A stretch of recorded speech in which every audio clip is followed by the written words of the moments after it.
Cochran.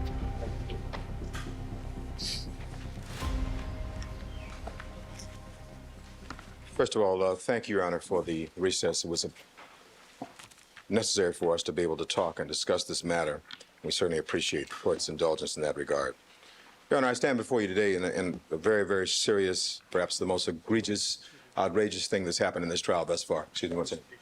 Yes, Your Honor. I was going to ask at the outset, second, it'll be rather lengthy, and I would ask that Mr. Dietrich be excused for reasons that I think will become obvious during the course of the discussion, Your Honor. I'm not going to excuse him at this point. All right. Well, if the court... This is the discovery matter that has to do when things were done. All right. I don't think that has anything to do with this. If the court feels at some time appropriate, then I hope the court will exercise that discretion. All right. The court will recall that yesterday you recessed early because of what was a serious discovery violation in which the court, in your own words, indicated that the arguments of the prosecutor were specious with regard to whether certain evidence was evidence or exhibits, and you indicated, quite frankly, they could do without that. And so after having done that in an effort to move this case along, and I think the court is aware that certainly from our standpoint we've indicated we would like to get this case to the jury as soon as possible, we made an effort, or at least started to make an effort. Your Honor made it clear to all of us that Mr. Dietrich was to remain. We would have access to look at the boards and to talk to Mr. Dietrich. The prosecutors didn't apparently understand that. You had to come back out and then ask them to leave. We were delayed by that. Finally, you asked them to leave, Sherry Lewis and Ms. Clark and the others, and they did finally leave. We then started to talk with Mr. Dietrich, Messrs. Blazer and Bailey. I had a brief encounter with him, and after a few questions from Mr. Blazer, this agent, this FBI agent, handed us a one-page report, which is supposedly a summary of what he had. He wrote this out and handed this to us. And this becomes really important because this was part of the disguise, part of the guile, if you will, of this agent in trying to throw us off. This was handed to me, actually. I then handed it to Blazer. And Blazer, however, being the lawyer that he is, continued to ask questions about reports that this man may have written and this booklet that he was carrying. I walked over at some point, and we talked about the booklet, and I then felt the need to call Your Honor out a second time, if you recall, because there was a question he wanted to talk with you, and I said, we don't do that in this court. You don't just talk to the judge. The judge talks to us. And I asked you to come out, and then you made an order, and as I said before, Ms. Clark concurred in that he turned that book over to us. And so now we summoned Ms. Clark at that point. Yeah, we summoned Ms. Clark down, and then at some point when she sat and talked with him, Your Honor made the order, and I believe she did concur in that order at that point. The book was then... That was to make available to you the contents of the notebook that the agent had here That's in correct. court. Right. And we've been trying to get that, and we had to have your intercession. We then got the notebook, and at that point, it became clear exactly why he'd been so reluctant to provide that notebook to us. Now, you have now been provided a copy of this 5-page, single-space report entitled "The Search for the Source: Carpet Fibers Found on the Leather Glove and the Knit Hat in the OJ Simpson Case." Now, Your Honor, yesterday you talked about sanctions and appropriate sanctions. And yesterday, my learned colleagues argued to you that preclusion of certain of the photographs was certainly appropriate, and I'll address that more as we talk about it. However, this more egregious discovery violation that's now surfaced, we think, requires even harsher sanctions.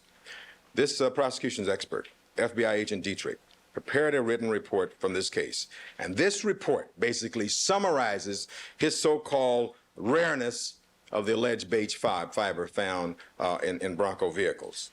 And I'd like to quote from a wise judge on this very issue. Page 29, 129. Quote, "If it comes to pass that there are reports or that conclusions were reached and there was a deliberate manipulation of the process and an instruction to the witness not to prepare a report to avoid discovery, then those witnesses will not testify, and that is going to be the sanction." That was an order that I made early this year. Now, Your Honor, that might sound familiar, because those words came from Your Honor's mouth, from Your Honor's lips, and you said it on a number of occasions. Standing right there. Right, and you've said it more than once.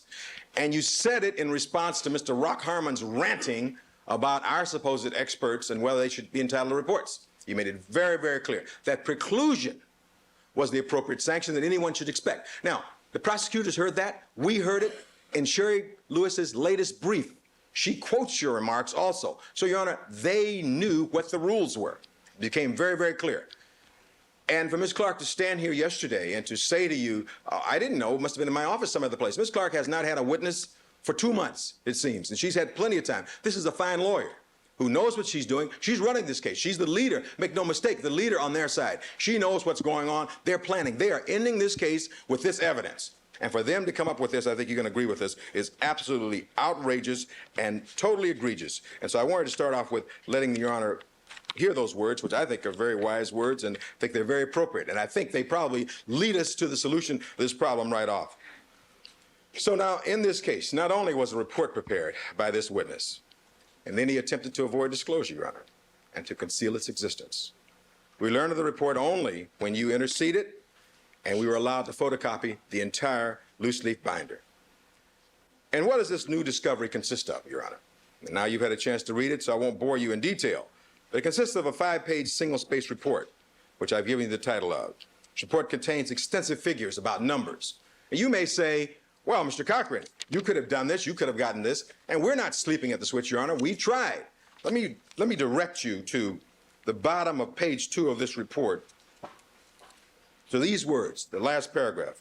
On January 31st, 1995, Julia Shaw, legal representative for DuPont, advised that all production information of type 1405 fiber is proprietary. And I can tell you further, and if you want to take testimony regarding this, we have an investigator who was given disinformation by the Maslin Company. Disinformation. They didn't give us the information, even though we tried to seek it just in a general sense.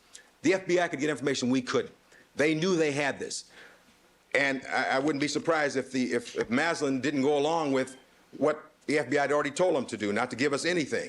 So we couldn't have gotten it. So I want to make that clear right at the outset, Your Honor. So this report goes into a number of things, total number of cars, carpets, square yardage, and that sort of thing. And in addition, Your Honor, there are 50 additional pages of supporting documents on his research into this area. We have not given you, I don't think, a copy of the entire notebook, and perhaps we should do that before you are asked to rule on this matter.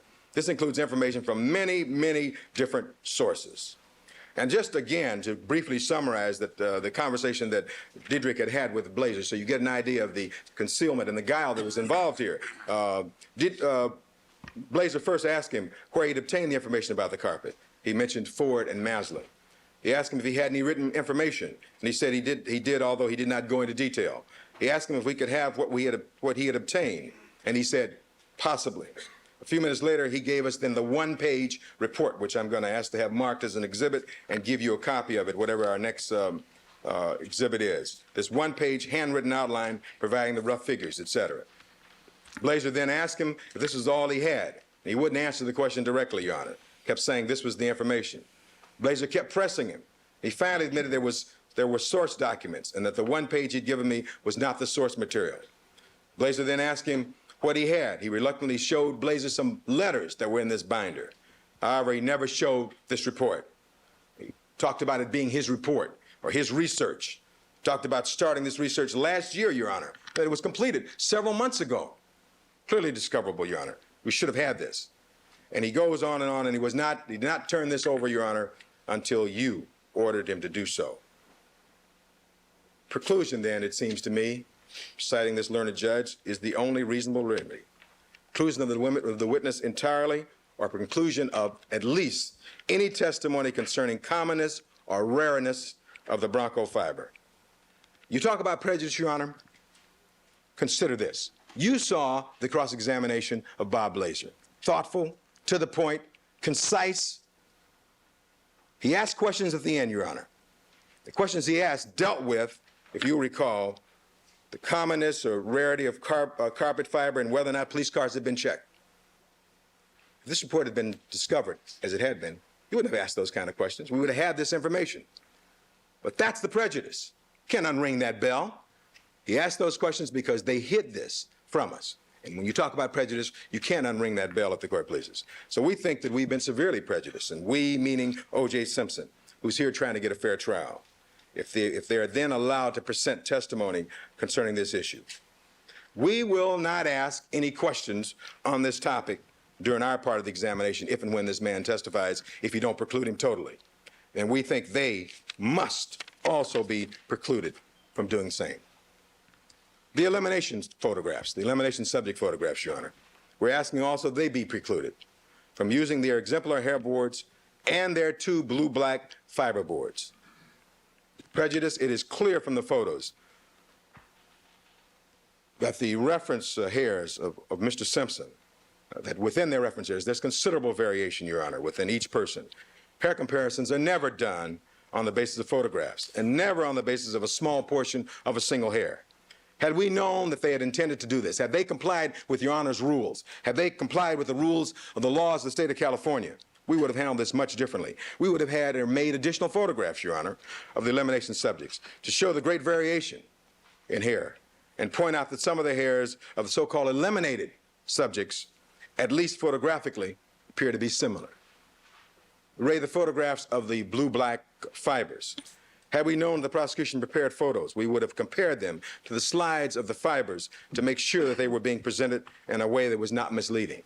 Since Your Honor is aware that photographs can be manipulated easily to make things which are dissimilar appear similar. We would have done things far, far differently at a time when they have announced to the world that they have this wonderful, compelling case and they're about to rest. At the very end of their case, they do this, Your Honor. And so we come back to the law, Your Honor. Ms. Clark said something very interesting, it seemed to me, in our little brief discussion of this motion. She said, well, it was just his report, as though that didn't make it discoverable. Well, let's look and see what the law says on that, Your Honor. 1054, and this court's very aware of that. You've talked about it many, many times. Deals with 1054-1, information to be disclosed by the prosecution. Let me skip down because this court knows this by rote, I'm sure, but let me just refresh everyone's recollection. 1054-1F.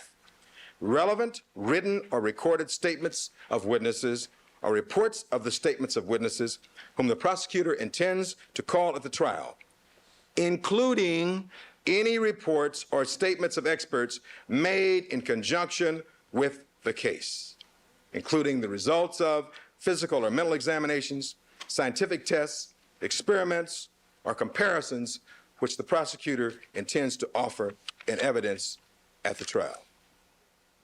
Now, Your Honor, all we've ever asked for during the course of this trial is a level playing field. We ask they be treated just like we've been treated. And I'm sure Your Honor will do that. But in addition to that, we now have additional information that we hope to have in court today, sent from back east, where this may not have been the first time that this particular agent has done this. We expect to have information by the end of the day that there was a case in Fairfax, Virginia in 1991, where this same surprise tactic was tried by this agent and the prosecution. And certainly what the information we have is one of the reasons that the testimony was precluded was because, again, of a discovery violation and the unfair attempt to do this to the defense. Now, we hope to have that today, along with still another case in Pennsylvania we expect to have today. Now, the court may ask, what about this whole thing with the FBI and the prosecution? Well, I need to point out to you only that Mr. Bodziak came in here and testified. An honorable witness who came in and said, I can say this and no more. He didn't become an advocate for the prosecution. He wasn't trying to hide things. In fact, in the course of the prosecution turning over all those documents, we asked the appropriate questions. That's what discovery is about. And in doing that, we were prepared to deal with that. There was no delay. They didn't hide anything back. And it pointed out, Your Honor, that Mr. Goldberg, I think, who had Mr. Bodziak, he understood what the obligation was. He works under Marsha Clark. So certainly she understood it. They complied with it with Bodziak and the FBI. Things went smoothly. There was no attempt to deceive. And we went right through it, Your Honor. So they can't come and claim they didn't understand what the deal was. But it's clear, Your Honor, that the reason we weren't given these photographs and things, because if we were given the photographs of the fibers, it would have piqued our interest. We would have asked questions about this question of the fibers and their supposed rareness or uncommonness. So this was calculated when they did this. And when the agent sat here in court yesterday and said those photographs and those boards were prepared some time ago, these reports were done in April or May, several months ago, that's no excuse for the prosecution, Your Honor. And I'm real sensitive about being the so-called head of a team where you take responsibility like a human being without gender And so I remember in this very court, a time before I was even as lead counsel, we were held responsible for something we never even knew about or ever saw. The court said we knew or should have known was the test you gave us. And that test applies not only to the defense, it applies to the prosecution. And so in this instance, we also last night had occasion, Mr. Neufeld had occasion to speak with Mr. Schulberg. Mr. Schulberg indicated that, and they went through the photographs. Of the photographs the district attorney had indicated were turned over by Mr. Dietrich to Mr. Schulberg. And by the way, they worked together. Schulberg was apparently Dietrich's boss at some point. Mr. Schulberg never turned those over to us. He thought that those photographs were for him. We never got them. But we're not complaining about that because they were apparently given him. But he now says there, and I think Neufeld will correct me if I'm wrong, there were at least 13 photographs that he has never even seen. He never got. So a further violation. Is that right? 13 that are on the board. 13 that are on the boards that he never got. He never gave us any of them. But we won't complain about that. But there was a previous relation between this agent and Mr. Schulberg. And so he's prepared to so indicate that based upon the conversation last night.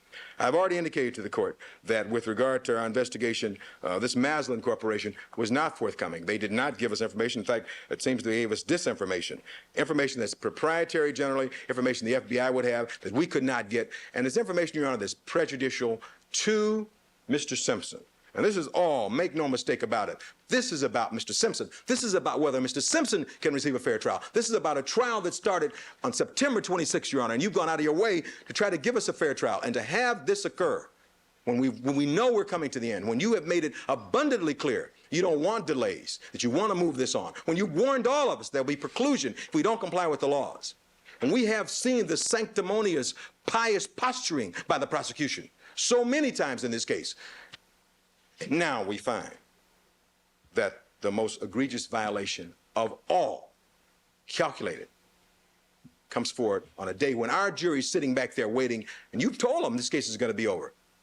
And as the case whimpers to a conclusion, we've got to wait even now further. Because, Your Honor, we cannot just sit here and accept we haven't received certain photographs. We can't sit here and accept what's going on. This report we never got. What are we to do? We don't want to delay the proceedings. So what do you do to keep that from happening? In the spirit of what you're saying, you preclude these things. That's the only test. Even you said yesterday how tough it was as you sat there trying to think about how do I deal with this?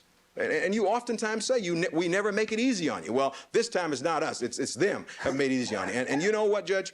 You never asked for a rose garden when you took this job. This is a tough job, and you're equal to the task. And you want to be equal in the way you've dealt with it. We felt the sting of your sanctions. We dealt with them like human beings, like we should. The prosecution has to do the same. They can't stand up here and give you a lot of mealy mouth explanations about yesterday's. Well, it's an exhibit I'm not going to use. I don't know what this is. That doesn't fly.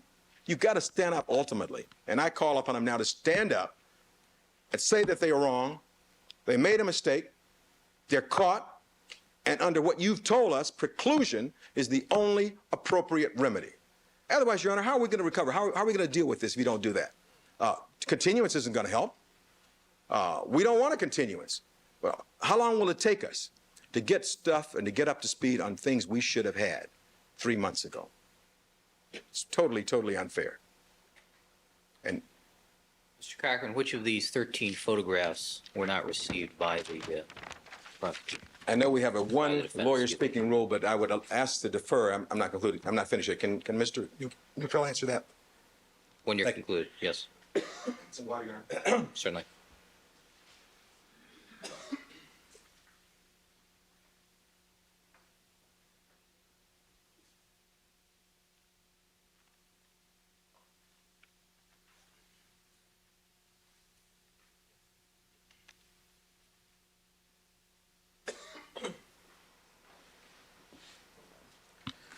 And when I've concluded, Your Honor, then Mr. Neufeld will stand before you and tell you the photographs we've never seen or that Mr. Schulberg never got, and none of those reports we've seen anyway. With regard to the so-called elimination photographs, Your Honor, and just looking at those photographs, it's become clear to us. We ask Your Honor to look at one of these photographs. This.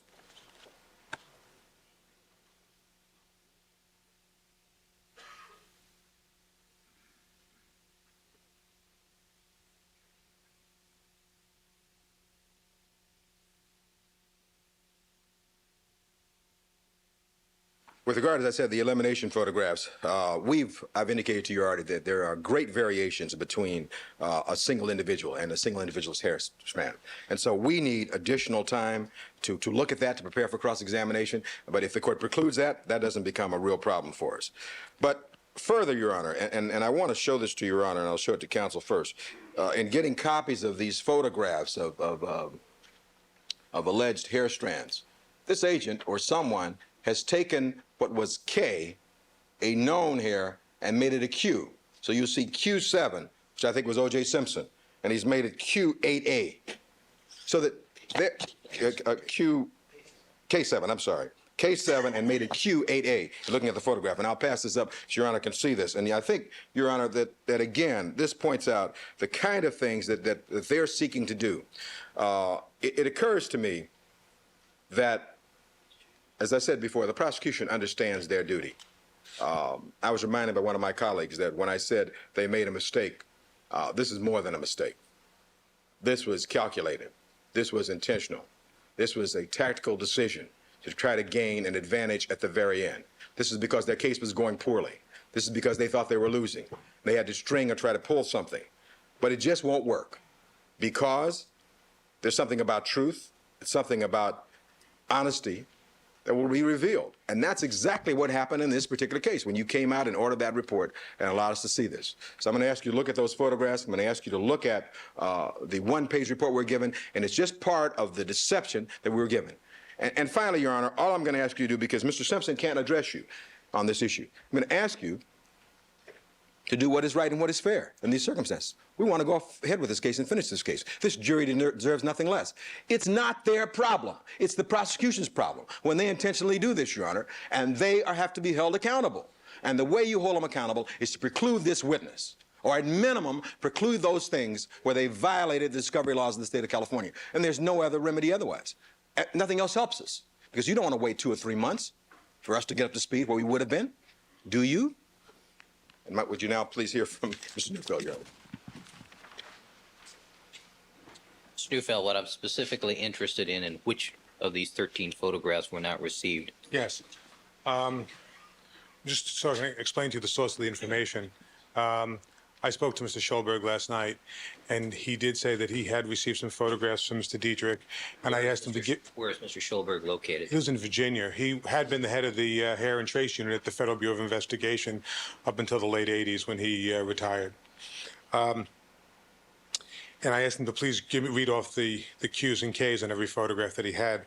He did that. I then gave the list to Chuck Morton this morning and asked him to compare that list to all the Q's and K's on the evidence boards that have been brought into court, and to give me a list of all items that appear on the boards that weren't on the list from Myron Schulberg, and they are as follows.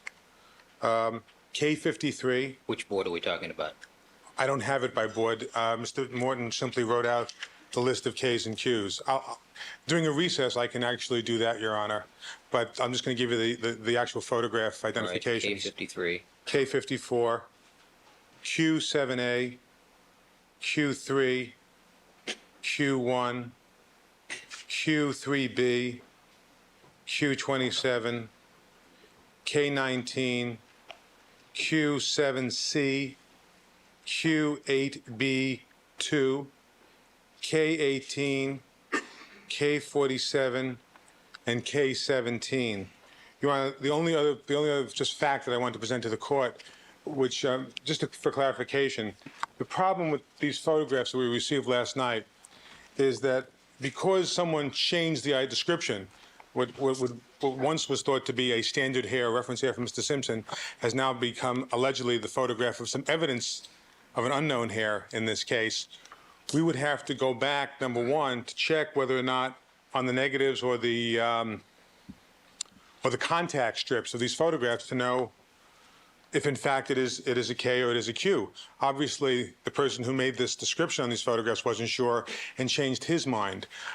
Also, we don't know whether or not these photographs on the board have had their descriptions changed as well, or whether other photographs on the board have had their identifications changed as well because they're glued to the board. We would need to see the backs of those photographs to see on how many other occasions the prosecution did that with these photographs. And then we would have to go back and look at the negatives to see, as well as any contemporaneous notes that Mr. Diedrich made when these photographs were taken, to confirm that it is a Q as opposed to a K or K as opposed to a Q. Because as the court can readily see, unless you have some kind of note-taking, it's easy to confuse them. There's nothing so unusual about a photograph like this that one will readily know, oh, it's a K as opposed to a Q. So these photographs simply illustrate that problem to the court. All right, for the record, do you want to identify the markings on those photographs? Yes, Your Honor. First is a photograph with a number on the back which says 17170 to 17179. It says on the back 408-08026. Originally it said K7. The K7 is crossed out, and written above it is Q8A. The second photograph, the numbering is 17, and there's a cross out on the number, Your Honor, but it looks like 17240 to 17249, but those numbers themselves have been crossed out and written over. And it then says 408-08026. Once again, there was a K7 which has been crossed out, and written over the K7 is Q8A as in Albert. Thank you. Thank you. Ms. Clark.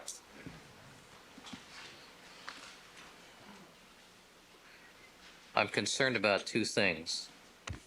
The rareness report, and I'm concerned about the 13 photographs. I only counted 11, Your Honor, but I counted Be that 13. with respect to, let me first start out with the report then. First of all, you know, Mr. Cochran has argued to this court in bad faith. He's very well aware of the fact that the prosecution did not know about this report until it came to the attention at the same time that it did for the defense, at which point I readily agreed it should be turned over. I had never seen it. I did not direct that it be prepared. I did not know the research was going on. I found out about the report last night and immediately turned it over. That's a far cry from the egregious and willful violations perpetrated on us by the defense throughout this case. Hiding witnesses, hiding reports. And what's very important to point out, Mr. Cochran read your words, but he obviously did not understand them. The words that he read stated that conclusions that are reached by expert witnesses must be turned over. Conclusions of this witness were indeed turned over. And this court also stated that if instructions were given not to prepare reports, preclusion would be the remedy. At no time has anyone on my team ever instructed a witness not to prepare a report, ever. Quite the contrary. Every witness, if we knew about anything ongoing, was instructed to prepare a report for immediate production. This research that was conducted by Agent Diedrich was done for his own purposes. Yes, tangentially, yes, this case triggered that. But this is something that is ongoing by all of the agents at the FBI. They don't just sit behind a microscope. When they see a fiber, they investigate the background. Now, what is important here is that obviously the reports turned over to counsel indicated very clearly what his conclusions were, that he identified the Bronco carpet fibers as being the source of the fibers found on the Rockingham glove and on the knit cap, and he gave enough information for them to go forward and contact Maslin. Obviously, then, the conclusions and opinions of the witness were turned over in an adequate form to allow the defense to do further inquiry. That is the point of discovery, so that they are informed, so that they can do their own investigation. Now, Mr. Cochran complains only today of the fact that months ago, his research went nowhere, that Maslin was stonewalling, that they weren't being helpful. On previous occasions, when they have had trouble with a witness or with some agency getting information from them, they have not been shy about asking for our assistance, for the court's assistance. And where is the subpoena that they could have issued on Maslin for this information? Where is the request to the court for assistance to gain some help in getting the information from Maslin? They obviously knew where to go to get it. They obviously made these phone calls. They got some information from them. Why was no one told that they were having difficulty? They could have even done it ex parte with the court and never chose to do so. And now they're complaining that their own failure has caught them off guard. They had the information to go forward and do the research. They did a limited amount, stopped and decided it wasn't worth it and it wasn't important to them. Agent Diedrich did. He made the phone calls. Now, the problem with their position is that it's specious. They have the conclusions, they have his opinions. That's what the court properly indicated we had to turn over. Now, the cases that counsel is relying on indicate that we are required to turn over the reports of witnesses, their opinions, and their conclusions. And that is what we did. And that's what Agent Diedrich included in his reports. The report that is in front of this court now indicates only the information obtained from Maslin, pursuant to routine telephone inquiry that is conducted by the FBI whenever they find question fibers of an unknown source. And that's what he did. So what that is inquiry that supported the ultimate conclusion and opinion that the defense has had for months. We didn't delay in turning over Agent Diedrich's reports and notes, all of them. They've had them. Moreover, the complaint and the hue and cry over these photographs is ludicrous. They've had this evidence not once, not twice, but 3, and I think possibly 4 times in their custody, with multiple experts examining all of the evidence. Could they have taken photographs? Absolutely. On any of those occasions they could have. And what precludes them from doing so now? Nothing. Nothing. They're saying that they're very concerned about the photographs being representative. Fine. You know, you've taken the evidence 4 other times. You know, they didn't know what to do with it then. They didn't know how to take photographs. Now that they have an idea of how to do it from Agent Diedrich, maybe they can tell their experts to do it. Certainly the court will not hesitate to let them have the evidence again. But it's not a question of them not knowing what is here, not knowing what the conclusions were, not having an opportunity to have every expert they can get their hands on examine this stuff and come to his own conclusion. They've been denied nothing. There has never been a defendant in the history of this state, I warrant, that has had everybody bend over backwards for him the way this one has.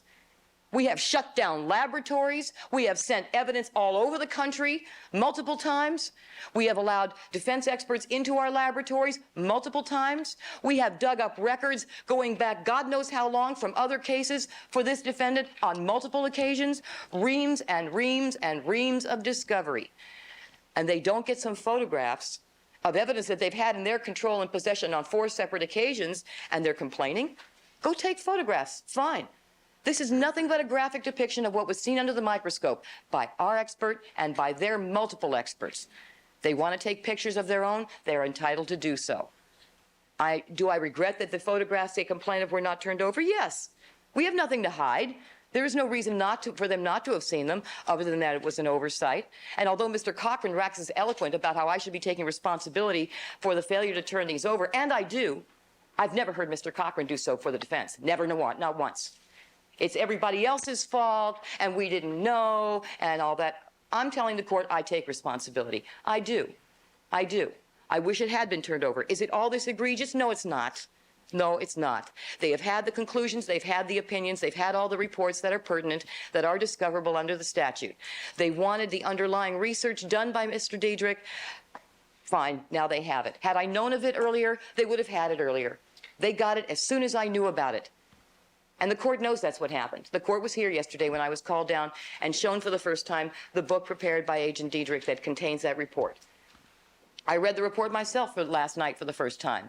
What the defense thinks they're going to do with the fact that an inquiry by telephone gave certain dye information, formulations, and calculations, I have no idea. But they're entitled to do it. Doesn't this report really speak to the rareness, the relative rareness of this particular fiber? And doesn't it eliminate, say, for example, one of the things that piqued my interest yesterday, and I asked Mrs. Robertson to pull up the crime scene photos to see how many Ford automobiles were driven by the police officers to the crime scene. Mm-hmm. And I was sitting here looking to see how many Ford Tauruses there were at the crime scene. But now I know that Ford Taurus automobiles are eliminated from as a source of carpet, Right. Which I found interesting. Right. Right. But the thing is, this report tells me how relatively few Ford Bronco automobiles there could possibly be that would, registered in the county of Los Angeles, that would have this carpet fiber, this particular formula and this particular color. And that's very compelling circumstantial evidence. I mean, it really narrows it down to where this carpet fiber came from, don't you think? And I agree with you, Your Honor, but this is not, the problem I have with this is that this is information that is reposed in a third party. This is not information that is retained by the FBI. Let me ask you one other question. When was this report completed by Mr. Diedrich? I have no idea. I don't consider it a report. I just consider it a narration of my investigation. Of When my was it deep- completed? I'm sorry? When was it completed? Sometime this year, I don't recall. A month ago? 2 months ago? A couple months ago, probably. Okay. All right, Ms. Clark, any other comment? Yes, Your Honor. The problem that I have with the defense argument is that obviously, they're arguing out of both sides of their mouth. They say, we don't have enough information. It wasn't fair that we didn't get this. Obviously, they did get enough information. They went to the source. They asked the questions. Their failure to follow up on the refusal of the company by requesting the assistance of the court or the prosecution is up to them. They chose to drop the ball at that point. That's their choice. But to now turn to us and say, it's our fault that they didn't follow up on that line of inquiry, we are required to give them the information necessary to challenge the evidence, and we did. And they began to do so and then dropped the ball. Now, had they gone to the court, requested assistance, and then not been able to get the information, I can understand that. But they dropped it. They went to Maslin, they didn't get the answer, or they did get an answer. I don't know what exactly occurred, but obviously they had enough information to follow through, and that's really the bottom line. That's what discovery is about. Now, I'm not saying I don't wish that we had turned this report over earlier. I do, because we don't need to be having all these delays right now. Is it compelling in the sense that this is an egregious violation? Again, I can only tell the court the defense was given information that they could have gone and followed through on. They did begin to. So obviously they had enough.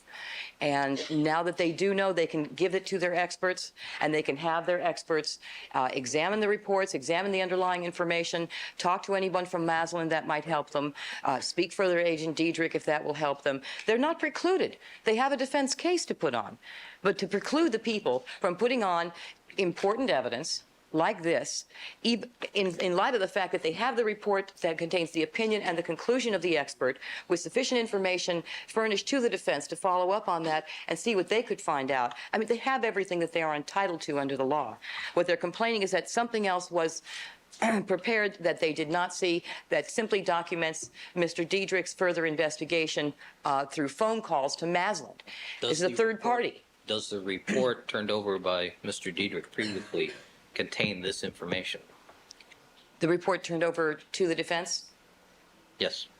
You mean the one yesterday or earlier? No, previously. His previous No, it doesn't reports. contain the detailed information. It says it contains the opinion and conclusions about the match and about what fibers matched.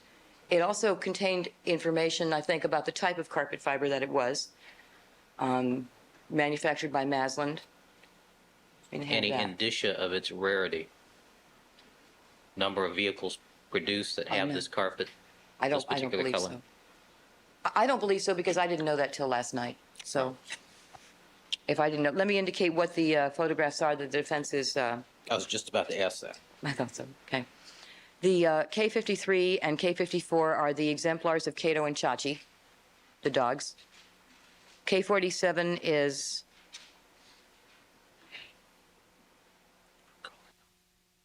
exemplar from Colin Yamauchi. K7A, I'm excuse me, Q7A, No, I'm sorry. That's K47. K47. Now that's pretty interesting.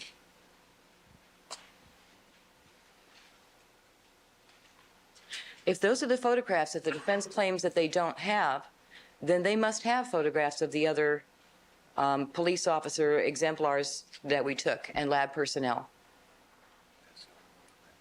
If that's the only one.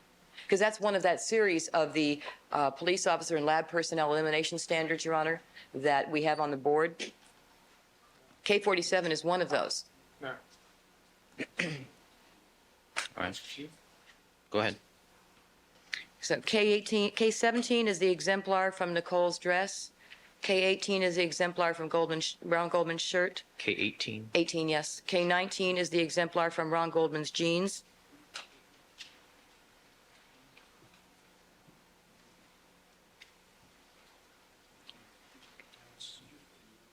Q27 is fibers from the defendant's socks.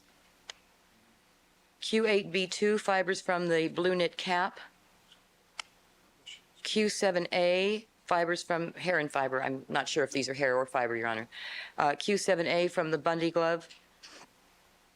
Q7C from the Bundy glove. And then Q1, Q3, and Q3B are from the Rockingham glove. I should indicate also that Tony Longhetti took 65 photographs to Mr. Schulberg along with the evidence. There were 30 additional photographs that were left with him because they were extras. And Mr. Neufeld asked him to give the photographs to him. He said he would.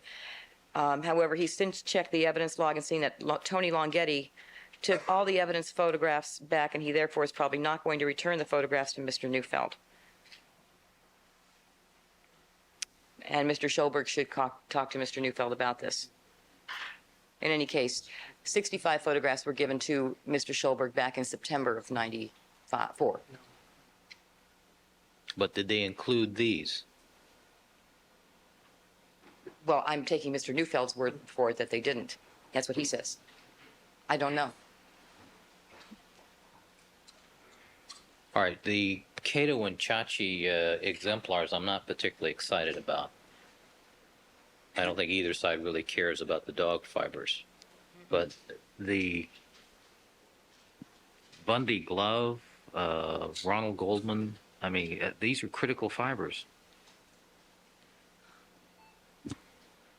These are just photographs, Your Honor. I know the court, I'm not going to say it again. I just think that we probably see the issue differently, but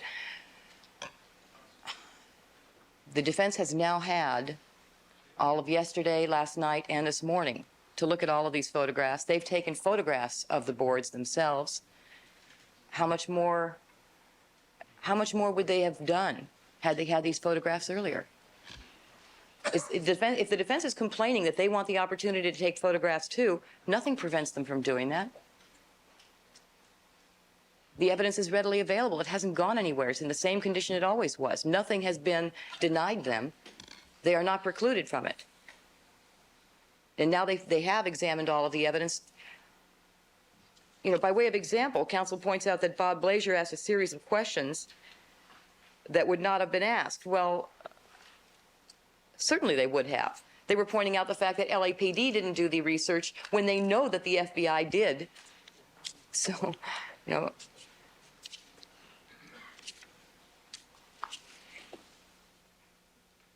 So I don't think that it would have changed that cross-examination any. But the defense has now seen all of the photographs they're telling the court now that they did not have. They have seen. They have taken pictures of. How long do they need to look at a photograph to be ready for cross-examination? I mean, isn't that the bottom line here, Your Honor? We have an exhibit they saw the day before. We intend to introduce it. They've had now additional time to examine it. And how much more would they have done if they'd have the photograph a month ago? All right, any other comment, Ms. Clark?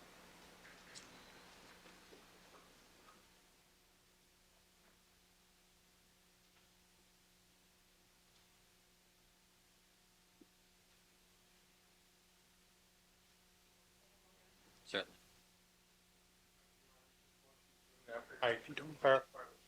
No, I don't. She's entitled to hear what it is you're saying.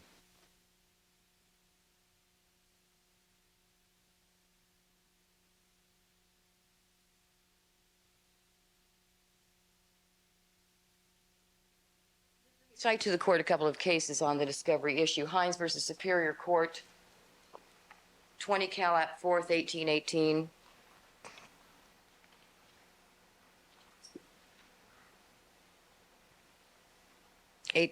Page 1822 and 1823. And Sandifer, Wood versus Superior Court, 25 Cal at 4th, 178, at page 182. both of which stand for the proposition that the underlying data on which an expert relies is not the subject of a discovery statute that is compelled to be turned over. We did not intend to offer the information given to Mr. Diedrich from Maslin Industries, simply that it was his opinion that the fibers matched, and show the fact that Bronco fibers did change over the years through the photographs, which pins it down to a 94 Bronco or late 93, I think we said. And that's it. We were not going to offer the information that Mr. Diedrich obtained from Maslin Industries, although there would arguably be some basis to do so because an expert can testify to some of the hearsay he relies on. That was never the intent.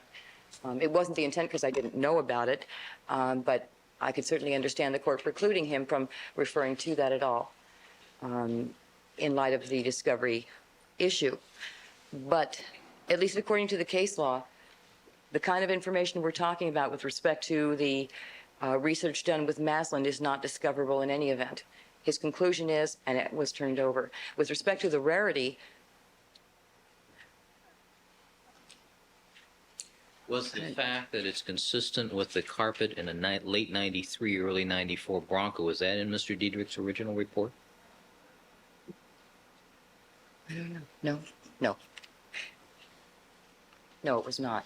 I can only come back to the fact that this was information that was readily discoverable by the defense as well, though. You know, it's not as though this was something that was reposed in the FBI. This is a third party that the defense had access to, gained access to, and could have sought further assistance from the court to gain further access to. I don't understand why subpoenas weren't issued for it, but they didn't.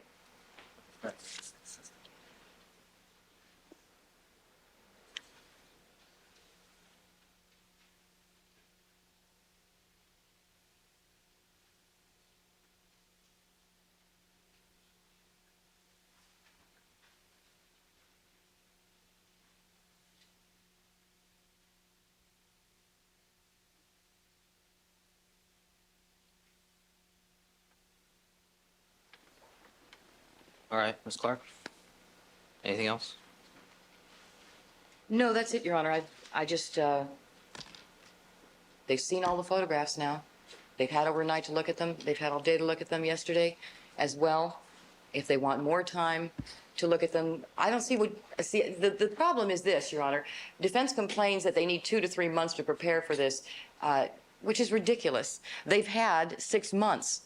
This case has been, they've had the reports concerning Mr. Diedrich's conclusion about the fact that the Bronco carpet fiber from OJ Simpson's car matches those fibers on the Rockingham glove and the knit cap for at least 6 months, if not more.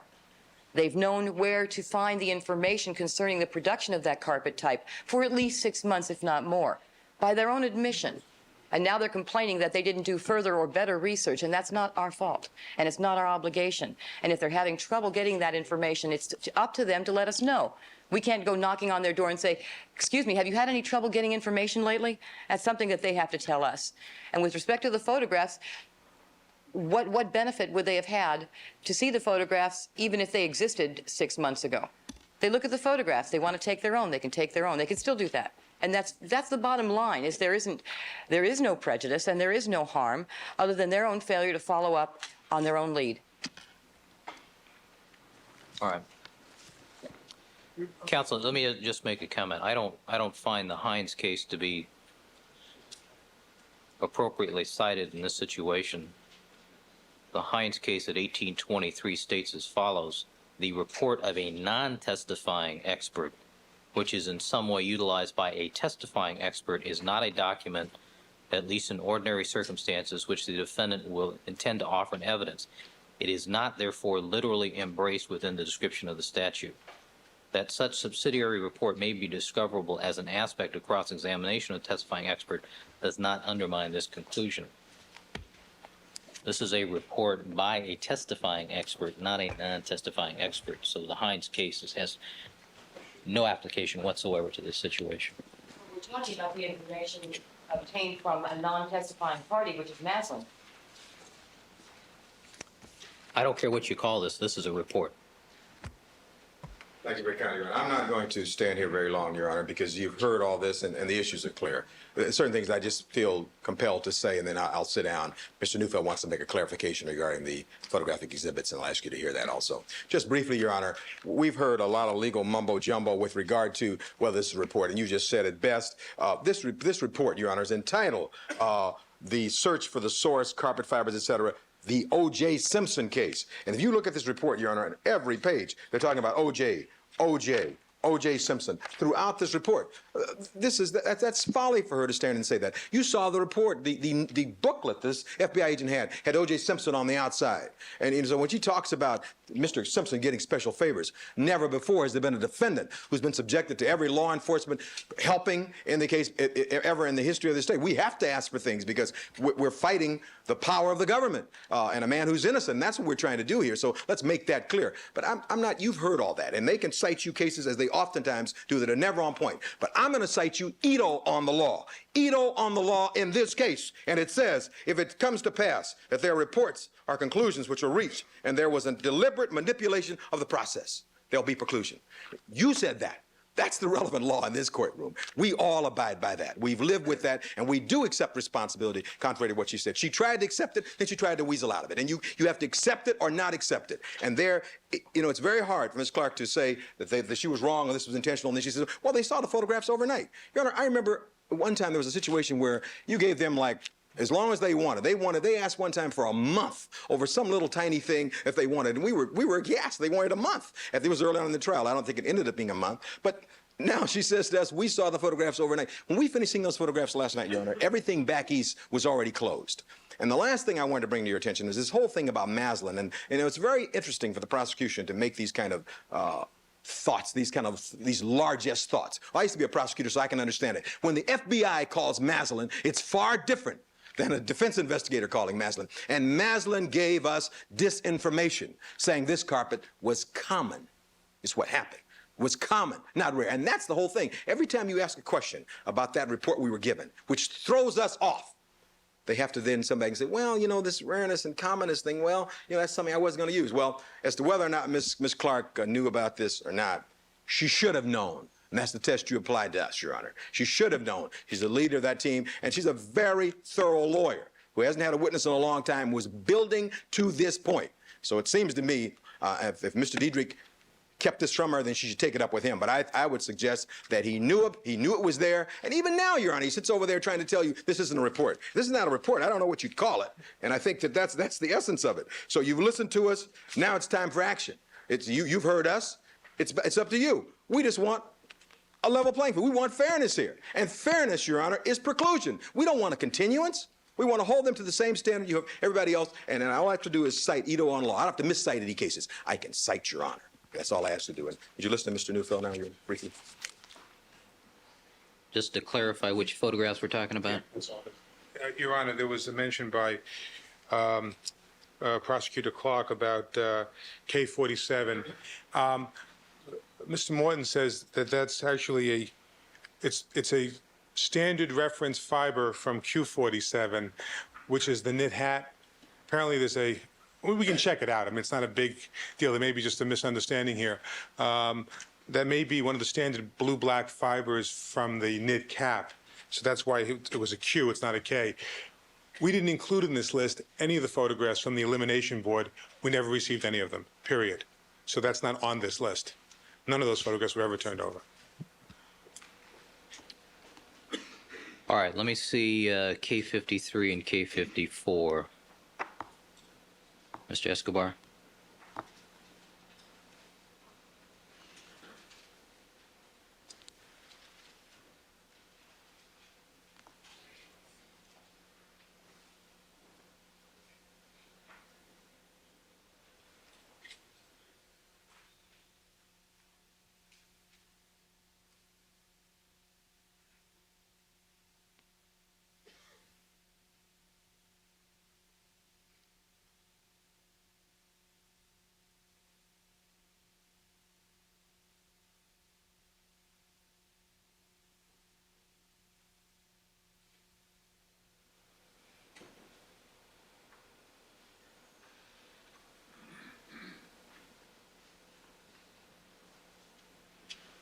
All right, thank you. All right, may I see? I want you to just put the next board up, Mr. Escobar, and let's see what's there.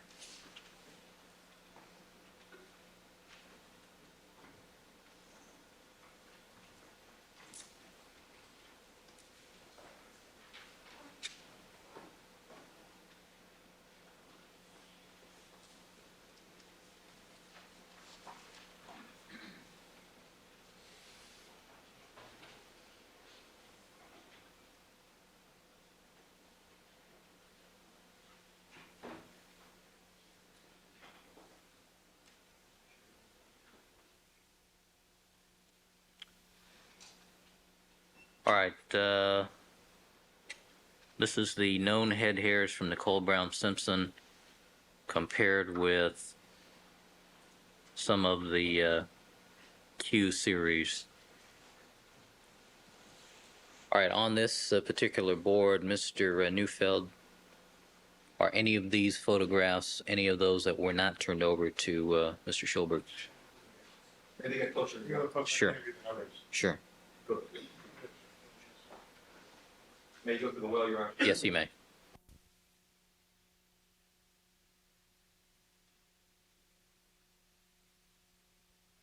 Any of these on my list? Q1 is on your list, Your Honor. We didn't get Q1.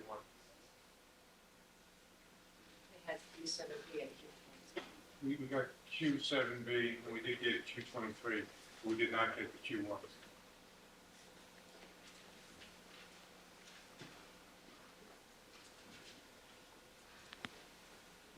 You didn't have that on the list?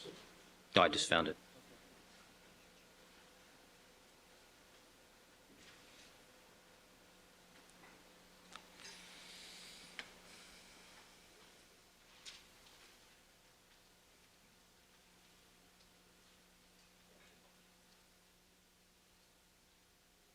All right, thank you, Mr. Escobar.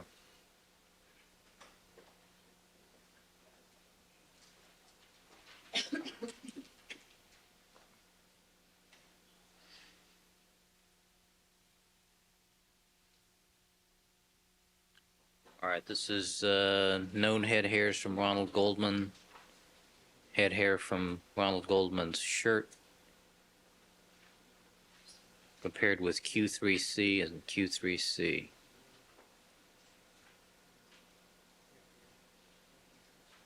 And Q23.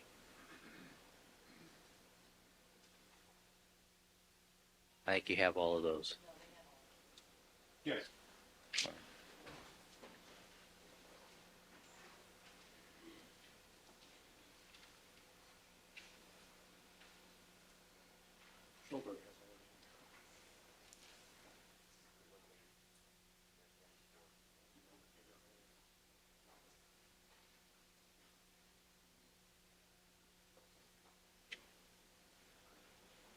All right, the elimination board. All right, thank you.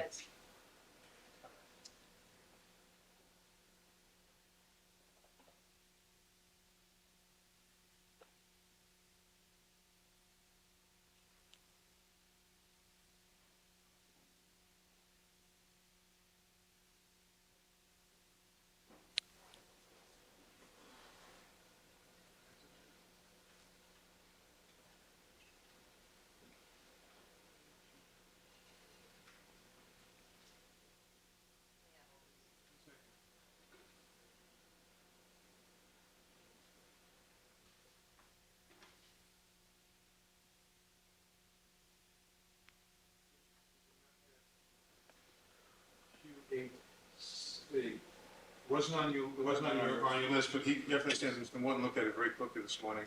But it's not on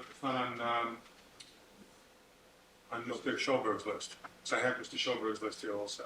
Well, I have 13 photographs here listed that you gave me, and Q8C is not one of them. No, what I'm saying is, the number 13 here from Chuck Morton's very quick review this morning of the boards, comparing them to the list that I received last night from Aaron Schulberg.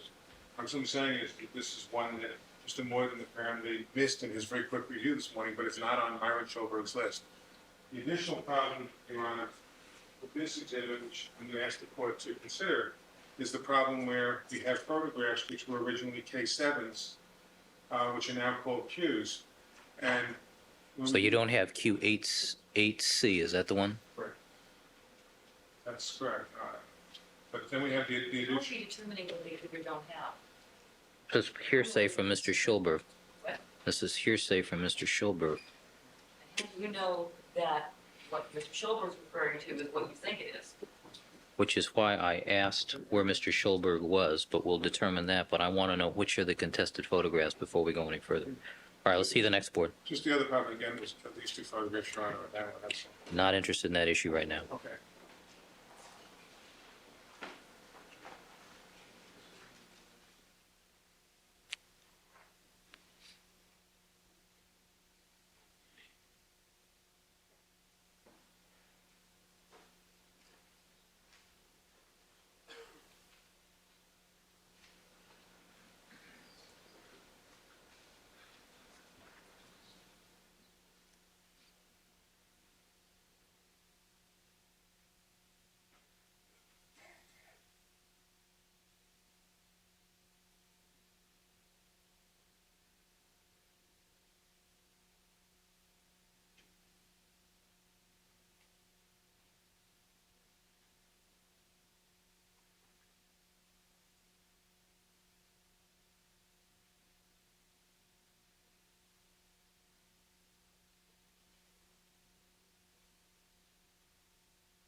This was the board that Mr. Morgan didn't actually see this morning because it was being photographed.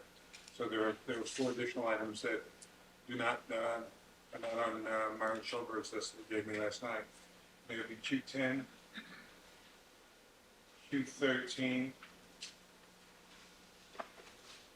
Q18, and Q10, Q13. yeah, and Q18. And then there's this problem, which is Q47 here is a hair from the knit cat. The Q47 that Mr. Schoberg gave me, he said was a fiber, not a hair.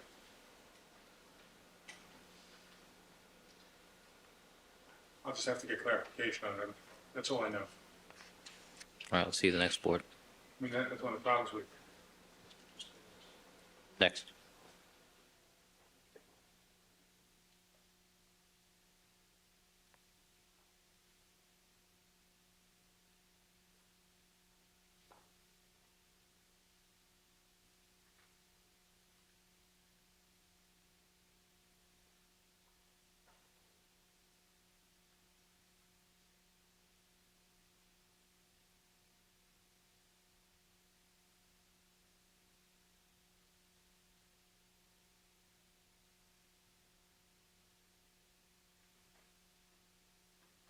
Here's another Q47. That's the one, that would make sense. But that's the fiber that Mr. Schoberg was talking about. We have the second Q47. We do not have K18. Never got K18.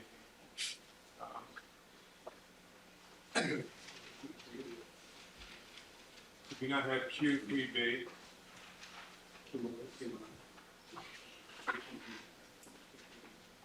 We do not have Q1.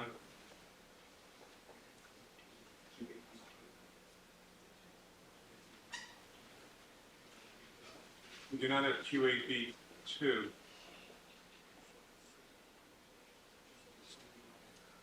And we do not have Q7C. But we do have Q47 fiber.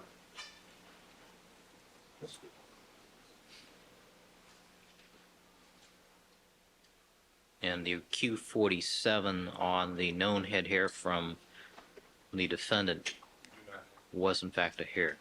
Yes.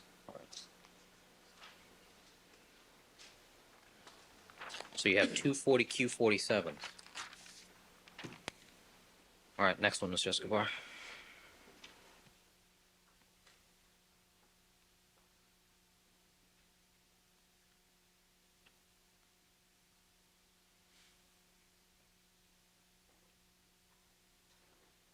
All right, this is known fibers from knit hat. And the Nicole Simpson's dress.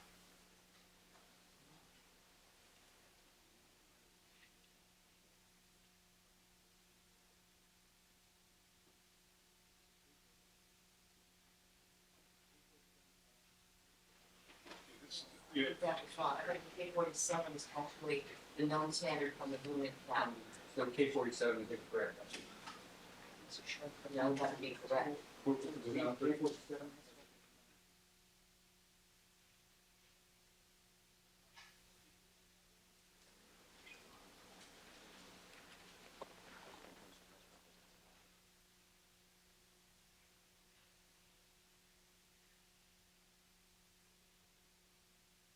right, counsel, Mrs. Robertson advises me that Mr. Schulberg is on the phone and is advising the court through Mrs. Robertson that there is some confusion as to the numbering and which photos he has and does not have.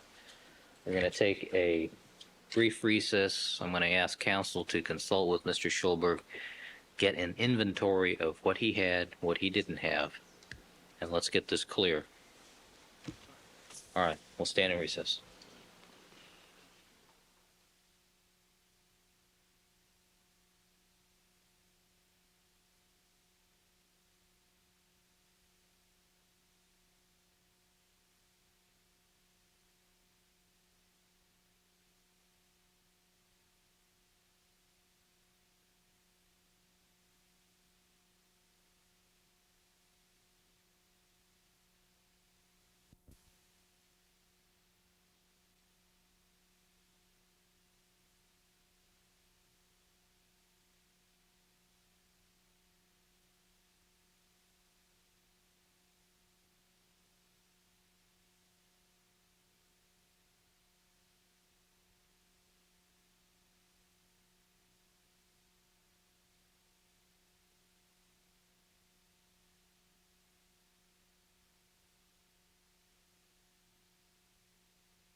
All right, back on the record. Counsel, have we had the opportunity to clarify which photos, who has what photos? Yes, Your Honor. Mr. Schulberg confirmed the correctness of the list. That he called because he was concerned about what photographs were being used at all. thought there was confusion about photographs. But there is one other problem here, which Mr. Morton pointed out. What they're calling K47 is actually a known fiber from what has previously been called Q47. That K47 on the FBI reports is in fact a standard from Colin Yamauchi. So it's actually mislabeled there. See what I'm saying? Yes, Council's correct. It should read Q47 parentheses known. That's our fault. All right. That's why I was explaining to the court yesterday. You know, the labeling was not completed on these until yesterday afternoon, and on some, Jonathan informed me this board has not been corrected yet. As you can see, there are patches on them. We had to relabel a lot of things because they were incorrect because there are so many items, which is what was a delay in getting this to the court. So that will be relabeled if we're permitted to use. So then it's the K17 and K47, though, that we did not have, which they call, I'm sorry, well, we knew it as Q47, okay? You know it as Q, but you have the photograph.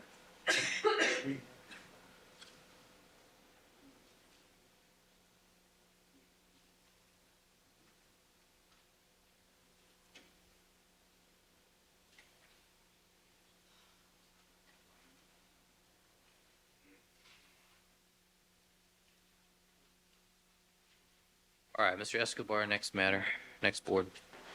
Yeah, I can't answer that question, based on what I know.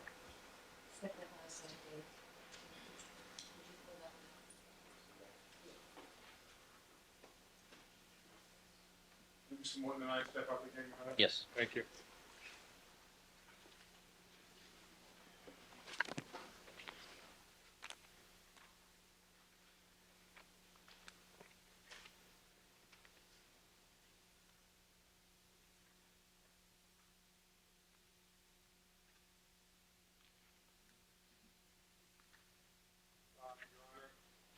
He was given a photograph of K14. He was not given the photographs of K9. And then on the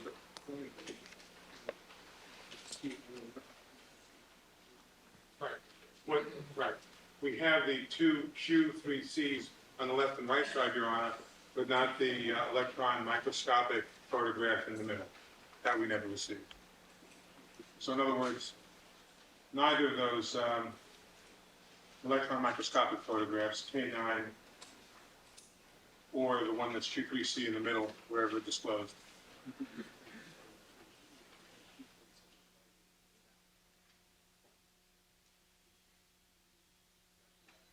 Your Honor, Mr. Morton's also brought to my attention that the Q47 fiber we had is the fiber from the knit cap listed here, not what's listed as K47 on the previous board, which is really a known from a Q47. So we hadn't those photographs either. This is the only Q47 we did have. All right, you don't have Q3C and K9. We have the Q3C on the far left, but not the Q3C in the middle, which is the electron microscopic photograph of Q3C. On this board, they're both labeled Q3C. Got it.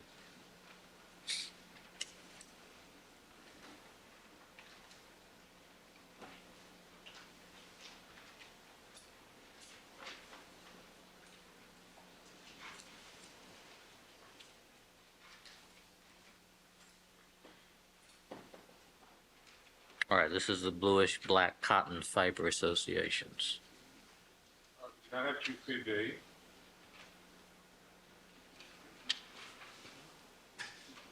We do have Q23.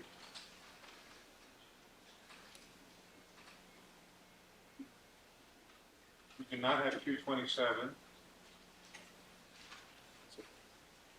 Okay.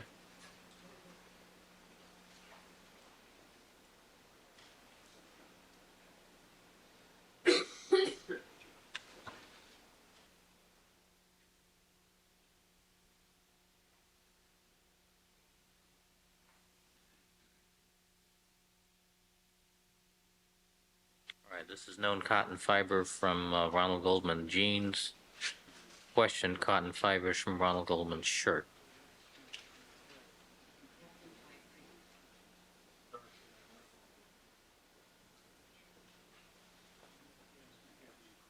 Q23, we do not have K19. All right, thank you, Mr. Escobar.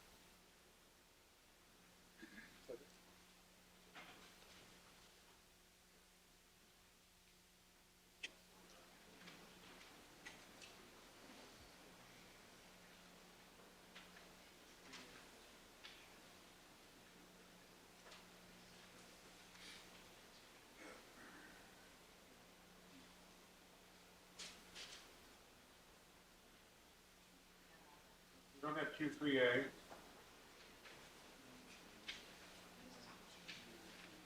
Yeah, Mr. Moylan believes he didn't actually see this board either because it was being photographed. We don't have Q3A nor Q21.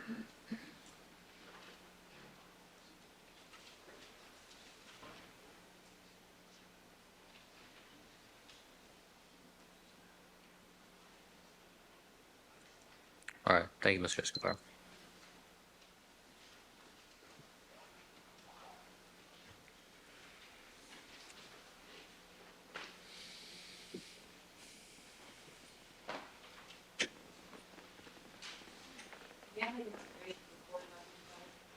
Briefly.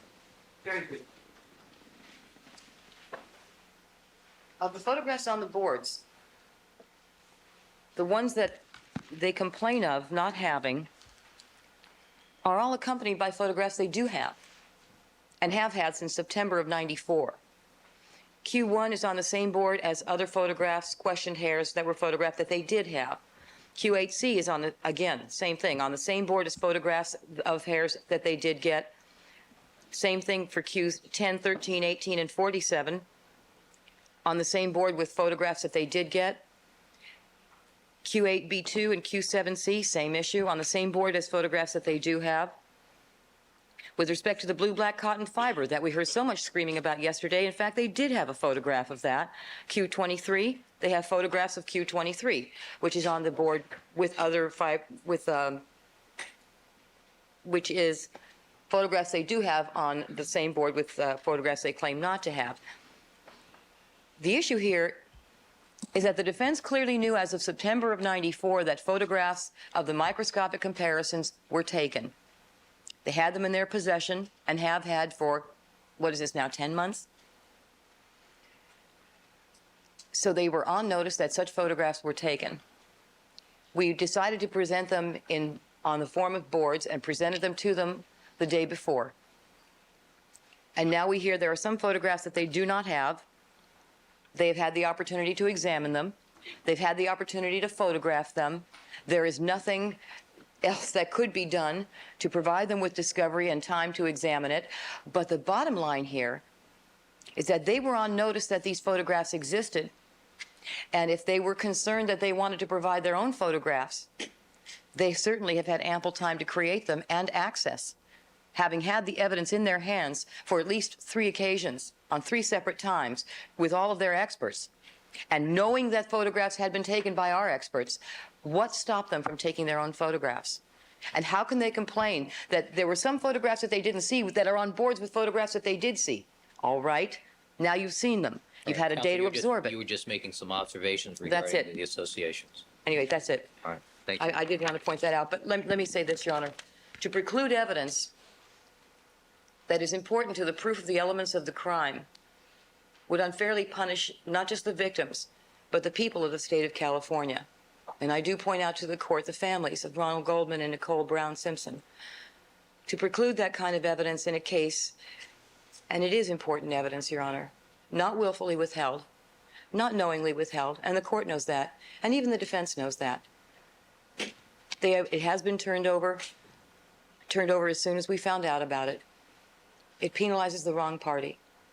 If the court feels that we have been remiss, then I would urge the court to penalize us personally, or myself personally. But please don't penalize the proof of the case.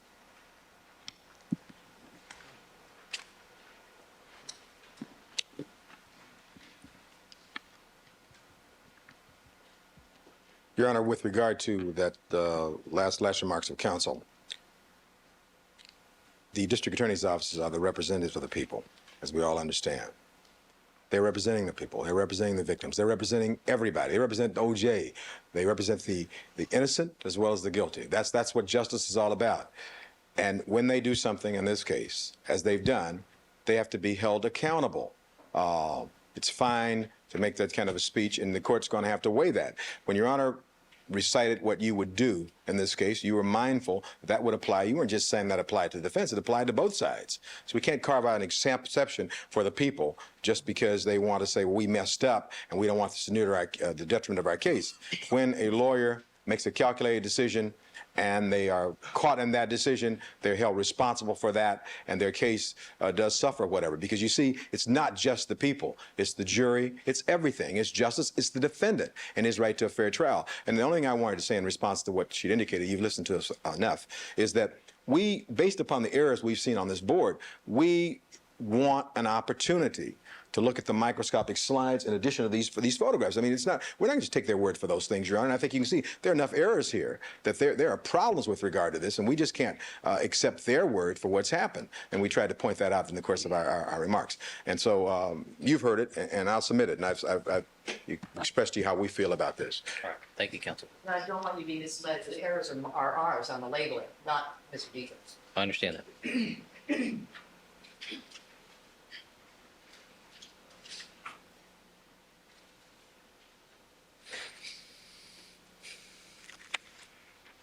All right, the court has before it two particular issues: the late disclosure of photographs that the prosecution hopes to offer before the jury.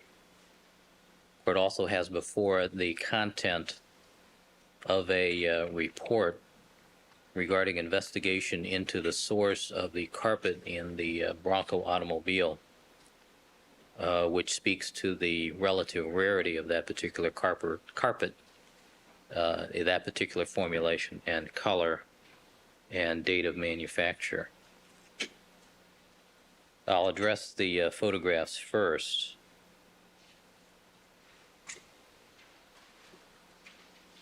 The court will overrule the objection to the photographs for the following reason. The defense has had access to most of the photographs.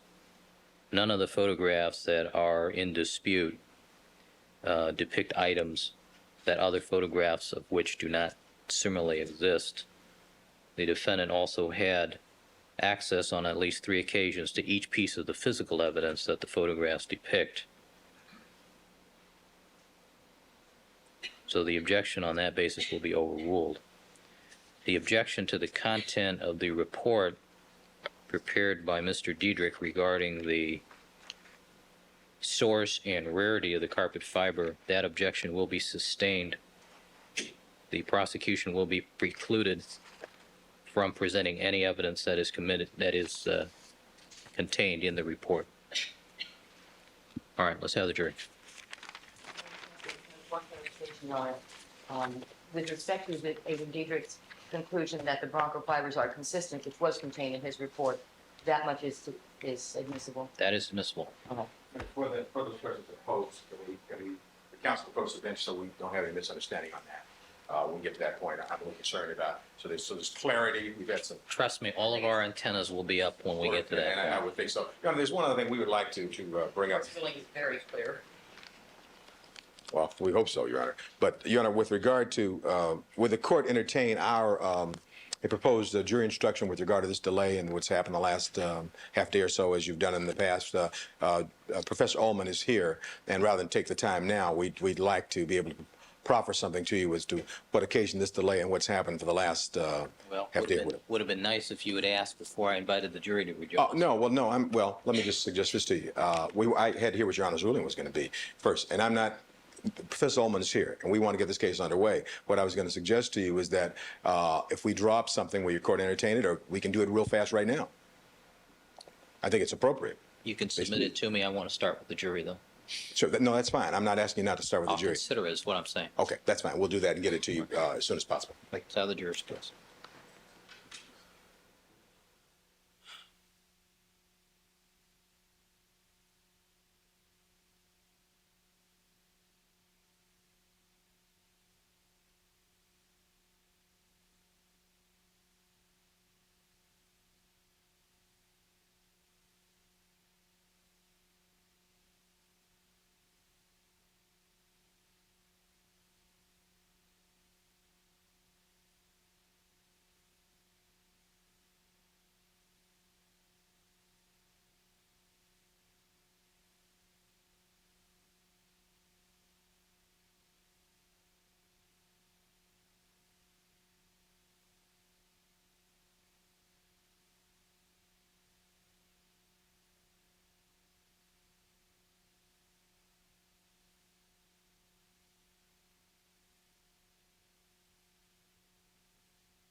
Let the record reflect we have finally been rejoined by all the members of our jury panel this morning. Good morning, ladies and gentlemen. As you recollect, yesterday we ended a little early because there were several things that I needed to take up with the lawyers, and we spent a long time yesterday, and it spent a long time again this morning. I apologize to you for that. Unfortunately, these things happen during the course of a hard-fought trial. All right, Ms. Clark, the people may call the next witness. Good morning, ladies and gentlemen. People call Mr. Douglas Diedrich. You solemnly swear that the testimony you make given in trial counsel is before this court should be the truth, the whole truth, and nothing but the truth, so help you God. I do. Please have a seat in the witness stand and state this your first and last names for the record.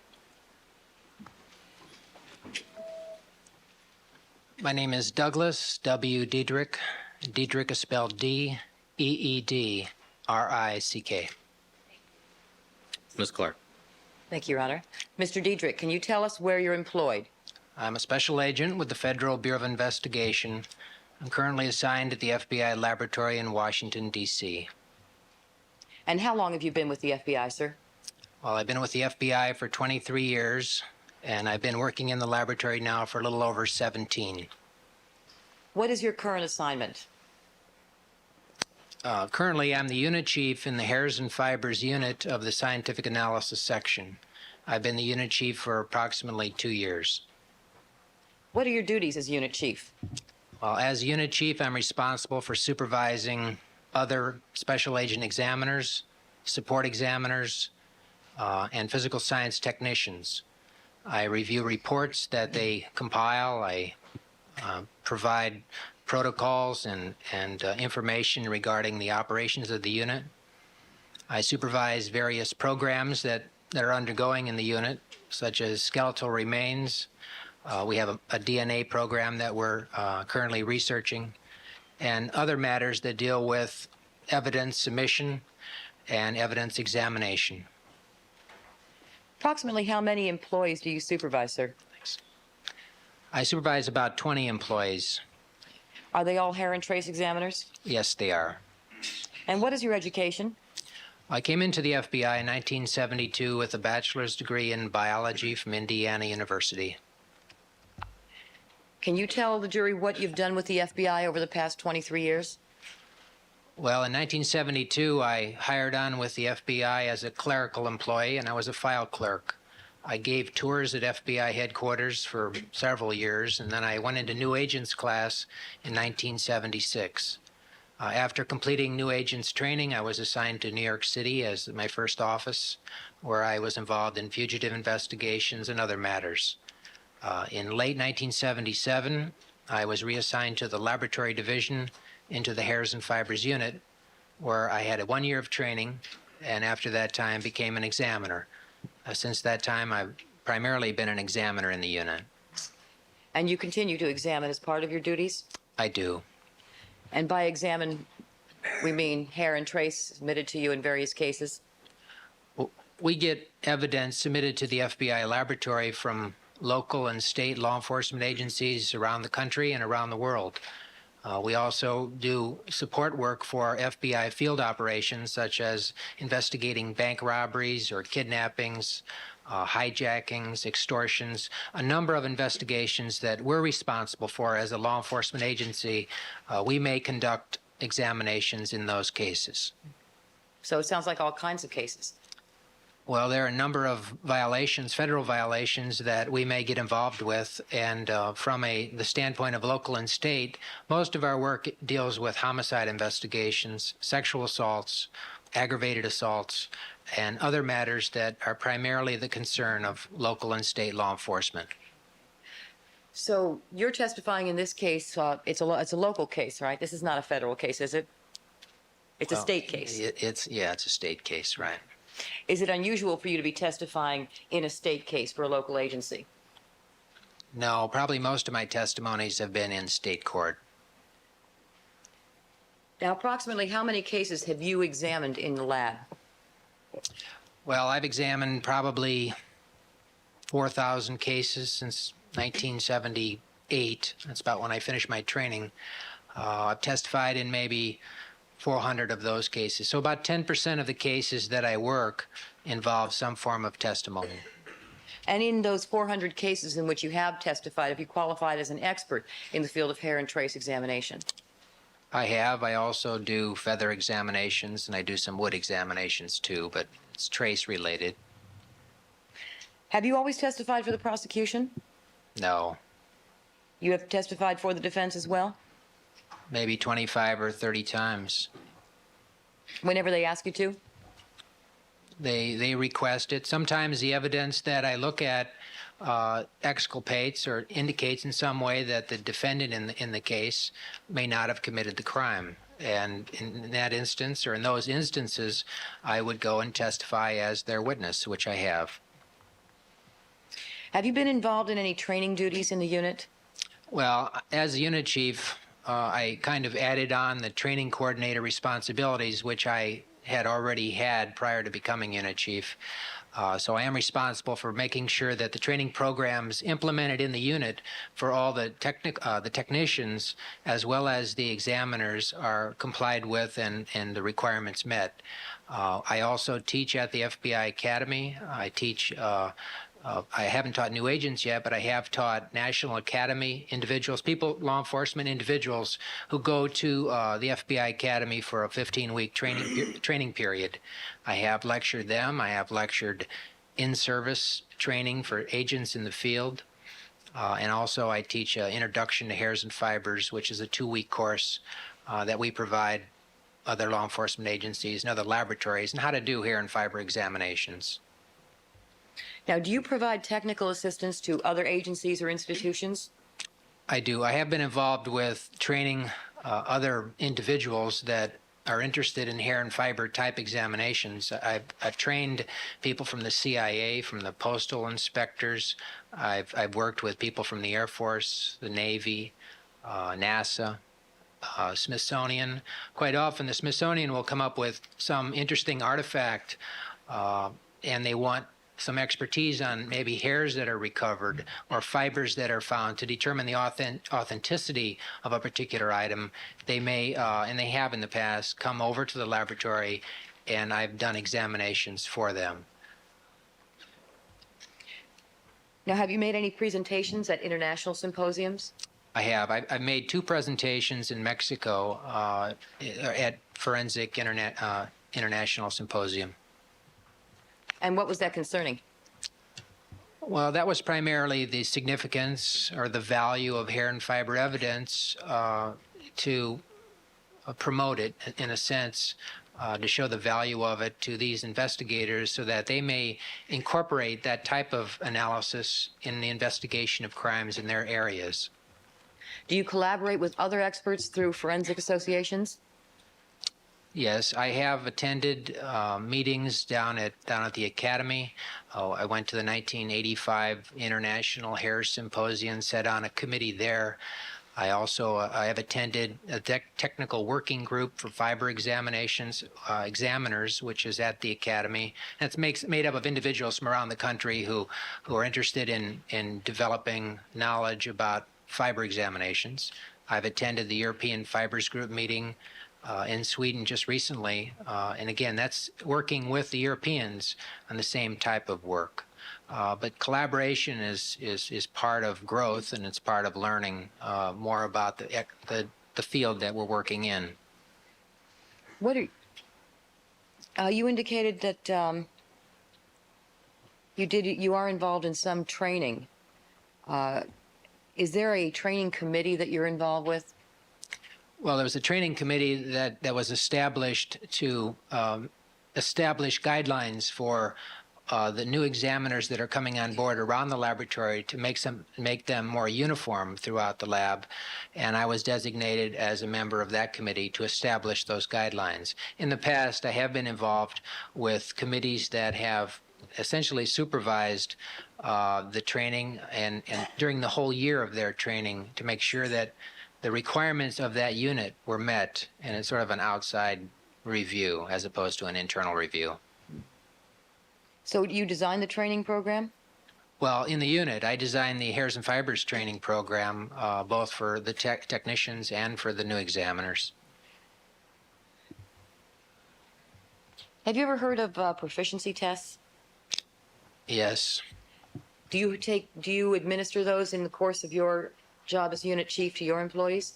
I designed the proficiency test relating to hair and fiber examinations for all the examiners in the unit. They take 2 tests a year. I have one of the examiners make tests for me so I can maintain some proficiency. Working cases helps, but it's just a way to check. We do have a blind testing program, which comes out of Quantico at the academy, at the training division, where cases come in from field offices or other agencies. They look like a regular case. They're worked as a regular case, and then they're reviewed. They're sent back to Quantico for review to see if they were done properly, if they were done in a timely fashion, just to review the accuracy and timeliness of the case. In that situation, then, you're being tested, but you don't know it. You wouldn't know it. No, as an examiner, you wouldn't know it. But what if you make a mistake on one of those blind tests? How do you find out? Well, the blind test results are returned back to the unit chief for review. The unit chief will then determine if the case was done properly. I would review the notes of the case to make sure they were done. No recommendation is done at this particular time. I then return that to the training committee at Quantico, who then makes final determinations. Yeah, we are involved in external training as well. We have been taking external tests from the European Fibers Group and from other groups over the years. By external tests, you mean? Well, an external test is a proficiency test that is provided from outside your own group, such as the European Fibers Group over the past couple of years has sent tests out that we've worked with and sent back a response. In the past, and I can't recall how many years ago, I think the English were sending around a test, and I was asked to take the test for our unit, and I haven't heard any results on that. What does that mean? You haven't heard any results on that. Is there any significance to that? Sustained. Let me ask you, sir, if you know. When you're tested either through a blind proficiency test in which you don't know you're being tested by Quantico or by an external test, are you notified if you've made a mistake? You become aware of it, yes. They'll let you know. And the purpose of these tests, whether they're internal, external, or blind, is to see if anybody is having a problem. If somebody is not making the matches that they should make, or if they make the proper associations or not. Sustained. May I lay a foundation, Your Honor? Proceed. So if you are notified if you make a mistake, you are made aware of that. That's the purpose of He can't testify what others do, don't do. Overruled. Proceed. the purpose of proficiency test, as I said. Ask another question. Did he answer it? Question, are you notified, yes or no? Yes. Are you notified? He's answered the question. And the answer was yes. Okay. Have you ever been Yes. notified, sir, of having made a mistake on a proficiency test? No. How about anybody else in your lab? I have no record of any such mistake being brought to my attention. We've been involved in proficiency testing in the laboratory since 1986. And since 1986, when proficiency testing began, you have not had any mistakes brought to your attention No. made by anyone? No, and in the last few years, I've been grading the test as well. Now, earlier you used a term, and I'd like to ask you about its scientific propriety. When you make an examination of hairs or fibers, and you attempt to compare them to see if they are the same or similar composition, do you ever use the term match? Well, sure, we use the term match. And when you use the term match, what do you mean? Well, a match indicates that the question material and the known material exhibit the same microscopic characteristics. With textile fibers, they may also exhibit certain optical properties which are also the same. When I say match, we cannot say with absolute certainty that a fiber originated from a particular fabric. It's not possible to do that. Nor do we say that a hair that's found at a crime scene or in a proficiency test originated absolutely from that individual. Now, on a proficiency test, you know it did. I mean, because that's the way the test is designed. You have a known sample from an individual, and you have a question hair. Now, the question hair, I know, came from that person. That's a fact. But the most an examiner can say about that hair is that hair could have come from that person if it exhibits the same microscopic characteristics. It's a fine line, but we only say could have. Okay. Please, according to you, that explanation because Your Honor, match are we has having plain speaking English. objections now? Sustained, counsel. Sidebar with the court reporter. Right.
Thank you, counsel. Proceed. All right.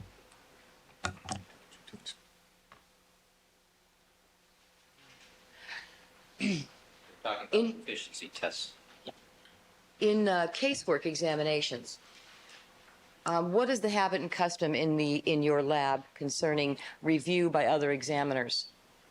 For example, if you have a case and you draw conclusions about what you've seen in the course of your comparisons, does someone else review that as well? Do they just review your paperwork, or do they review the actual items that you compared?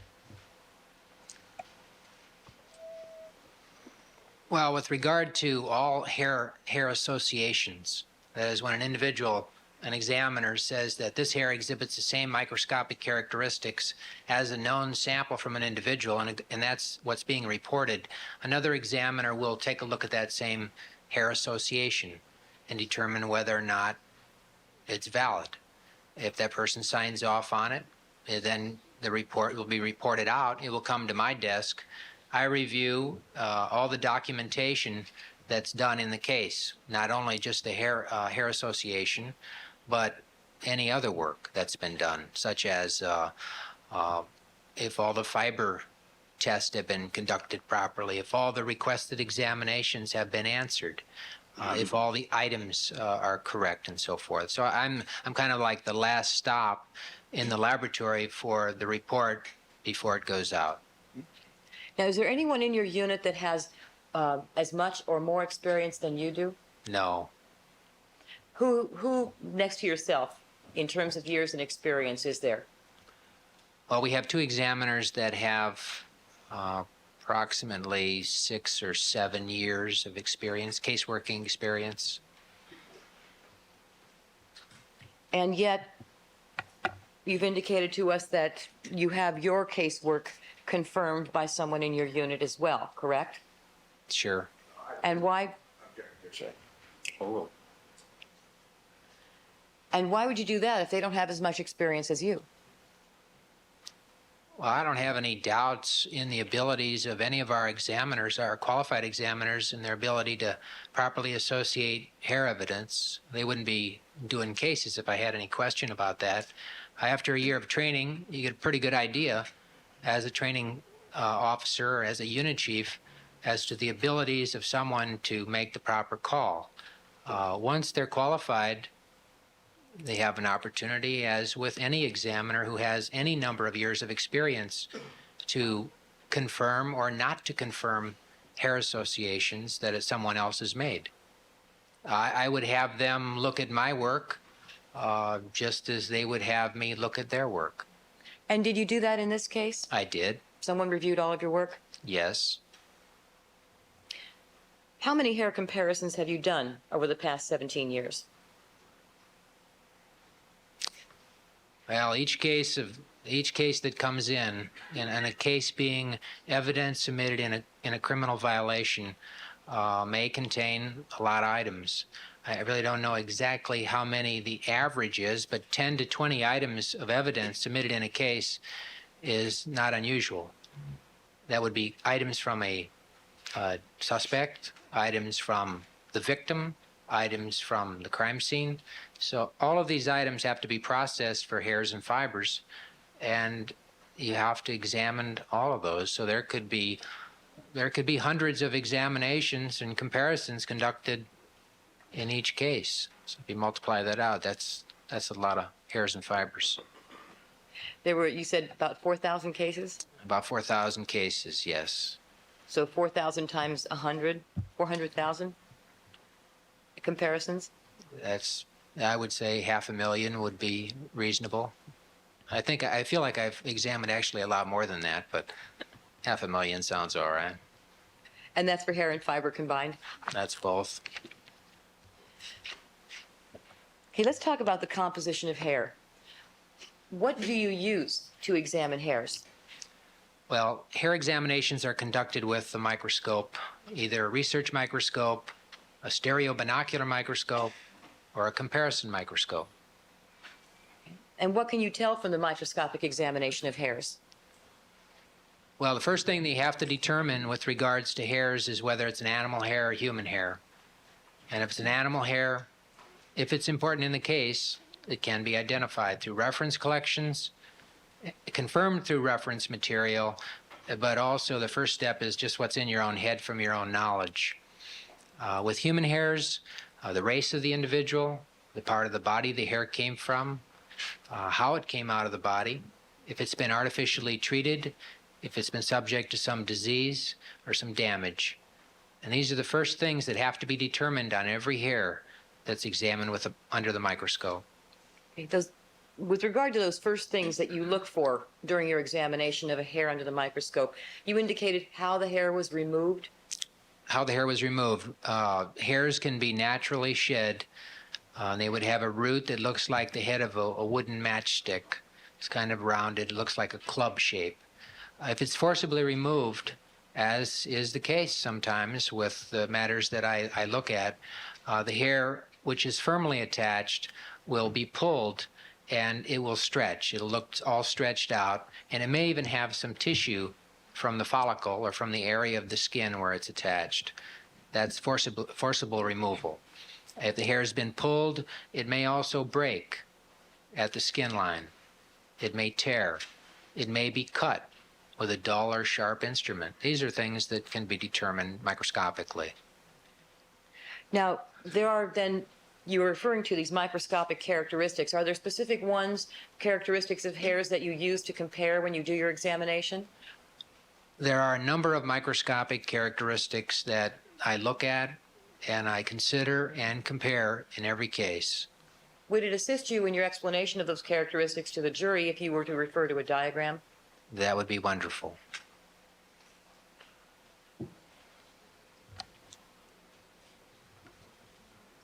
People's 459, Your Honor. All right, People's 459. You know,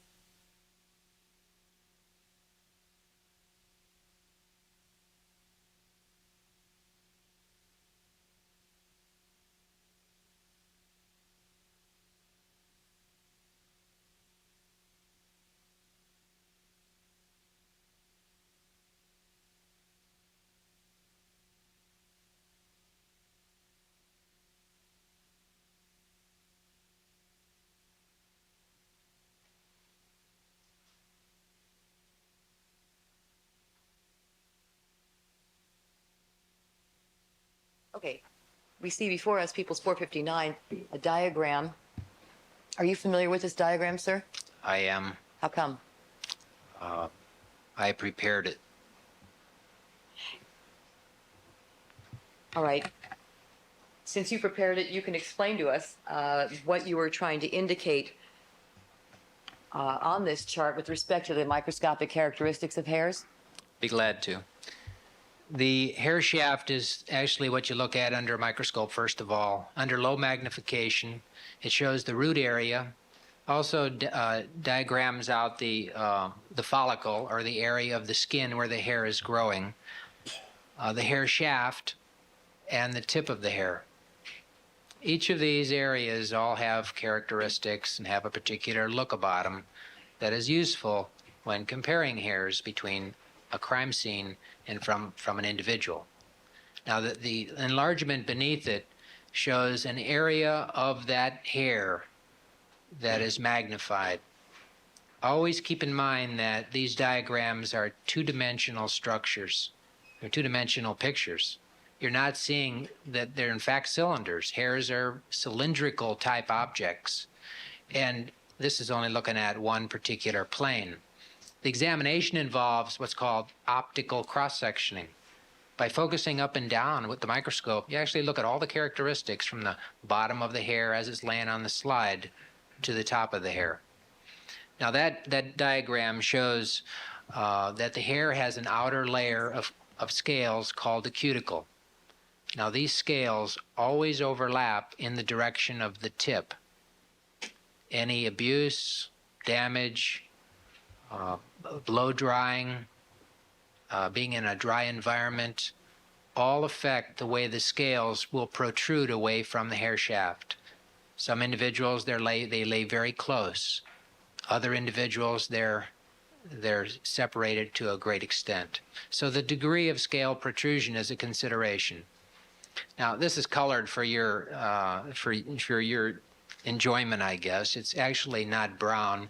The color of the cuticle is something that would be considered. For instance, if a person treats their hair, if they dye their hair, or even if they alter the color in some way, it's possible to determine when that treatment may last have been applied by considering the length of growth of that, the length that the hair has grown since the application of the treatment. So about a half an inch a month, you get an idea how far back the treatment was applied. And this may be important in a case, depending on the circumstances. Now, the cuticle can be very thick, it can be very thin. It may have a very distinct border underneath it. Other times it looks like it blends very evenly with what the underlying structure is called the cortex. Now, most of the hair is called the cortex. It's kind of like a pencil, all right? The paint on the outside of the pencil is the cuticle. All the wood, that's the cortex. And the lead portion of the pencil, that's the central structure called the medulla. Now, in the cortex, there are pigment granules. They help to give the hair color. The pigment granules can be different sizes and shapes. They could be distributed in certain ways within the hair. In black people, the pigment granules are tightly grouped and often very dense. In Asians, the hair, the cortex may be quite a bit larger. It may have a reddish coloration. In Caucasian individuals, you have a pretty good range. The distribution of the pigment is a consideration. Red-haired people, the pigment's always grouped down towards the middle, down towards the medulla, but most everybody else, it's grouped outside towards the cuticle. All right. Now, also in this cortex, you'll have little air bubbles. They're called cortical fusi. It's a scientific term, but they're just little air bubbles. And these little bubbles can appear in different sizes and shapes and different places of that hair. It would be something to look at and consider when you're comparing a question hair with a known hair.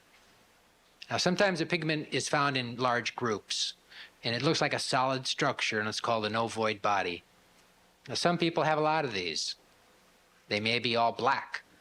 Some people have amber-colored ovoid bodies. They could look like little footballs inside the hair shaft, or they may look like circular structures. It just depends on the individual. If they're there, how many of them, where they're at, it might be something that is characteristic of that person's hair. Now, in the center of the hair is called the medulla. It may or may not be present. In head hairs, sometimes you see it, sometimes you don't. With Asian individuals, the medulla is often very thick and continuous. If it looks black under the microscope, and I believe in this diagram it looks black, that's because there's air surrounding that area of the hair, and the light from the microscope won't get through it. So it may look black. Sometimes there is no air. It'll look clear. It just looks like a clear river running down the middle of the hair. Now, it may be continuous. It may be broken. It may be in large lengths, or it may be in small groups, and there just would be trace, a consideration of the appearance of that medullary structure. That's about what hairs look like. Well, based on what you're saying then, sir, these characteristics of the cuticle, the cortex, and the medulla are vary between individuals. Well, yes, they are. Yes. Oh, Would you be able to draw for us some of the ways in which you've seen it vary? I'd be happy to.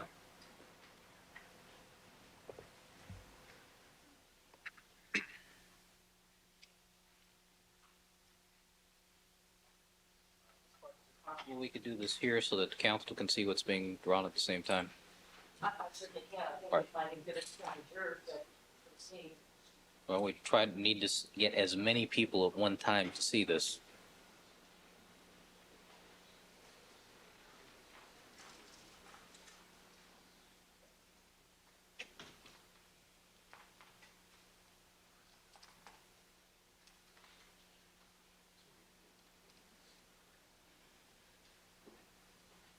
All right, 165, can you see that?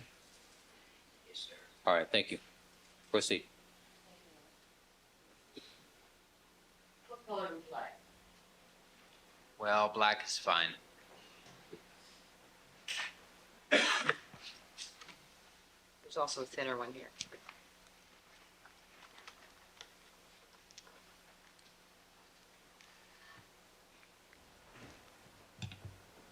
Ms. Parker, would you like Mr. Diedrich to draw? What would you like to draw first? Would you like me to step down and draw for you, please? Yes, I would like for you to sit down. Thank you. Now, we talked about the diagram. I'll just kind of redo this a little bit for you here, just so we can fill in the blanks.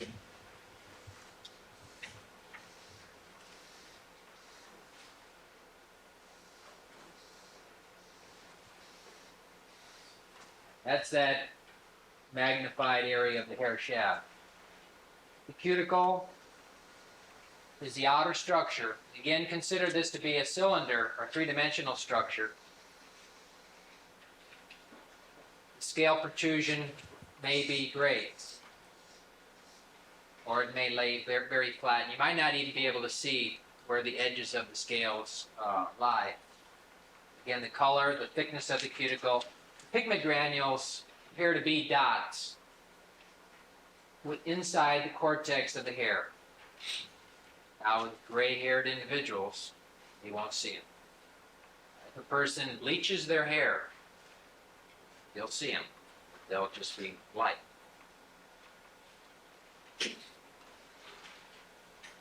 Pigment granules can be in groups. They help to define the racial group. Clumping of pigment into groups within the hair shaft is characteristic of black individuals. But not all black individuals have heavy clumping of pigment. Some do, some don't. When I speak of microscopic characteristics, we go from models. Always go from a model. We have a model for the Caucasian. We have a model for black individuals. We have a model for Asians. But they don't always follow the model. However far they go away from the model, that makes it a little more difficult determining race. And sir, why do you determine race? What's the point of that? Well, race is determined primarily for investigative purposes. That's the first stage. You may have a hair that's recovered on an item of evidence in a case. They want to know who may have committed the crime. From an examination of the hair, some direction may be given to the investigator by the lab examiner. Might help them in determining who they should be looking for, perhaps. The bottom line in our work is comparison.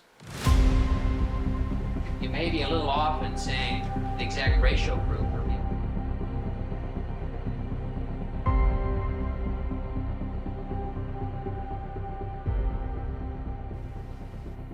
Well, I was going to ask you about limb hairs. Let me ask you that later. Right now, can you please tell us, sir, how you conduct an examination of hairs? Well, back again a little bit here. The first thing I do, once the hairs are prepared on glass microscope slides, is to examine the hair to determine animal, human, racial origin, and part of the body it came from. I do that with all the question items. The question items may be from the clothing of the victim. And it may be several items, and they're all mounted on separate slides.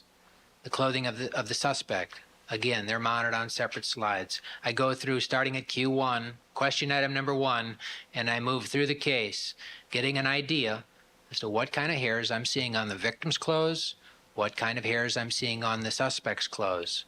I then go to the known hairs, I examine the knowns, describe them in note form, but the notes are taken just for me to make sure that I look at everything and also to highlight some of the characteristics that are being seen. And ultimately, take the question hairs using a comparison microscope and comparing them with that instrument. All right. Would you please describe the process by which hairs and fibers are mounted on slides? Sure. The hairs and fibers that are recovered from the clothing of an individual are often retained in either paper folds or in plastic pill boxes or however. Let's say a pill box is taken to a stereo microscope and then examined carefully to see if there's anything in it. Are there hairs in it? Are there fibers in it? What else do I see? And then those hairs are removed individually. Now, before you start even working on this, that whole area is cleaned off and you make sure that there's nothing on it that's going to be added to your case. clean glass microscope slide is placed down on some clean paper.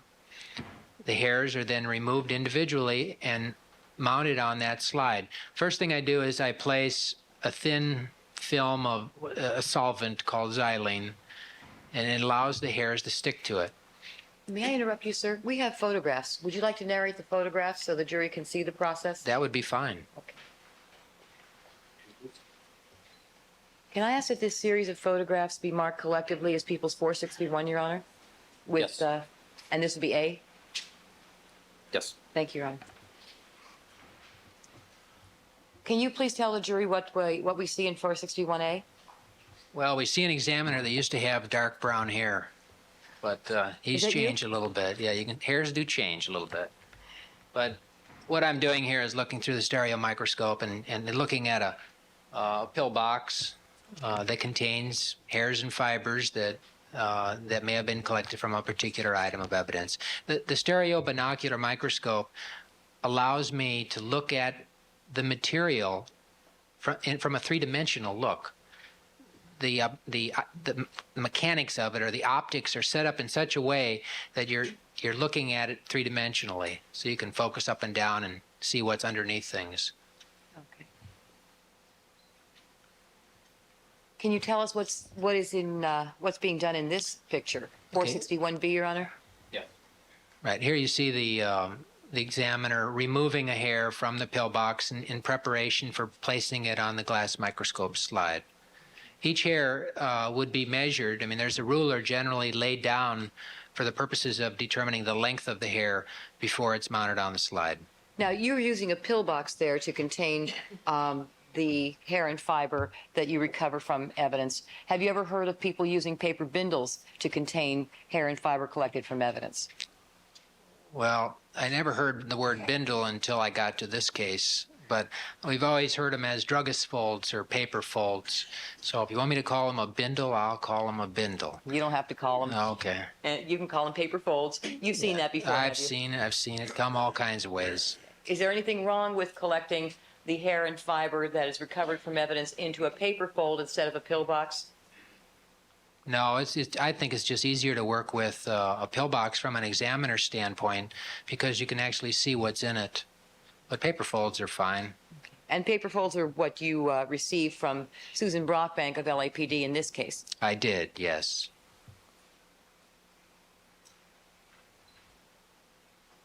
Please tell us what we're seeing here in 461C.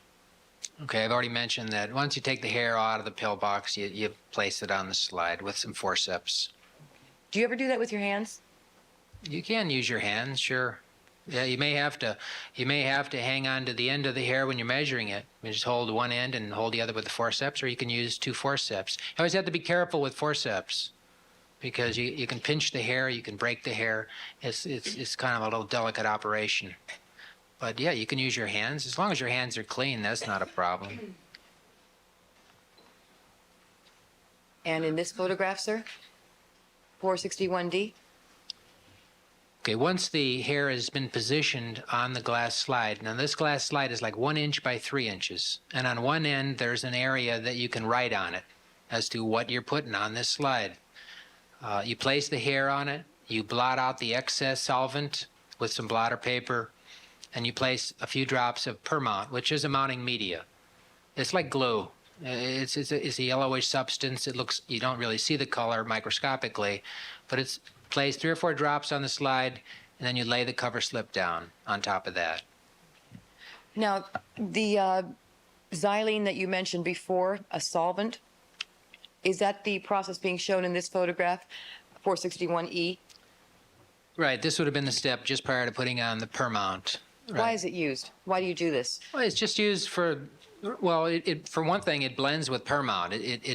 It mixes with it. You couldn't use water. You would have to use something that would mix with the glue type substance you're using. So you actually just to hold the material in place. If you're working with fibers, you can't put a fiber down on a clean, just dry glass because the slightest air movement could move that fiber off the slide. So you just use it to stick things on the slide while you're taking material out of your paper fold or your plastic pillbox or from a hatchet or whatever you're taking it off of, just so you don't lose it. Does either the solvent xylene or permount affect the hair or fiber in any way in terms of its appearance? Does it alter or damage it? No, it just allows you to see it better. Let me ask you about that. If you were to examine a hair or fiber mounted on a slide with water instead of permount, would that be a good or bad thing? I wouldn't do it. And why is I wouldn't that? recommend it either. Well, because there's too much contrast.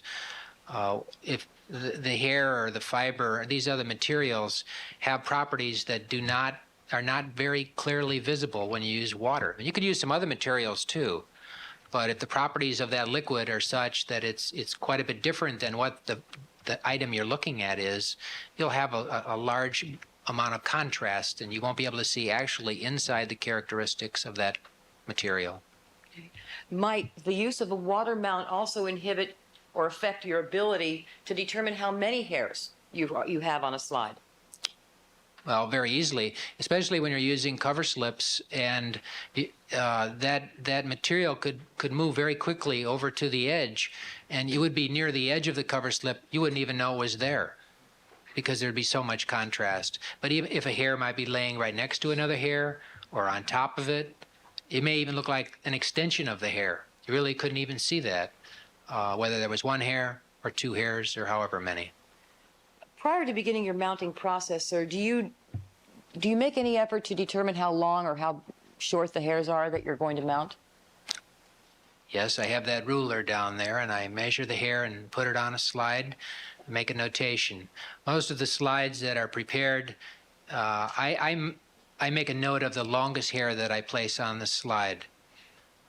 Sometimes at a later date, this is may not work out so well, because the hair that you find that looks like the individual known standard may be shorter than that measurement that you got. You might say under 6 inches or so on the slide, and the hair that you're looking at is 2 inches. And you have to go back with some thread and try to figure it out, and it works out pretty well. You can take the slide apart at any time. Well, maybe not any time, but at least during the time you're working with it, because it is still workable. It doesn't set like glue real hard, real fast. You may have trouble like 10 years from now. Because by then it will be set. Well, it gets set, right, after about 10 years. It's semi-permanent So the initially. slides that you create will permit the examination and re-examination of the hairs and fibers that were mounted for quite a long time to come. Sure, and often during the examination, material may have to be removed from that slide, so that I may make a crack in the cover slip. Cover slip is just a very, very thin sheet of glass that fits on top of the slide just to hold it in place. And the little tap with the scribe allows a crack to form, and then you can remove carefully the material that you want without disturbing the rest of the slide. But you would be able to tell then that the cover slip was cracked. You couldn't miss that. All right, ladies and gentlemen, we're going to take our break for the noon hour. Please remember all of my admonitions to you. Don't discuss the case amongst yourselves, form any opinions about the case, conduct any deliberations till the matter has been submitted to you, or allow anybody to communicate with you with regard to the case. We'll stand in recess until 1 p.m. All right, Mr. Diedrich, if you're ordered to come back 1 p.m.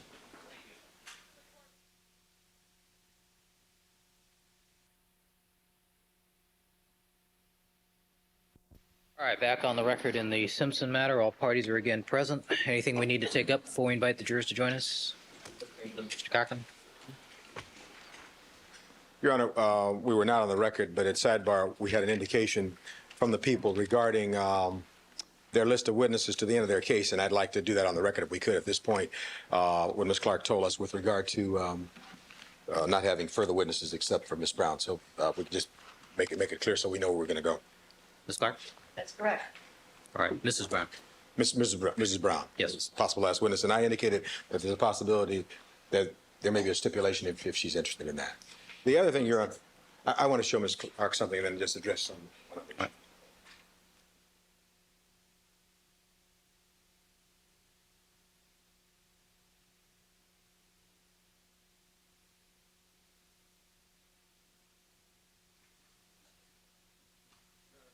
What I wanted to point out was just a couple things to Ms. Clark I was showing her. And some photographs we had from them. You remember the issue we talked about yesterday about the photograph of Mr. Simpson that was gone on the board? And I'm not usually one to belabor issues, but in their very photographs, Your Honor, why are you looking up, Your Honor, like that? I don't understand That was a rolling of the Oh, eyes. that, is what that was. the rolling of the eyes. I don't know what that meant. Your Honor, with regard to this, there is a photograph that they wanted to show. There's a photograph right next to it in the book. And I'd like for you to see these two photographs. And it seems to me if they want to be fair, they'd show this photograph in my left hand as opposed to this. They took the one where he looks the worst, and they're taken at the same time. But one is has a scowl or whatever. It just seems to me fundamental fairness would require them to choose one at least to be fair. And that's the thing we're talking about. So would you mind looking at these two I'll and look see if at the 'em. point is not well taken? I showed it to Ms. Clark, and she indicated she hadn't seen the evidence. It's from her book, so I wanted to. All right, I'll take a look at it. The boards are done, Your Honor. It's all been completed now. I would point out also that, we had a choice between a serious picture, a Ronald Goldman serious picture, and one in which he was smiling, and also selected the more serious picture in his case. But I didn't know there was another booking photograph. But the board is complete, and When do you anticipate getting to that? depends on how long. Well, we're going to go straight through till 3 o'clock. Do you anticipate getting to this before then? No. Okay, let's proceed. Let's have the jurors.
Please be seated. All right, Mr. Dietrich, could you resume the witness stand, please? All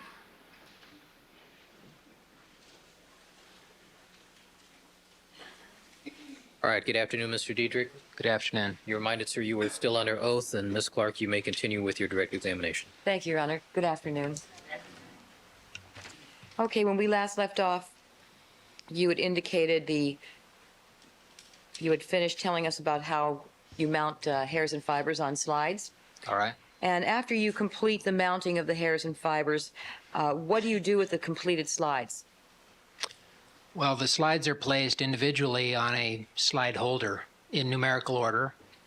From that position, they're taken to a research microscope for examination under low magnification, and then through the whole process. Now, do you change paper between the preparation of each slide? Yes. And were all of these slides prepared in the manner you've described in this case? They were. Did you mount all of the hairs and fibers that were found in the paper folds on slides? I did not. And why is that? Well, some of the hairs that were found or fibers that were found were consistent with others that I had mounted from the same material, such as from the gloves. There were some fibers, animal fibers, that were present. I didn't mount those. Sometimes representative samples are prepared from material.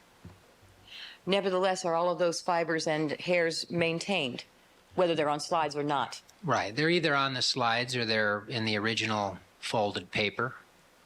And so if anyone wants to re-examine them in the future, they can do so, whether in slides or paper. Yes, they could. Okay, who mounted the questioned hairs in this case? I did. And were the known standards, that is, the samples taken from people's heads and from various cloths, were they mounted using the same procedure you just described? They were. And who did the mounting? Well, Of the knowns. Well, the original known set of hairs was prepared by Susan Brockbank of the Los Angeles Police Department Crime Laboratory. All the other known samples that I received later, I prepared. Okay, and so then when you say the original known samples, who are you referring to? That would have been from the defendant and also from the two victims. Ronald Goldman and Nicole Brown? That's right. When Susan prepared those slides of their hair standards, was she in the same room with you? She was. Was she at the same desktop with you? No, she was at a technician position, which is in front of my desk. And did you observe the procedure she followed? I did. I gave her some instruction as well as how I would like to see the slides prepared. And did she do so according to your direction? She initially started using her own just out of habit, and we decided that it was easier and more time-saving to do them the way that we normally do them. Now, do you mount more than one hair or fiber on a slide? Sure. How many do you usually mount, either hairs or fibers on one slide? Well, with hairs, it just depends on the racial origin, the length of the hair, the thickness of the hair, the curliness of the hair. It has a lot to do with it. There could be 5, there could be 3, there could be 15. It just depends upon the hair. And what do you mean by that? It depends upon the hair. Do you group them? Well, if a hair is removed from some debris and it's 20 inches long and it's from an Asian, you know, it's going to be a big hair. You might only mount one hair on that slide because it takes up a lot of the space. You're only given a little less than 1 inch by 3 inch space to mount that material. But if you have shorter hairs that are, let's say, half an inch long, for instance, from a black individual or from a white individual, you might be able to prepare more. You don't want the cover slip and the per mount to be too thick. Otherwise, it's kind of like floating around in a submarine trying to figure out where these hairs are. You want it to make a pretty flat mount. So it depends on the hair. Okay, well, at the time that Susan Brockbank was mounting the known standards on slides, what were you doing? I was looking through the question debris, question material, and preparing slides myself. Well, what's the possibility of any of the known standards she was working on jumping over onto your slides on the other desk? No, that's not a possibility. There's too much space in between, and there are no air currents to speak of in that room. Can you describe that room a little bit?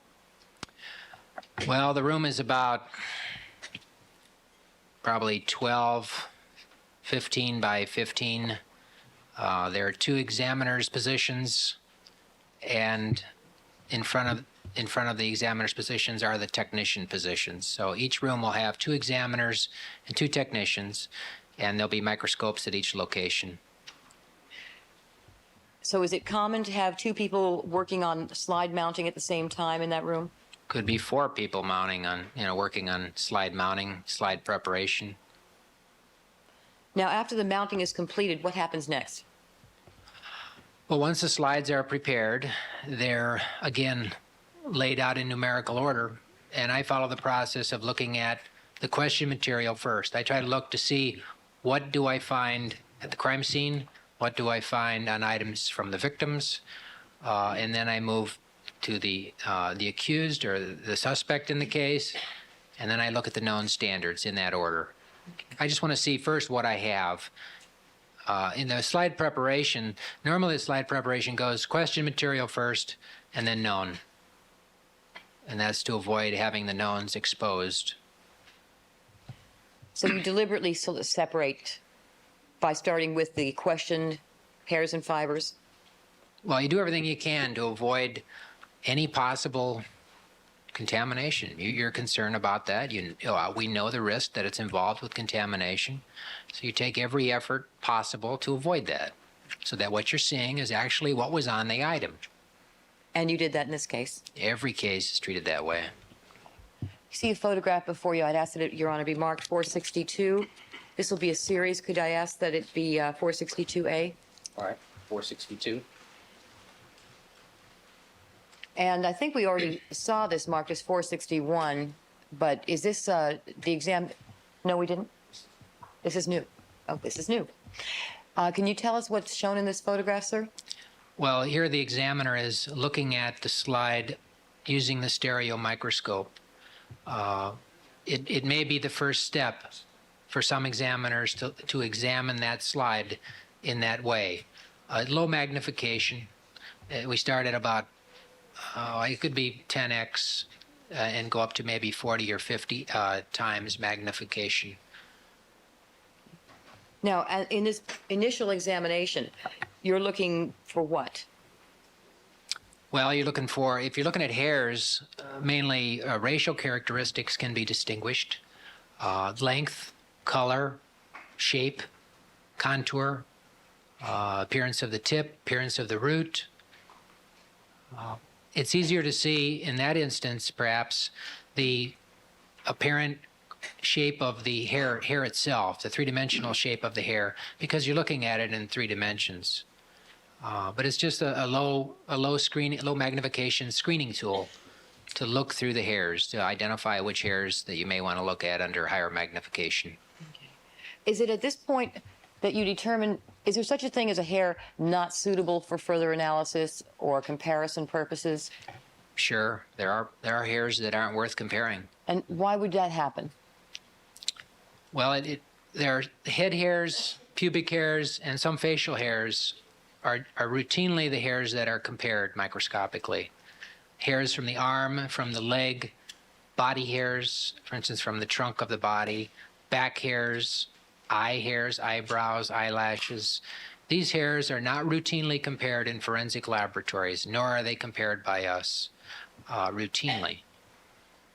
It may be of some interest in some instances where someone may be hit with like a club hit in the face, and on the club you find eye hairs that are embedded in the club, then that takes on a little more significance.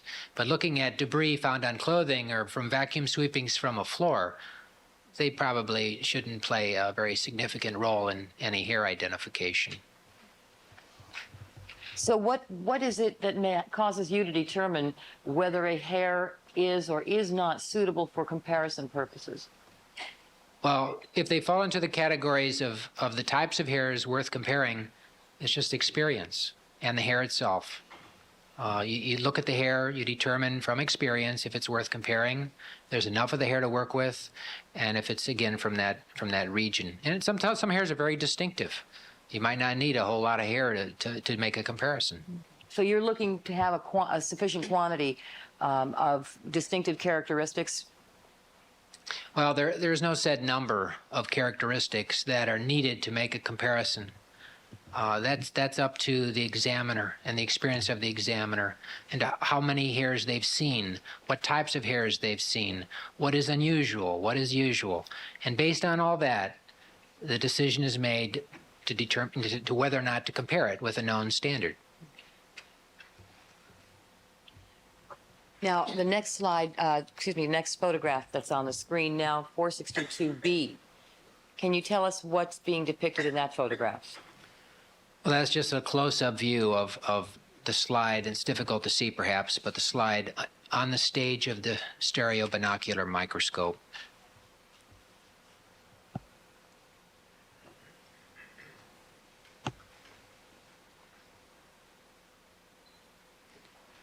And 462C, can you tell us what do we see in this photograph? Well, here the examiner is sitting at the comparison microscope, and that's really one of the main tools of the unit. And that's the tool that is used to take a questioned piece of material, like a hair or a fiber, and compare it in the same field of view with the known material. For instance, if a hair were recovered from a weapon or from an item, it would be mounted on a glass microscope slide. Now, that instrument there are 2 microscopes there. One microscope would be used for the question slide. The other microscope would be used for the slide containing the known hairs from the individual.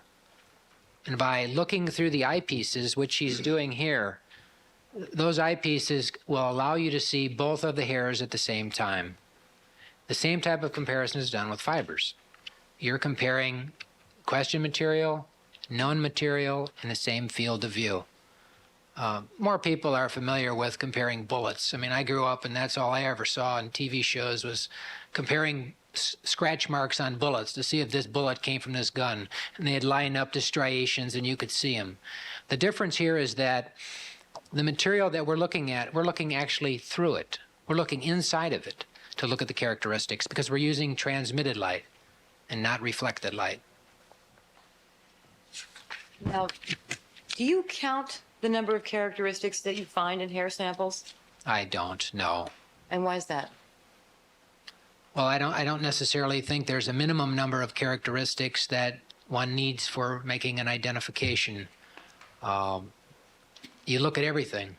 You look at all the characteristics that you see. And based upon all of these things that you're looking at, an opinion is reached based on that. Not on how many notes you take, not on how many points that you write down in your notes. It's actually based on what you're seeing.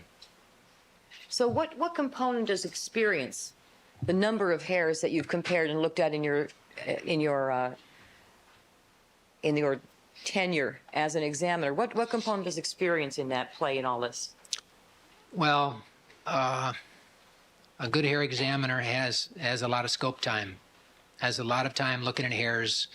The more things you see, the more value judgments you can make regarding what something is worth. We do this every day ourselves in our own everyday experiences, and I just do it from a microscopic standpoint. We value things all the time, and I place value or importance on certain characteristics that I see under the microscope. So the more time you have, the more decisions you can make that are of value. But still, people that come through the training after a year are still going to be seeing a lot more hairs than what many people would ever look at. And within several years, they have a pretty broad base. But I've seen, obviously, a lot more. Now, as you examine, you talked about notes, sir. As you examine the slides, are you taking notes about what you see? I take notes on, again, the question items first. I look to determine if there are hairs present, the type of hair, animal, human, race, body area, the condition of the root, approximate length of the hair, how if the hair had any treatment. I may indicate if it's not suitable for comparison or suitable for comparison. And I just move through the material that way from item to item until I get to the knowns. The known hair slides are examined more, they're examined more carefully at this point because I want to make sure I have a good idea in my mind of the characteristics of this individual. I then can go to the comparison scope and make the comparison. It doesn't take the comparison scope initially. Once you get through to the question material, you have a pretty good idea what the hairs of this person look like, or what the hairs of this person look like, because they're on their own clothes. When you get to the known hairs, you look at the characteristics and the lights go on. I've seen that hair before. I've seen those hairs before. And you just go back through the question material and compare them side by side. And when you say side by side,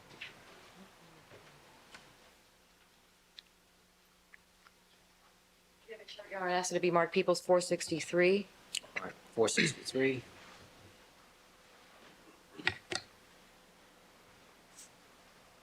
Can you tell us, sir, what this chart shows us? Well, it kind of gives you an idea of what you're looking at through the comparison microscope. And essentially, it looks like that first chart you saw with a line drawn down the center. And that's the dividing line between your two microscopes. The best possible match, the one you try to really get, is where you have a mirror image setup. That the hair on the left, which is the known hair, and the hair on the right, which is the question hair, if you looked at them together, they would appear to be one hair.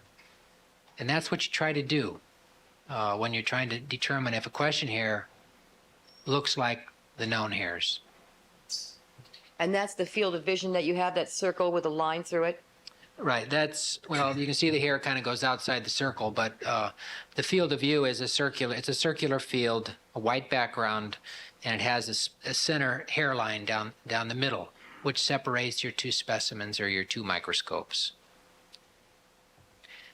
Now, is everyone's hair the same? For example, my hair, okay? I almost lost it. We have one hair. If I pull out this one hair over here, is it going to look the same as, say, a hair over here? With your hair, they probably are going to be pretty close. But But with You commenting on yeah, something? yeah, well, All right. with most people, there's pretty good range. I mean, there could be a range from you might have a dark hair, a coarser hair on one side, and you might have a finer hair on the other side. That's why we require that the coroner, whoever's collecting the hair samples from the individual, take pullings from different areas of the head as well as combings, because you got to have a couple things working here. You have hairs that are actively growing, and you have hairs that are ready to fall out, and they don't look the same. They look a little different. So I request that we get at least 25 to 30 pulled hairs, and then take combings as well, so that you can get a good idea as to the types of hairs that if they were pulled out, what they would look like, and if they fell out naturally, what they would look like. And use all of these hairs in forming an idea about the characteristics of the known hair. Okay, so then, is there like a range of characteristics for each person's hair? There is a range of characteristics, sure. And when I look at the individual hairs from a sample, I determine what the average hair is. You can do that. You can look at them and say, well, I see hairs that pretty much fall within a pretty narrow range, and you're going to have some hairs that are on the outsider edge of that range. But you include all of those into the characterization or the analysis or the storyline that you're writing on these known hairs. This range of characteristics, though, from my experience, is a much narrower range than what you see out in the population, out in other people.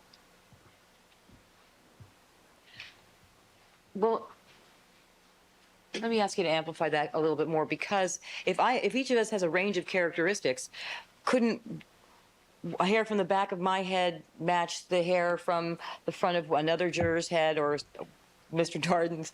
You know what I mean? If there's a range, then why? I shouldn't bring Mr. Darden into hair discussions. I won't do it anymore. You know what I mean? If we all have a range, then isn't there going to be an overlap? How can you say that any hair didn't come from someone else? Well, as I said, there is a range with each person. Everybody has a range of characteristics. Some people have a broad range. Some people have a lot of hairs that look very similar to each other. It makes it a little bit easier if they're closer together than if they're far apart. But the overlapping aspects, that you might say that a hair that you find on one person's head, it may have some similarities to another person's hair. There may be some overlap, but it won't match.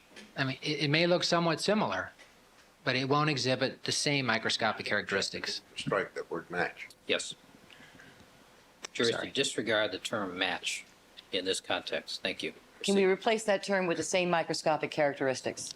I meant to say that they won't exhibit the same microscopic characteristics. That is, they won't look the same. Now, you mentioned, if you looked at that my hairs would probably all look very similar. You're referring to color treatment, correct? Well, I think the color treatment would be a big help, yes. And you could see if someone had color treatment in their hair under the microscope. Oh, very, very easily, yes. But even if someone has color-treated hair, some kind of treatment with respect to the color, will you still see some kind of a range of characteristics? Oh, you will, sure. And for instance, some of your hairs may be lighter than others, and they may not have as much pigment.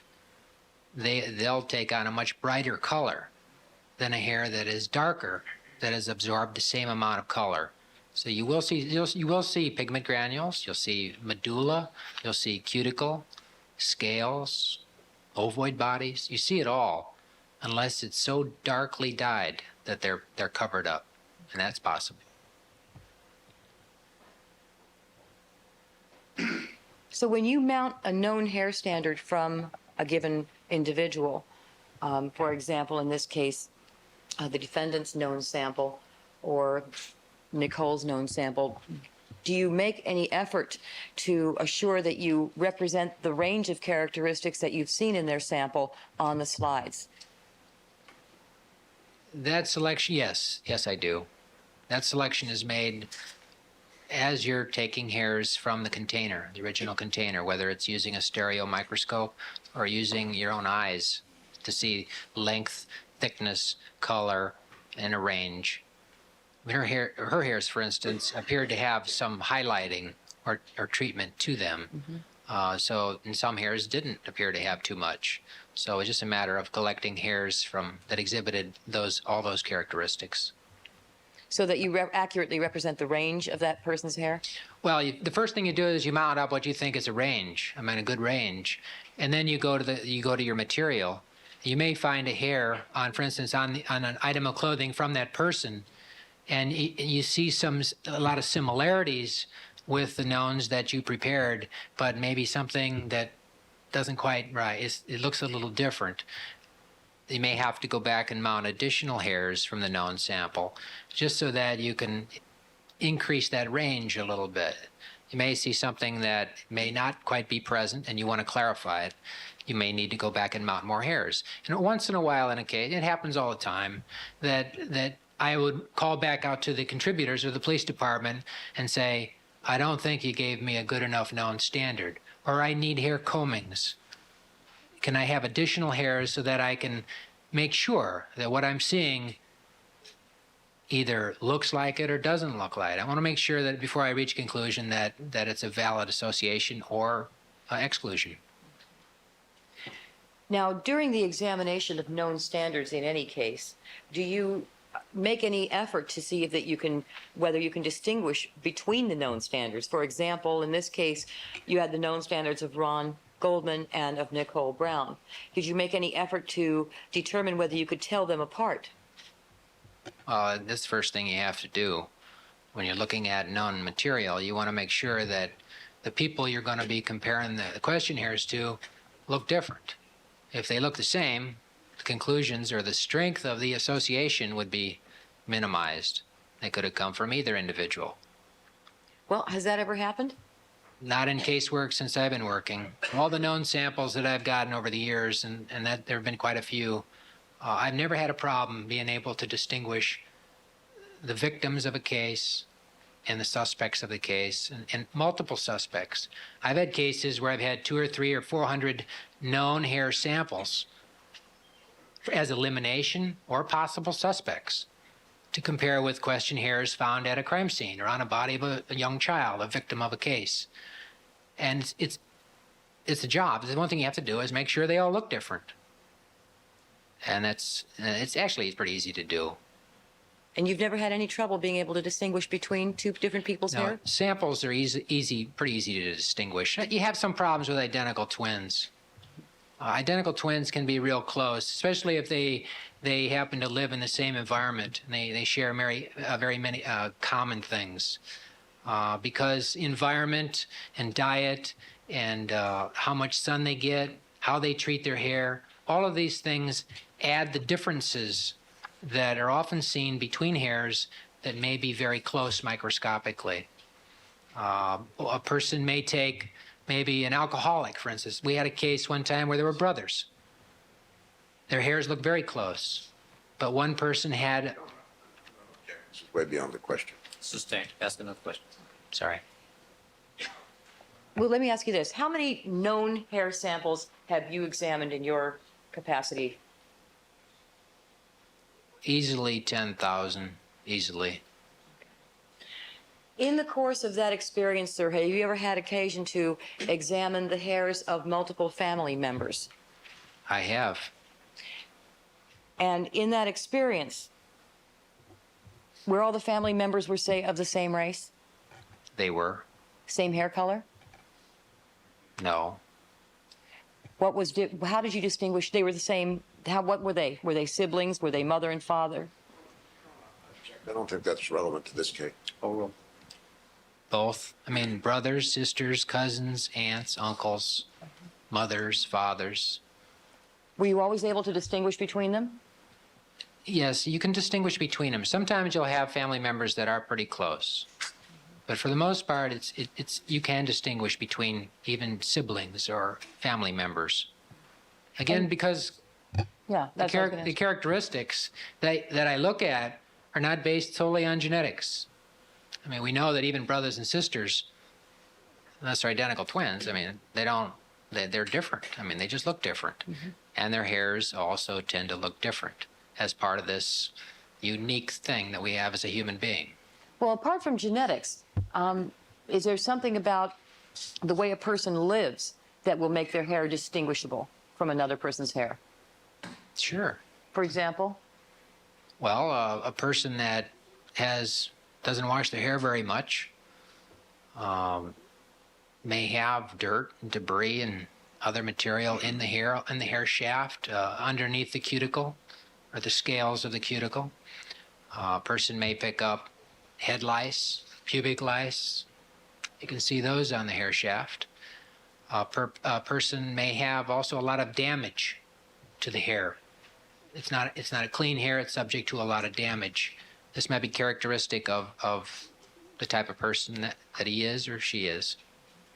So, for example, if you got the known standards from two family members whose hair color was the same and who are of the same race, would you be able to distinguish between them based on these other characteristics that you're describing? Well, hair color and race are pretty broad categories.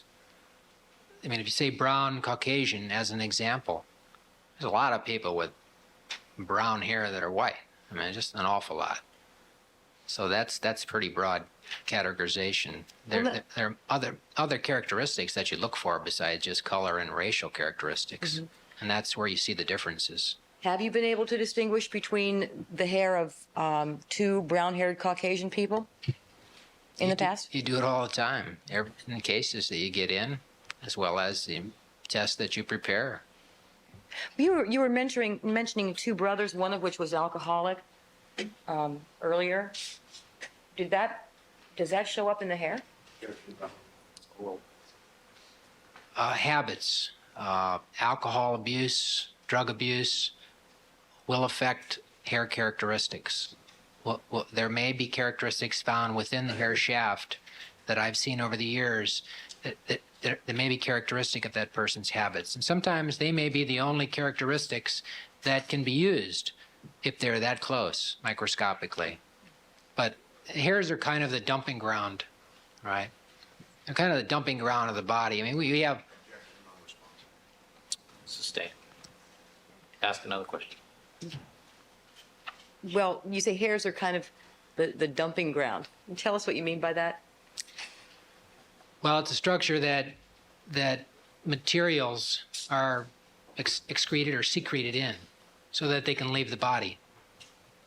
A person, as an example, a person has been poisoned, and this has been documented in a lot of cases with arsenic, that by looking at the hair, one can determine that arsenic is in fact present in the hair. If a person is a drug user, the drugs will be excreted or secreted into the hair shaft, and they can be tested that way. And it's a test that is more commonly being used for employment type matters, rather than invade the body with taking blood samples. Responsive, irrelevant. They take hair samples. So it's just it's a structure of the body that helps the body get rid of things. Now, in this case, I believe you indicated that you initially got the known standards of the defendant, Ron Goldman, and Nicole Brown, correct? I did. And I believe you also testified you were able to distinguish each of their hairs from each other. I was. Did each of the individuals, for example, did Ron Goldman's hair display distinctive characteristics?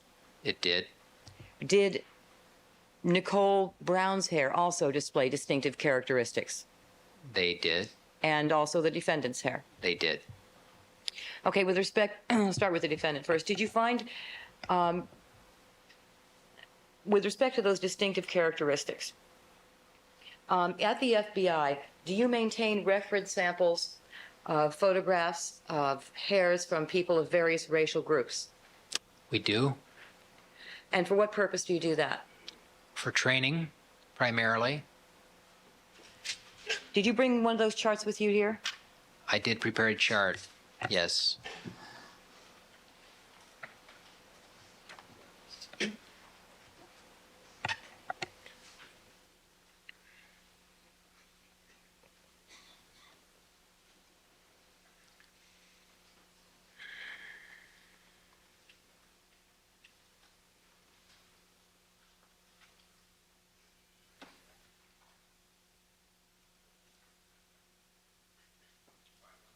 Can you see that? Right, thank you.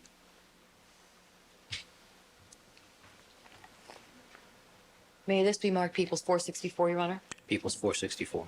Thank you. So are these all photographs that you have at the FBI? Well, no, I photographed them. Those were hairs of different black individuals, blacks from this country and from Africa. So,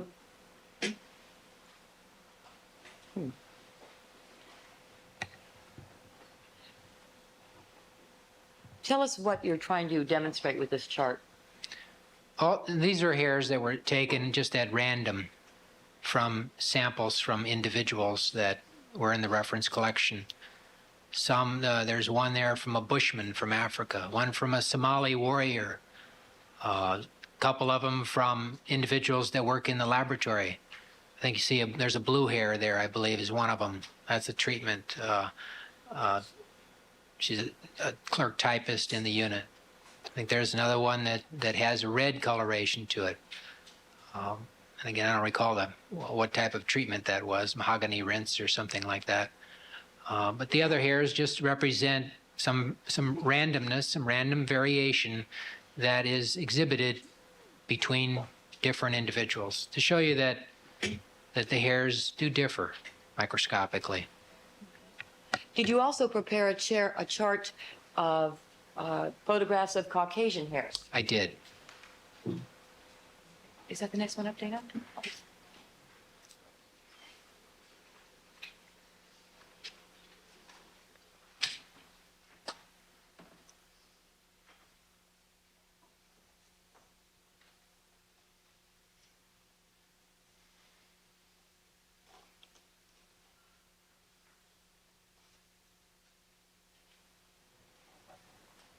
I'd ask that this chart be marked 465, Your Honor. 465.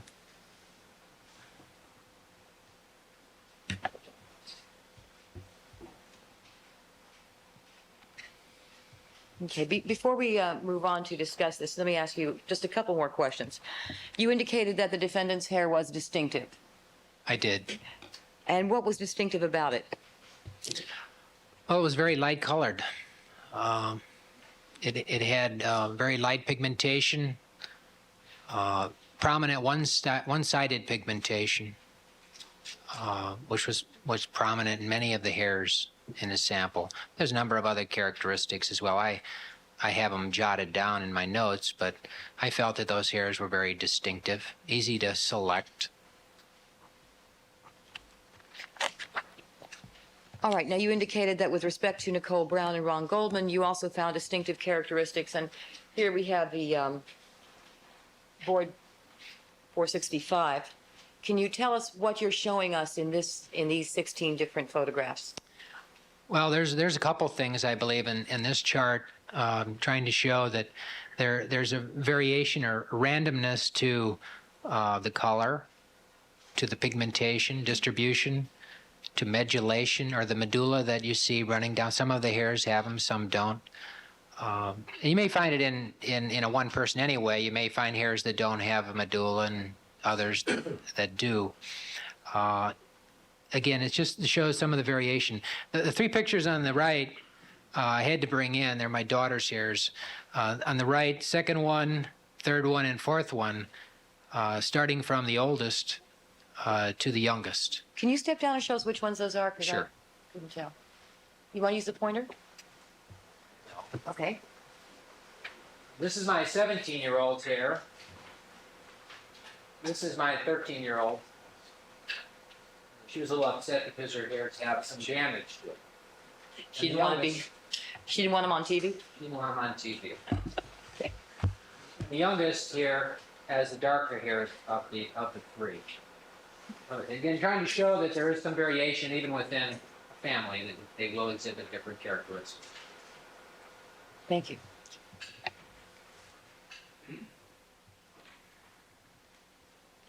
All right, so you indicated that you examined question hairs, and then you examine the knowns, and then you go to the comparison process? That's right. and you indicated to us the use of the comparison microscope.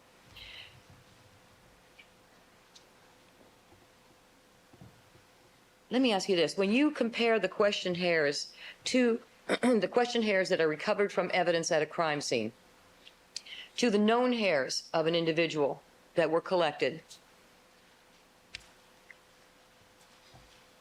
what would you say if only one hair from the known standard exhibited the same microscopic characteristics as the questioned hair?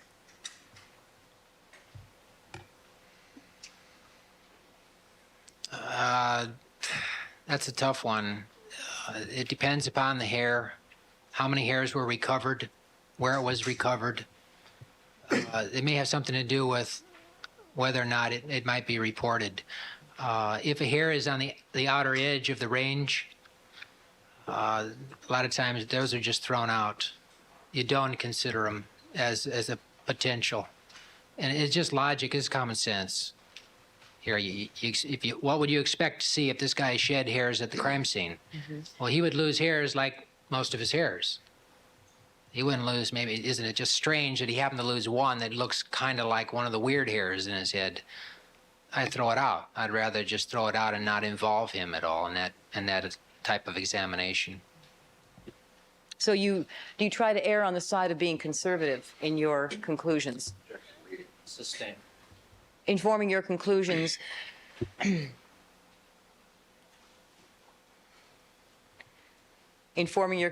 how do you have some kind of standard that you go by in terms of trying to benefit the suspect?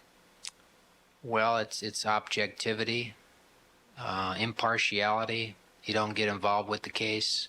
You try to report out truthfully what you see based upon the observations you make, with no concern with the outcome. And it's normally a default mechanism built into it. If there's any question, you throw it out. You don't try to make a match. You either matches or, I say matches again, I'm sorry, it's... Instruct the witness. Yeah. Yes. Ladies and gentlemen, you were to disregard the term match in this context. You either have the same microscopic characteristics. You have to apologize because some of that comes out naturally, but yeah, if it exhibits the same microscopic characteristics, you call it that way. If there are some differences and you can't account for them, you throw it out. No.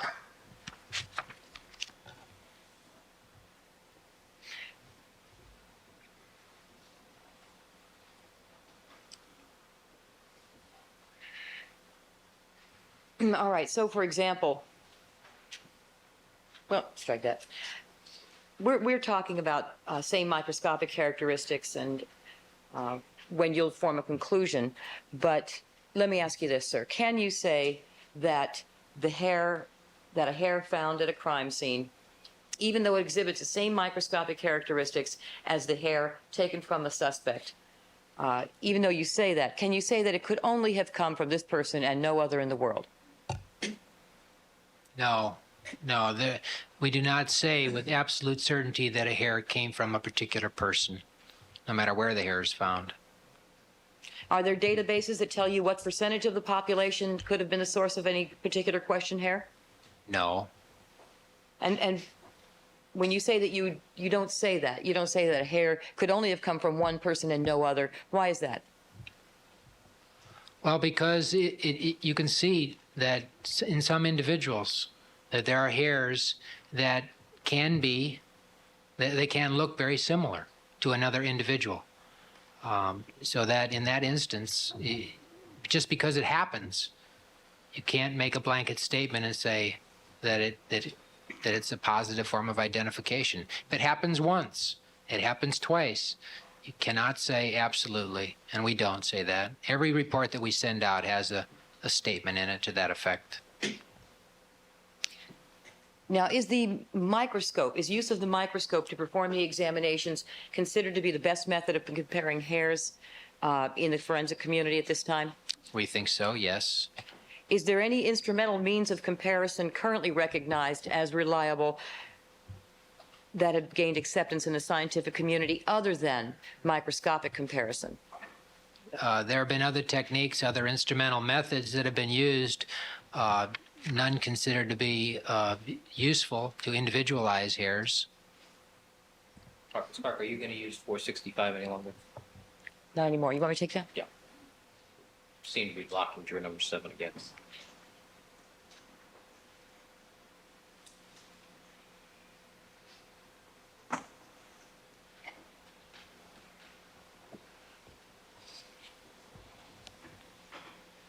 All right. Let's talk about fibers for a minute. Tell us what a fiber is. Well, a fiber is the smallest piece of a fabric, essentially. Are there different kinds of fibers? There are naturally occurring fibers, such as from an animal. Woolen fibers is a good example. Cotton fibers that come from plants. So plants provide textile fibers. And also there are man-made fibers. And there's some others, but man-made and naturally occurring are the two main groups. We have a chart here, Your Honor. It's on the screen. Ask if you mark People's 466. Equals 466.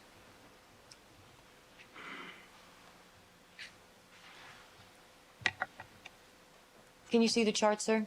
That's been marked as People's 466 I can see it fine. on your monitor? Okay. Yes. Tell us what is shown in this chart. Well, in the upper right-hand portion of the chart, you see what is depicted as a cotton fiber. And it's probably the most common plant fiber that we wear. And cotton is used for a lot of other things besides wearing, but it's the most common plant fiber. It comes from a seed boll. It's a seed fiber. The fiber beneath it is a woolen fiber. It's an example of a wool fiber taken from a sheep. Woolen fibers can come from other types of animals as well. They don't have to come from sheep. It could come from a woolen fiber from a goat, would be a good example. Camel hair, another one.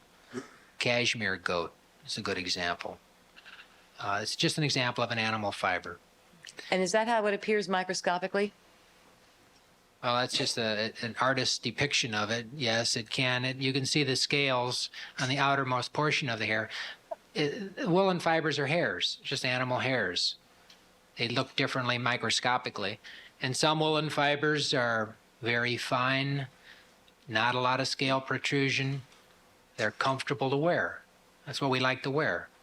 Those woolen fibers that are coarse, that are rough, you might be walking on them. They're not as expensive, so we walk on them. But you wouldn't want to wear them. And then man-made? Well, the man-made fiber, it might be a little difficult to pick out here. On the right, upper left, you see what looks like a longitudinal view. If you looked at the fiber underneath the microscope, and the borders on the top and the bottom are the borders of the fiber. All right, and it's just cut off at the ends. It has in it a number of structures that may be found. Delustering particles may be added to the fiber to take away the shininess of it. It's just a pigment that's added to the fiber when it's produced. They may also have voids, or just large spaces with nothing in them, or they may have pigment in them. So these are just examples of what you might see in a man-made fiber. Down below that, I see shape and cross-section. Well, shape and cross-section are an identifying characteristic, especially of man-made fibers, because the industry designs and produces their fibers for specific end uses. The carpets that you walk on may have a much different shape and size, or they would, than the clothing that you wear on your body. You wouldn't be wearing a rug around, nor would you walk on lingerie. I mean, it's just not that way. There's a design and a purpose for each of the fibers that are produced. And certain fiber types have certain shapes, and that's depicted there. So does this chart kind of explain to us what you can tell from the microscopic examination of fibers? Well, that's kind of the first thing, right? That you can look at and see right off with a man-made fiber or a natural fiber. Is that like your first determination? Just like that first determination with hairs. Is it plant? Is it animal? Is it man-made?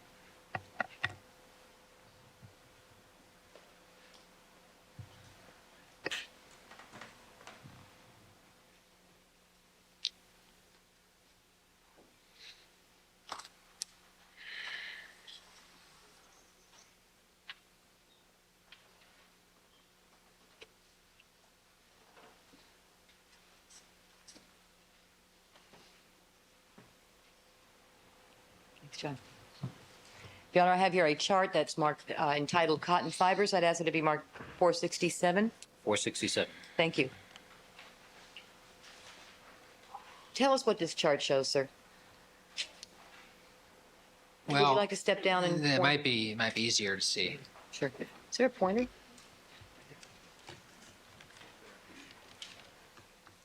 It's only the little.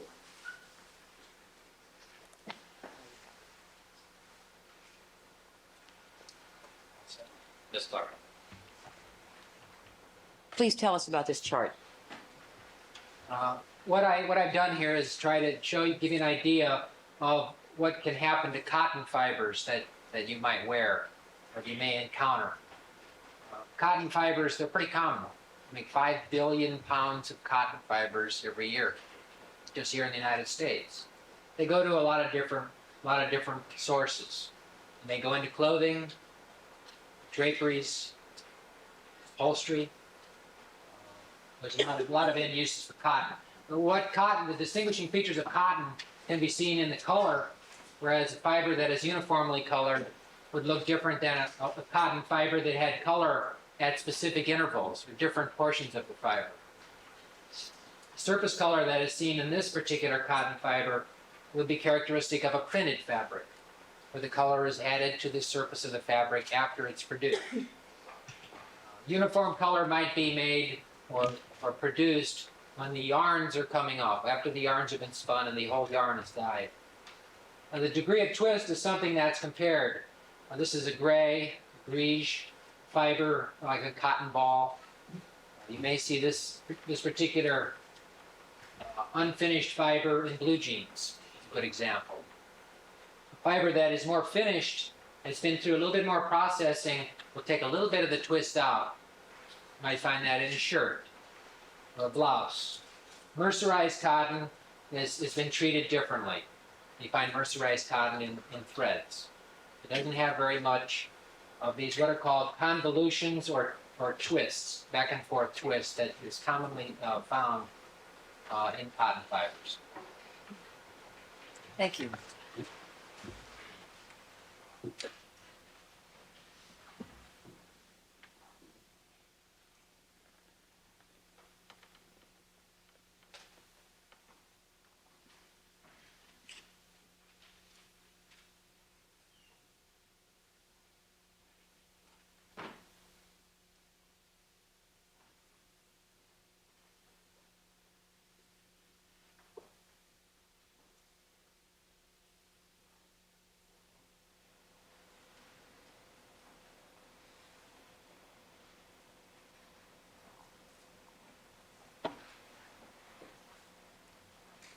Thank you, Mr. Escobar. This is a chart I'd ask to be marked Peoples 468. All right, so marked. Can you tell us, first of all, you told us about the cotton fibers. Now, is this chart about man-made fibers? Right. It's a little bit of education on how man-made fibers are produced. Can you explain to us, starting wherever you want? I see the one that the title up to the upper left is cellulosic. What does that mean?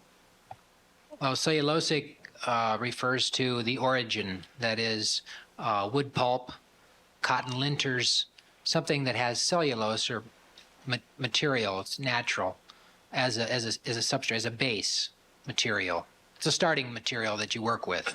So cellulosic would mean a natural substance for the starting material? Right. Some of the first fibers, the man-made fibers that were produced, were cellulosic in nature. That is, they started with something that was naturally occurring. They put some chemicals together and they extruded it into a fiber shape. Extruded? Well, if I can step down, I'll point Please. that out. Thank you. Okay. When man-made fibers are produced, they have to start with some beginning substance. Some start with a cellulose-based substance. Others start with other chemicals and perhaps even like a plastic chip. They melt the chip and then they make fibers out of it. But from this beginning solution, it is forced under pressure out of what's called a spinneret. It looks like it's a shower head. And this the shape of each one of these little holes and the processing itself has something to do with this cross section that you see, the shape of the fiber that comes out of it. Dry spinning, it's forced out in the air. Rayon, which is the cellulosic acetate, and triacetates take on these particular shapes. And as they dry, they crimp. And it looks like you have a striated or streaky fiber as it's laying on a glass microscope slide. With the non-cellulosics, we see that nylon, polyester, acrylic, monocrylic, olefin, olefin would be like polypropylene, polyethylene, substance with maybe either melt spun or wet spun. It may be extruded or pushed out of this spinneret into a liquid bath, or it may be again into air. Olefins. They're the types that end up on carpets and many of the fabrics that we wear. You can really control the shapes. And the shapes have a lot to do with how long they last, where they're intended to go, what's going to happen to this fiber, how it's going to feel if you wear it. These are just examples of some of them. Some of these don't even make anymore. Some are still in production. This particular fiber, as an example, it looks like a dice. You look at it under a cross section on this. It has 4 holes that run right down the center of it. And the purpose, I'm not sure. Maybe to make it lighter. I don't know. But cost and end use, a lot of these things are included into the factors that make up the fiber that you see. This one has 5 holes running down it. This is called a trilobal fiber. It has 3 lobes. This trilobal fiber, this particular one, has a hole down the center of it. It's quite unusual. These particular trilobal fibers have different shapes and sizes of the lobes. An identifying characteristic of that particular fiber or fabric that you're comparing. Acrylic fibers may end up bean-shaped. This particular fiber here is irregular or round. Looks like it has about 6 lobes. The bottom portion of the chart gives you an example here. It has something to do with why I'm here. And that is the types of fabrics that end up on individuals involved in crimes. Yarn types could be as 2 types in particular, a staple yarn and a filament yarn. Staple yarns are made up of a lot of small fibers that are spun together very tight. They tend to shed a little bit more because there's a lot of loose little fibers. Whereas a filament yarn, like in a nylon jacket, long filaments of indeterminate length, they would have to be damaged for them to be shed. They don't shed that easily. But all of these end up into a fabric, whether it's a knitted fabric, a woven fabric, or a bonded fabric, and there's several different types. The most types that you encounter would be knitted fabrics and woven fabrics. Is there a difference in the shedding properties of fabrics that are of the staple or filament type? There is a difference. Yeah, staple fibers, staple yarns, and staple fabrics tend to shed more. And also they tend to hang on to things more. They're tacky? By their nature. Just the surface characteristics of the fabric are such. The more worn the fabric, for instance, you may wear away a lot of the loose fiber ends that are present. This particular fabric wouldn't hang on to things too well. Whereas a new fabric that has a lot of loose yarn still, on the fabric may hang on to something and keep the fibers longer. There's a bulky sweater. That bulky sweater will shed, and it picks up a lot of stuff just by its nature. As opposed to the filament? Well, filament fabrics, you may find a filament fabric that is a very slick fabric. A nylon jacket would be a good example. You may find filament fibers in lingerie. Any type of slick fabric that is made up of this particular type of yarn wouldn't shed very easily. It wouldn't hold on to things very easily. It's something to consider when you're looking at evidence.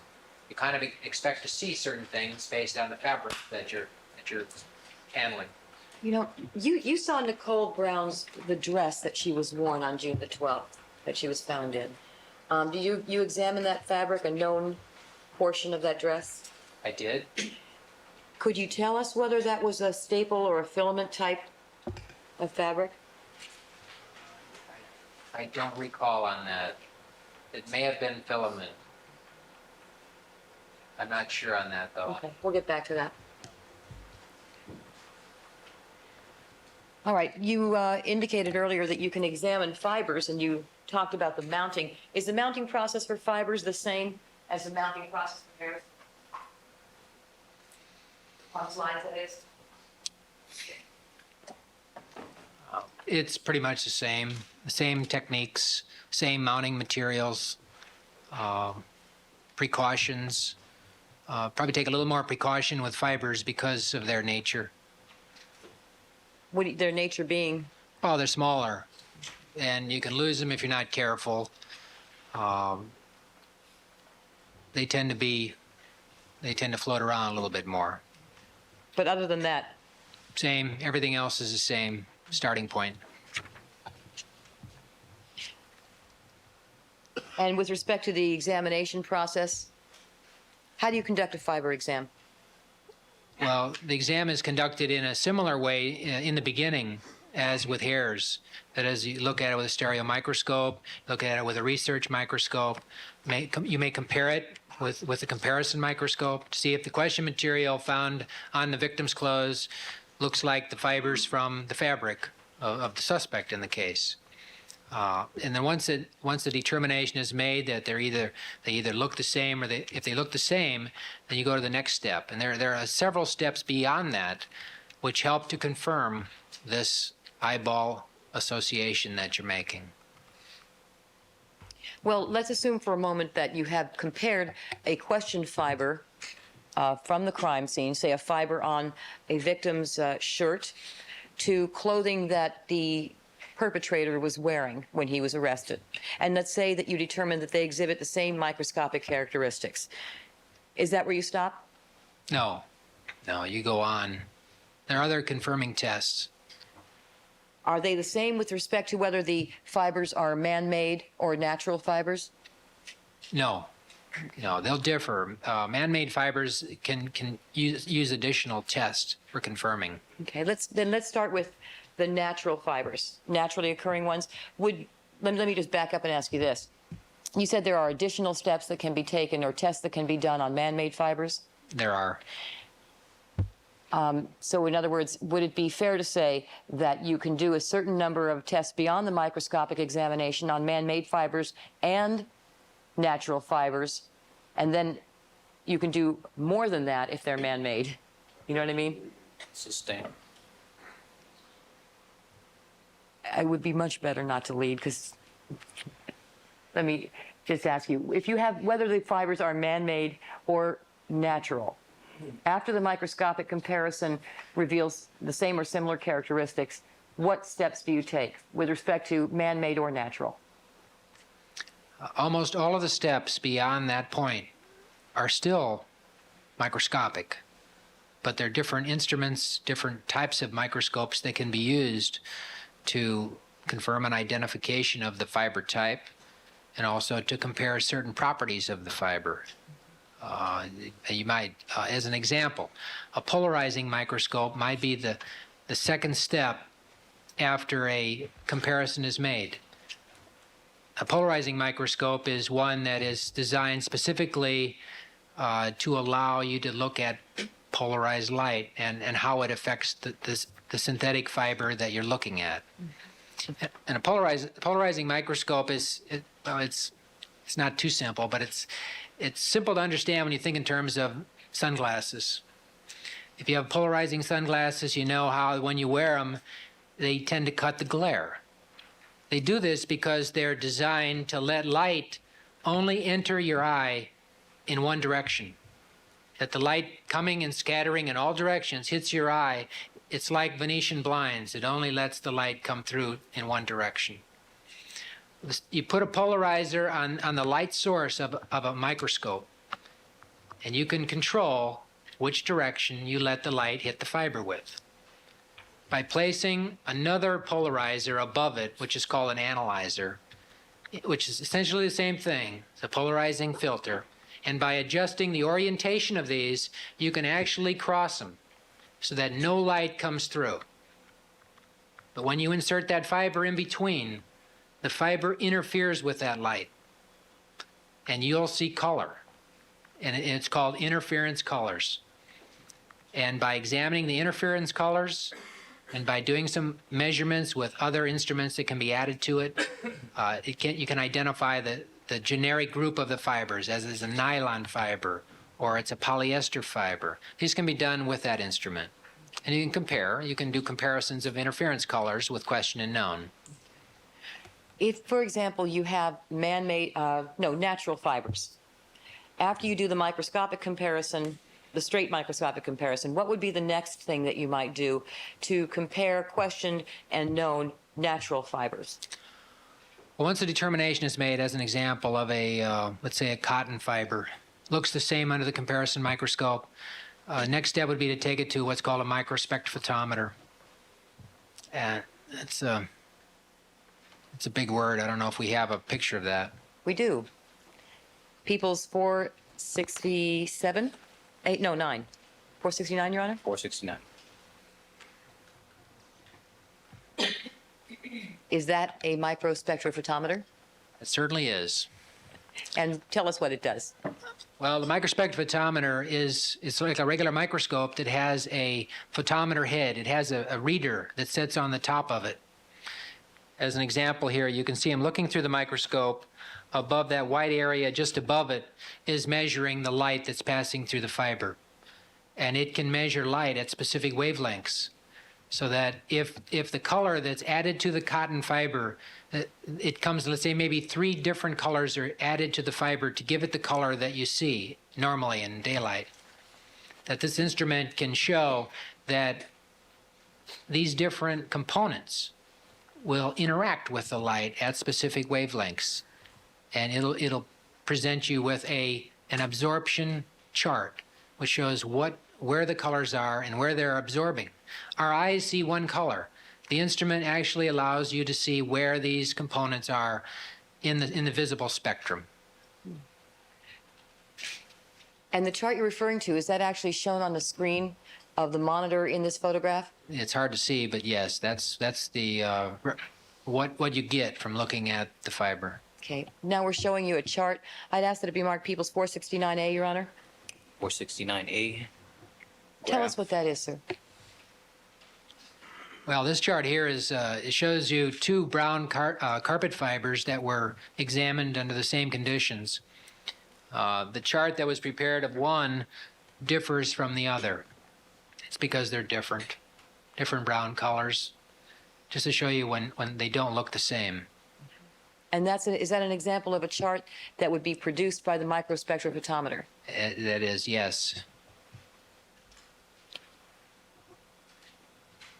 Have you ever heard of the term a spectral fingerprint?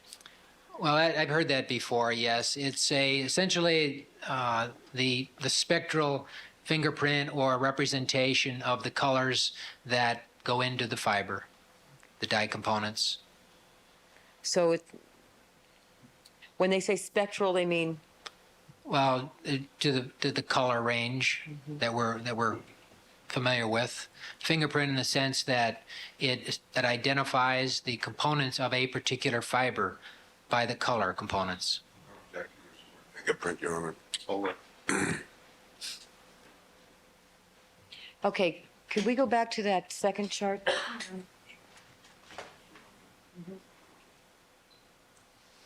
Mr. Dietrich, what would you say about the results on this chart with respect to whether or not the blue cotton fibers match? Use the word match. Sustained. Okay. With respect to whether or not, with respect to the results on this chart, can you tell us whether or not you would draw the conclusion based on these results that these fibers had the same origin? The chart that you see indicates that the colors are different. That in fact, the one fiber If if the question is, did the one fiber come from the same source based on this spectral result? They did not. And you were looking then at the actual wave pattern, is that correct? You look at the absorption peaks, absorption and transmission of that particular color in specific wavelengths. Okay, and that second one, can it be marked 469B, Your Honor? Yes. The blue cotton.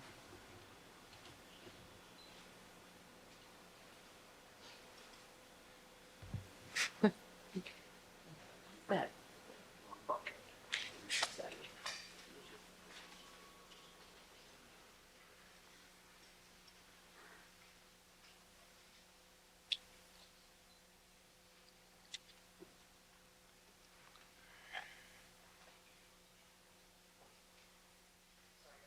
Technical difficulty.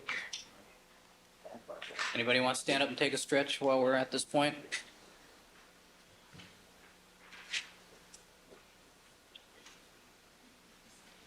Well, I'm going to stand and take a stretch. My guess.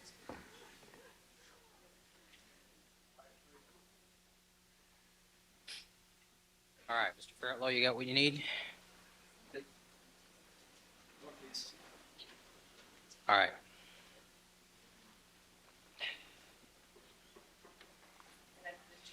469C, Your Honor. Yes.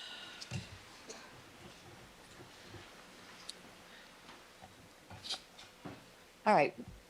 Is this another chart that would be generated by the microspectrophotometer? Yes, it is. Okay. Can you tell us, with respect to the results depicted in this chart, whether or not you would conclude that the two fibers measured by that instrument would be determined to have had the same origin? Well, I don't know if I'd use the term measured, but yes. Whatever term you like. All right. When one fiber was tested, it produced a curve, like you see, let's say the top curve. Second fiber produced the bottom curve. And what an examiner looks for is to see if there's conformity at the specific absorption peaks and transmission peaks. In this particular case, they do conform. This particular test was taken from the same fabric, which shows you another thing, that they don't have to lay one right on top of the other. That they will absorb dye differently. So you have to look at how the curves appear, not if they lay on top one another. Okay, so in this case, the two blue fibers, they were actually picked off from the same material. Actually came off the same yarn.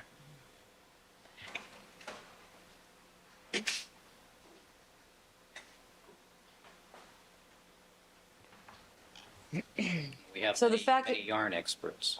I'm sorry, Your Honor? We have many yarn experts. Yeah, that's right.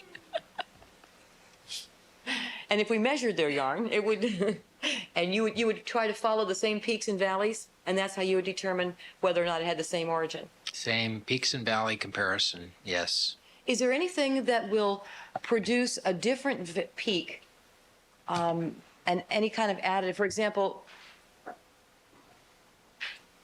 if a piece of yarn, if you have two pieces of yarn from the same ball, same origin, one piece has a little bit of blood on it, the other one doesn't. Is that going to cause some difference in the result on a chart like this? It will. It'll pick up the color, just not knowing any different. It'll absorb in that particular region of the spectrum. Is there any way to account for that in determining whether or not two fibers could have had the same origin, so that you don't improperly exclude it because of the blood? Well, you could test a test sample of the fabric and add blood to it to see the effect of blood to that particular known sample. Or you could clean off the blood and see it without the blood present. The blood peak is pretty easy to see, and once you see it with the microspectrophotometer on the chart, you can infer that.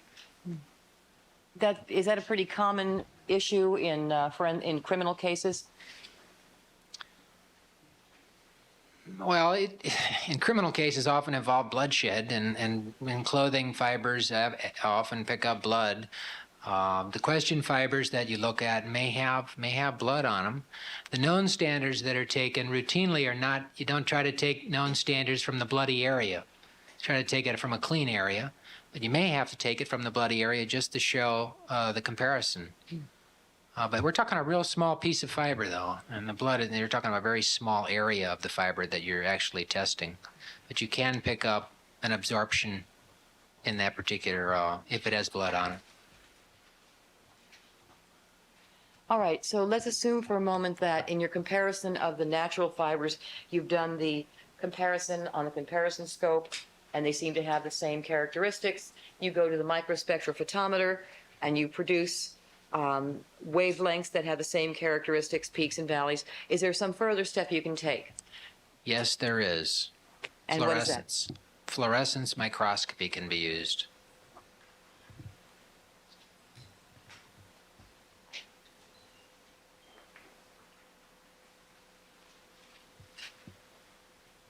Want to mark this 470? 470, Your Honor? 470? Yes, thank you, Your Honor. What, this is the fluorescent microscope? Yes, it is. It's, again, a comparison microscope which has fluorescent cubes in the uppermost portion of it, and they can be altered. A specific type of light is reflected off of the surface of the fiber, and if the fiber has fluorescent qualities, that is, it will absorb certain wavelengths and also emit a longer wavelength, it may appear to be a different color to the eye under different lighting conditions. We use ultraviolet light, blue light, and green light. And comparison is made between the question and known the same way. If the question fiber and the known fiber fluoresce the same, and they are the same in all the other tests that are conducted, it's just another confirmation. Where you might have problems with it, you go through the steps and you find that they are all very similar, but the fluorescence is wrong. And that might be a way to eliminate that fiber as possibly coming from a particular garment. Okay, so if you're trying to determine whether or not a question fiber and a known fiber could have had the same origin, when you subject them to, say, did you say green light, for example, you might use? Yeah, a green light. A green light under the fluorescent microscope, they should fluoresce the same way? They should, right, if they fluoresce, they should fluoresce the same. The color that you're looking at visually should be the same. And if it doesn't, It may not fluoresce. I mean, some fibers just don't fluoresce at any wavelength. okay, but if one does, if the question fiber fluoresces under the green light and the known fiber does not fluoresce under the green light, what conclusion, if any, would you draw? Well, there's two possible. One, that they came from different fabrics, and two, something happened to the one that the other, it didn't happen to the, for instance, you may have some time factor. You may have the fiber laying out in the sunlight for a long time and losing its fluorescent qualities, their ability. It gets faded. It leaches out whatever ability that fiber had to fluoresce. The known fabric was retained and wasn't affected the same way. You might find that the question fiber doesn't fluoresce, yet the known fabric still does. So it's a matter of maybe doing some tests, taking some of the known fibers, letting them out in the sun for a while, same period of time, and then seeing if they act the same way. So would you ever call an exclusion, that is, determine that a question fiber and known fiber could not have had the same source based solely on what you see under the fluorescent microscope? You could. It depends on the circumstances, the historical information that might be available about a fabric. I've done it before. Now, so far, the steps that we've gone through, are these steps that you can do for both man-made and natural fibers? Yes. After the fluorescent microscope stage, is there some further step that you could take natural fibers? With synthetic fibers? No, natural fibers. Can you go any farther in your analysis? Oh, than this there's with other natural? tests you could use. Sure, you could strip the dye using thin layer chromatography and do a dye separation. There's a number of other tests that could be used. Are they routinely used? Well, in some laboratories they are. We don't use thin layer chromatography routinely in our lab. It's a destructive technique. In some instances we might. use it depending on the circumstances. You have to have a lot of known standard to work with. That is enough so you can determine the system that you might want to use, because you have to take the dye out of the fiber, and then you have to see how it can separate on a chromatographic plate. So you need enough to work with to experiment, to see if you only have one fiber found on the victim's clothes, but you have a lot of fibers from the suspect. You want to make sure that if you're going to do anything to this question fiber, that you better know the results you might expect to get. Because once you take the dye out of the fiber, you've destroyed it. Okay, that's thin layer chromatography. Right. Now, the processes that you've outlined for us so far, are any of these destructive processes? The ones that we use are not destructive. So that when you complete all of the steps that you use at the FBI, is the hair or fiber intact as you found it? Yes, it is. All right, now for man-made fibers, can you go farther than fluorescent microscope and thin layer chromatography? Yes, you can use FTIR, infrared spectroscopy.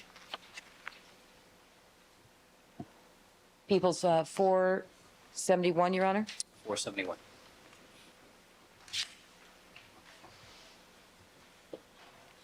So after all the steps you've gone through, everything looks the same, and you come to FTIR. What does that stand for? Well, I'll probably really murder this one, but it's a Fourier transform infrared spectroscopy. Fourier spelled like Fourier. I apologize. Transfer? I apologize to these people who know more about it. Okay. We'll say FTIR. FTIR is beautiful. Okay. What does it do? Well, the instrument that we have has a microscope attachment. A small portion of the fiber is flattened. It's actually a roller is applied to it to make a thin layer of the fiber, and then passing infrared light through it. It will again absorb and it will affect. It will affect based on the polymer that's in that particular fiber. The molecules that make up the fiber interact with the infrared light. They start shaking and vibrating in all directions, and this shaking and vibrating allows a chart to be prepared. And this chart will identify the polymer and also can be useful for a comparison. Okay, let's pull up the chart and tell us how it can be useful for a comparison as well as the identification of a polymer. Actually, before we do all that, what's a polymer? Polymer, could be a man-made fiber, as an example. It's a long chain synthetic material, man-made material, made up of a lot of smaller components. Could be called monomers, and a lot of them are poly, so it's polymer. You might start with some small building block, and you make a lot of it, a long chain of it, and that's what makes up a particular fiber. Different building blocks make up different materials. Okay. A nylon material is different than a polyester material. So when you say identification of the polymer, you're telling us that that's, when you identify the polymer, you're identifying whether the man-made fiber is rayon or nylon, that sort of thing? Or nylon 6 or nylon 6/6 or nylon 11. Depends on the type. There are different types of nylons, and there's different types of acrylics, and there's different types of polyesters. And this instrument can be a little bit more specific. Whereas I can say it appears to be a nylon fiber based on my test, this could tell me it's a nylon 6/6 fiber. So then after the molecules are all shaken up, a chart is produced, A chart is produced. which measures what? Well, then again, you're kind of going into the field of FTIR that perhaps I'm not most expert at. But it gives a chart of the reaction of the infrared light through that material. Your Honor, may this chart be marked People's 471A? 471A. And is this an example of a chart that would be produced by the FTIR? Yes, it is. Tell us what it shows. Well, this particular chart is indicative of a nylon 6/6 chart. And that's based upon a comparison with a database of spectra of nylons. by comparing that spectra that's produced with known standards, that particular polymer can be identified. It's useful also from the standpoint of comparison, because dye components, coloration, anything that's added to the fiber will also interact with the infrared radiation that's hitting the particular fiber. So that you may have dye peaks that may not be characteristic of an undyed fiber. So it can be useful for comparison as well, besides identification. In which case you would be comparing the different peaks for each fiber? The position, yes, the position of the peaks in relationship to each other. Question and known. Now, this just reflects one fiber's measurement? One fiber.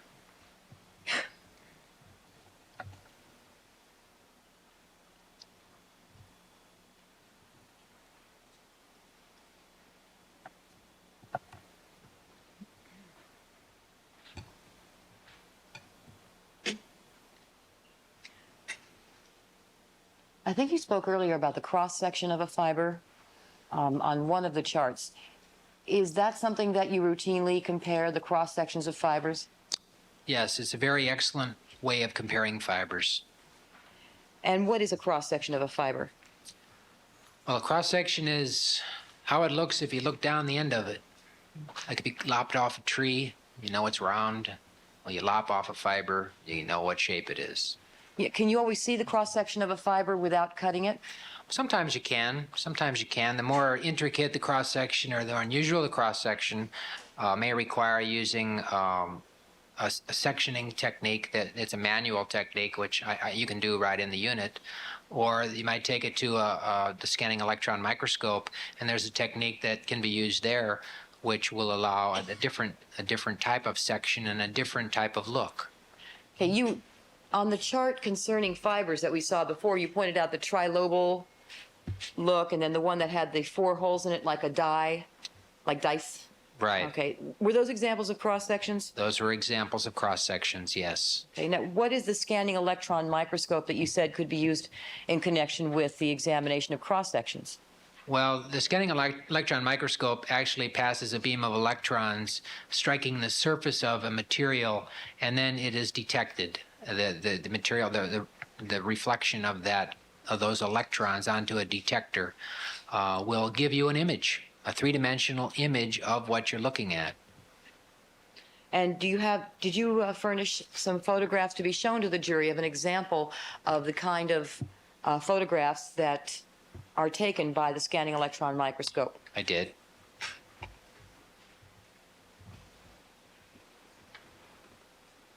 People's 472, Your Honor? 472. Tell us what this is, sir. This is a nylon fiber. Your Honor, may we approach? Yes.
don't you take it till 5 minutes till, because there's one other thing I need to discuss with you before we let the jury go.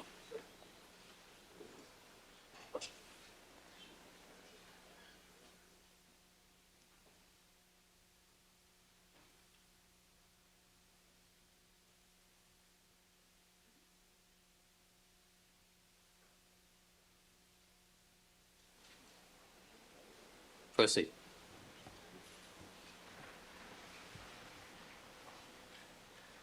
Okay. Well, this was 472. Please tell us what this is. It's a regular trilobal fiber. What does that mean? Well, the 3 lobes of the fiber are uniform as in length and appearance. Meaning that no one curve is longer or different than the other two? Well, that's what that means. Yes, And is that a photograph taken from the scanning electron microscope? it is. Yes. And what does this fiber come from? Sustain. Sustain. Just what type of fiber is it? What type of fiber is this? It's a nylon automotive fiber. Proceed. Okay. Next. What's that? May I make this, I'm sorry, Your Honor, 473? 473. This is a nylon automotive fiber of a different cross section. Okay, this looks different. How's it? Well, it's different from the standpoint of appearance. That is, I call it the jack cross section. It has, if you had toys as a child, some of you may not be old enough, but jacks had the little knobby ends on them with a little ball in your jacks. Well, anyway, I call it the jack cross section. But it has 3 lobes, little knobs on the end of them, and it's a little bit unusual. It's different. It's, again, another automotive fiber.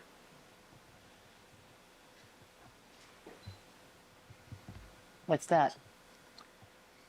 Well, it's called the Michelin Man. I didn't label this one, but it's essentially the same fiber as the previous one, has 2 components made by the same company, but they changed the cross section of it, and it appears differently. This again is another automotive nylon fiber made by the same company. People's 474, Your Honor. Somewhere. Okay, so we're all 3 of these, 472, 473, and 474, scanning electron microscope pictures, They were. and all of them were taken of a nylon carpet fiber from an automobile. They were. And by the same manufacturer. All by the same manufacturer. Roll at this point. Were they taken from different years? Sustained. Sustained.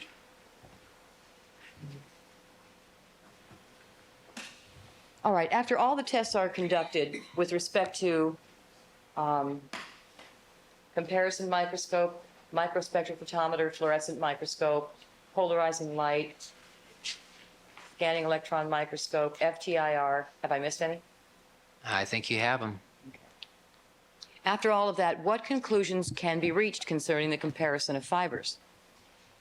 Well, after all that, I can only say that the fiber could have originated from that fabric. Could have? Could have. And when you draw that conclusion, what has to be similar? To what degree do you have to find similarity? Can you have any differences at all to reach that conclusion? Can't be any significant differences. Anything that you can't account for have to be all pretty much the same right down the line. All the tests, the original test and the confirming test, have to agree. When you say no differences you can't account for, what does that mean? Well, as I said, and you may have run some tests initially that there may be something that comes up in the subsequent tests that you can't explain. You may need to get some information about the historical information about the fiber or the fabric or what happened to the suspect's clothes before they got the clothes. As an example, An example, the suspect goes home, washes his clothes, uses an optical brightener, fab with borax or something, I don't know, but whatever. And the police get the clothing and they think that that's the clothing that he wore. The reaction of that particular fiber will be different using fluorescence, for instance. It may fluoresce, whereas the other fiber didn't. So you may have to do a test. You may have to get information. What happened to the clothes afterwards? Can we recreate the same situation? You might not be able to. It just depends. But for the most part, they'll conform all the way down the line when an association is made. So you can't say that. Second, Your Honor. Yes. That's to be stricken and disregarded. I didn't hear. Stricken and disregarded, the word match. Oh, I didn't hear. Not in this context. So you cannot say that a particular fiber definitely came from this one piece of fabric and no other. Oh, no. You can't say that. Okay, but if you find that the fiber does exhibit the same characteristics, a question fiber, as a known sample of cloth, what is the likelihood of finding another fabric at random that has fibers exactly like those of the question fiber? Objection. Sustained foundation. Okay, let me back up. What is the significance of a conclusion that a question fiber could have come from a given known sample of cloth or item of clothing? There is a great deal of significance to certain fiber associations. Some are more common than others. That when you take, for instance, a man-made fiber of a particular type and you color it, you add color to it, it takes on a sort of a uniqueness. Now, it's a fact that the manufacturer is not going to make. Excuse me, Your Honor. I object to sort of uniqueness. There are no degrees of unique, and unique would be Sustained. improper. Speaking objection, this? counsel. All right. All right, I think we're going to quit at this point, though. All right, ladies and gentlemen, we're going to take a recess at this point. Hold on, don't go away. Let me see Mrs. Clark and Mr. Cochran with court.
Diedrich, you can step down. You're to turn tomorrow morning at 9 o'clock. All right, ladies and gentlemen, before I let you go and give you the standard admonition, one other different matter. Earlier this week, it was brought to my attention that there was a certain book that a couple of you were reading, and some concerns were expressed to me about the content of that book, which is why I asked the bailiffs to collect that in an abundance of caution. But I've thought about it, and that book is clearly a work of fiction, and you have promised me that you will decide this case based solely upon the evidence that is presented here in court, and only upon and using the law as I instruct you, and I'll return these books to you. I apologize to you for the inconvenience, but I'd hate to have this case have something horrible happen for reasons that have nothing to do with the facts and the evidence. I'm sure you understand, and I'm sure you will follow my instructions to reach your verdict on this case solely on the facts, the law, and the evidence. All right? Remember all my other admonitions to you, however. Don't discuss this case amongst yourselves. Don't form any opinions about the case. Don't allow anybody to communicate with you. Don't conduct any deliberations till the matter has been submitted to you. See you tomorrow morning at 9 o'clock. All right?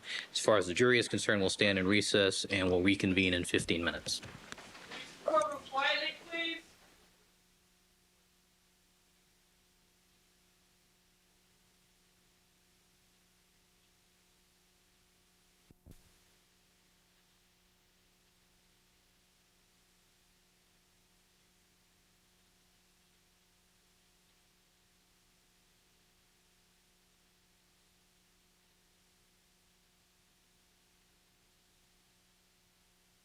All right, back on the record in the Simpson matter. All parties are again present. The jury is not present.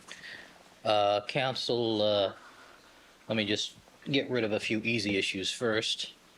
With regards to the use of the two photographs, there is apparently a first booking photograph of Mr. Simpson, which just does show him in a more benign attitude than the what appears to be the,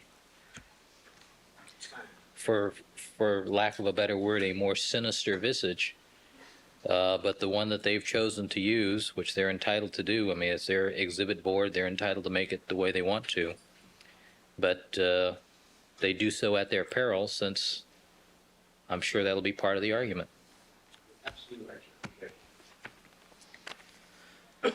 All right, as to... Can I get those back there? Yes, you may. Mrs. Robertson.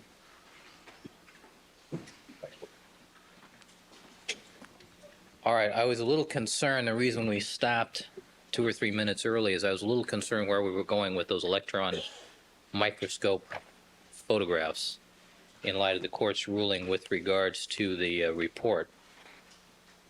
Ms. Clark, do you want to let me know where we were going with that? We had just about, that was about it. I think I had one last question. I was not going to elicit the fact that this was a Bronco carpet or the manufacturer manufactures Bronco carpets, because I think I'm pretty clear on that. I was simply going to ask if that was representative of different years, that the manufacturer changed the carpet type in different years. That's it. As far as that was going, then I believe the last objection, I didn't think that that would be objectionable. That's why the court probably saw me give a quizzical look. I didn't intend to go any farther than to indicate that the manufacturer did change over a period of years, and it's illustrative in nature, nothing more. And I thought that would be acceptable and within the parameters of the court's ruling. Well, I thought it was illustrative of different types of fibers as they appear in electron microscope photography. Mm-hmm. And I thought that was about the extent of it, so I think you've covered it at this point. Right, and I won't go back to that. All right. The question I think that elicited, or the answer that elicited the last objection, I don't understand counsel's objection. This is an expert. Perhaps I should lay some further foundation with respect to the number of fiber comparisons he has done, but I think I already have elicited the fact that he's done 500,000 comparisons in his 17 years, and some of, roughly half or some of those were, they were both hair refresh my fiber. recollection as to which one we're talking about. What question? Yes. I asked, after an objection by counsel, what is the significance of a conclusion that a questioned fiber could have come from a given known sample of cloth or item of clothing? Objection overruled. And then this is what the objection is focused on is the following answer. There's a great deal of significance to certain fiber associations. Some are more common than others. Then when you take, for instance, a man-made fiber of a particular type and you color it, add color to it, it takes on sort of a uniqueness. Now, it is a fact that the manufacturer is going to make, and then there was an objection to the use of the term uniqueness. Where are we The going? witness- Where are we going with this? Just fibers. We're not talking about Bronco fibers. We're talking about in general the fact that, you know, all red fibers are not created equal. All black fibers are not created equal. And this witness has seen enough of those fibers to know. But we're just talking about fiber comparisons, Your Honor. Please, the court, I think this witness is obviously much too intelligent to misuse the word unique accidentally. There is no such thing as sort of unique, pretty unique, or more unique. You're either unique or you're not. And if you're unique, you're in the match category. And I think that we ought to have some pretty firm rules about that. I mean, I see everybody walking right up to the line. Automotive carpet fibers, years they were made. I thought these were the things that were not going to be mentioned. These were Which is mere why- examples. Yes, mere examples. All right.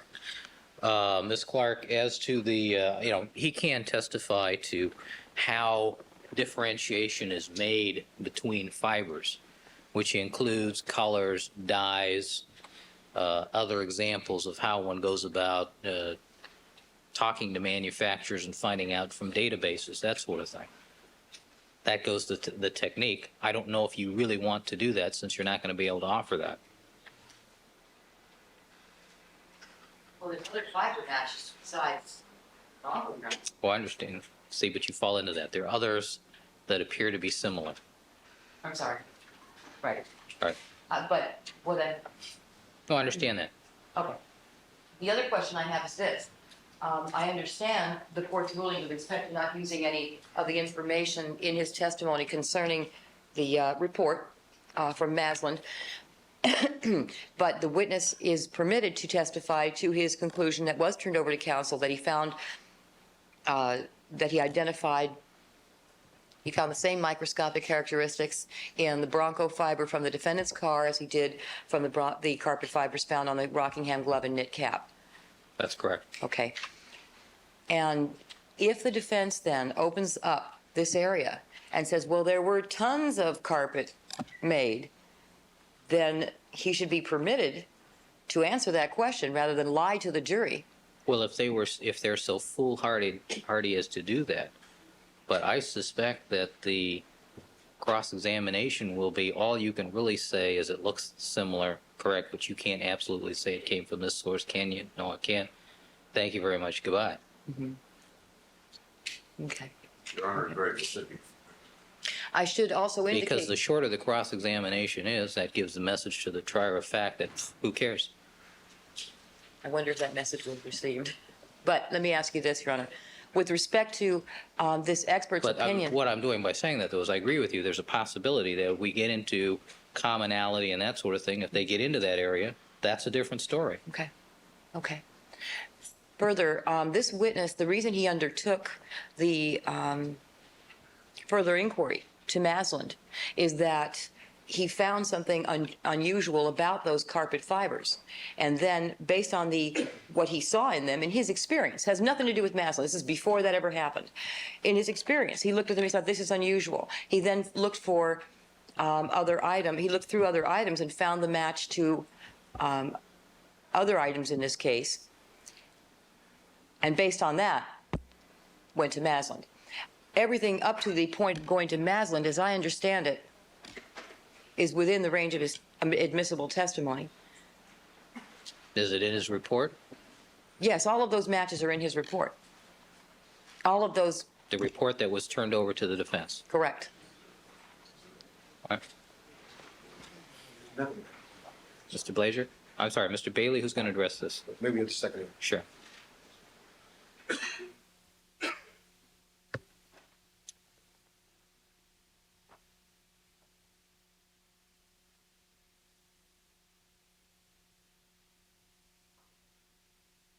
Well, Your Honor, the reports that I read prior to yesterday's revelation had nothing to do with randomness, rareness, or anything else. They simply said it was similar, as you have correctly figured out.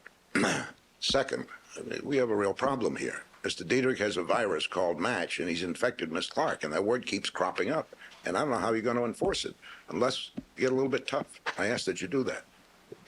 Let me respond to that, though, Your Honor. I have spoken with the witness about the word match, and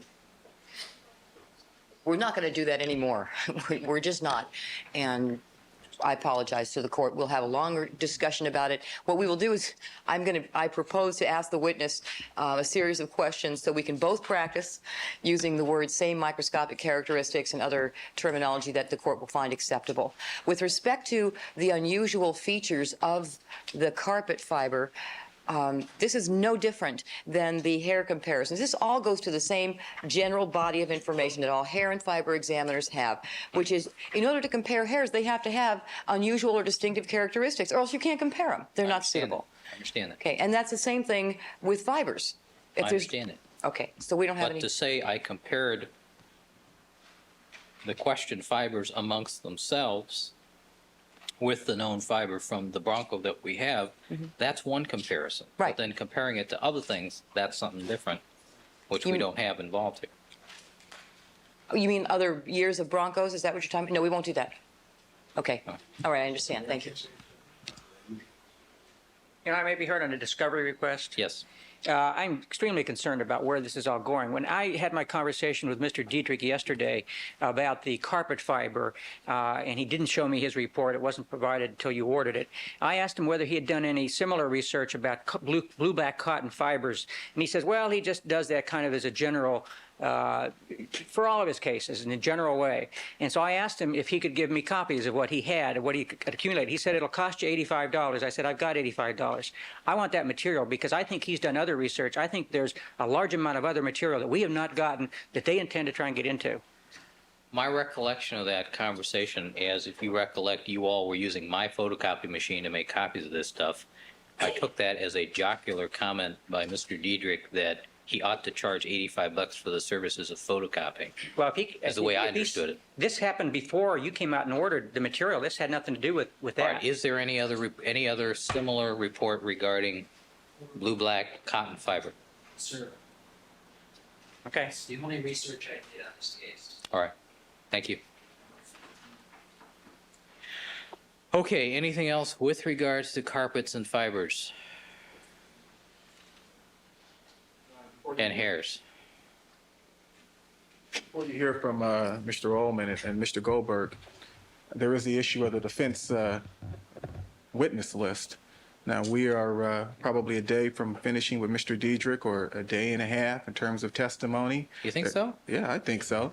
I think you've suggested the appropriate cross-examination in this case, and I'm sure they'll take your advice. You know, we ought to go to the Talmudic courts where the judge does all the questioning.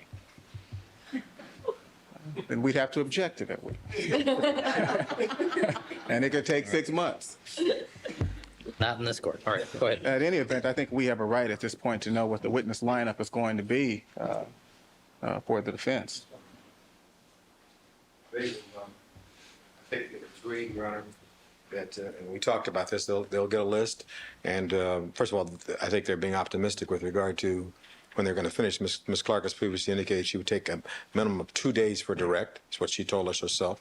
And there'll be cross-examination. And what we agreed was that as soon as they finish their case, we'll give them the list. And I think you agreed that was appropriate. We'll give them a list, and we'll give them more time than what they've given us. We're not going to just hold back and give a witness at a time. I want to give them enough so they can keep busy, because we're going to move this case along, Your Honor. All right, my only concern, though, is Mr. Cochran, is you know what the prosecution case is. We're going to finish with Mr. Diedrich. My guess is Wednesday or Thursday. Right. And the next witness for the prosecution will be Juditha Brown, which my guess will be a 20-minute witness. Should be.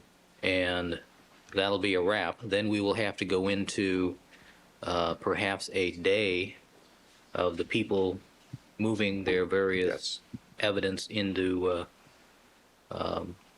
evidence. And I anticipate, however, I only anticipate between 12 and 20 objections to pieces of evidence, because I think everything else was pretty much agreed to previously. So we should be able to do that in half a day. And then we will get to the defense case probably Thursday afternoon or Friday. So We previously indicated we'll be ready to give them a list as soon as they rest. Your Honor, the problem has been with this prosecution team is that as soon as if they see something on our list, they very well may not rest, and that was the issue you were prepared No, they've for. told me that they told me they're going to rest after Mrs. Brown. How's the representation, and we think that that'll be the case. Of course, there are probably a few stipulations we may need to enter into in terms of some of the exhibits, but I don't think there'll be any need to call any additional witnesses beyond what we've indicated already. At any event, the rule or the deal has been 3 days, and, you know. Right. like that I agree rule with you to be that by enforced. tomorrow we may hit the 3 days. Well, unfortunately, I won't be here tomorrow, as the court is aware. May I give the list on Wednesday morning on our return? And I'll make sure they have it Wednesday morning. Your Honor, there's going to be, by the time they finish this case, trust me, it'll be probably more like Friday for we can start, but they'll have enough time, Your Honor. Wednesday morning. Wednesday morning? Thank Wednesday you, Your morning. Honor. 9 o'clock. Oh, what time, by the way, someone will be here. Oh, I'm sorry, Wednesday Are we starting morning. Wednesday at what time? Yes, I know. We're going to start a little, Mr. Darden, we're not going to finish Mr. Diedrich tomorrow. we're going to start a little bit, I don't think so, And if you recollect, we agreed on Wednesday we would start at 10:30. So Wednesday at 10:30? Thank you. All right. And so that gets us to Thursday and Friday. May I inquire, Ms. Clark, I don't know whether there's any possibility she'll finish in the morning. I'd like to say yes, but I really doubt it. Mr. Bailey, there are just too many of these hairs, and I understand. I simply want an understanding that if she does finish, I'd like the weekend to go through all these exhibits, which we just saw yesterday with my expert in detail before having to start. Thank you.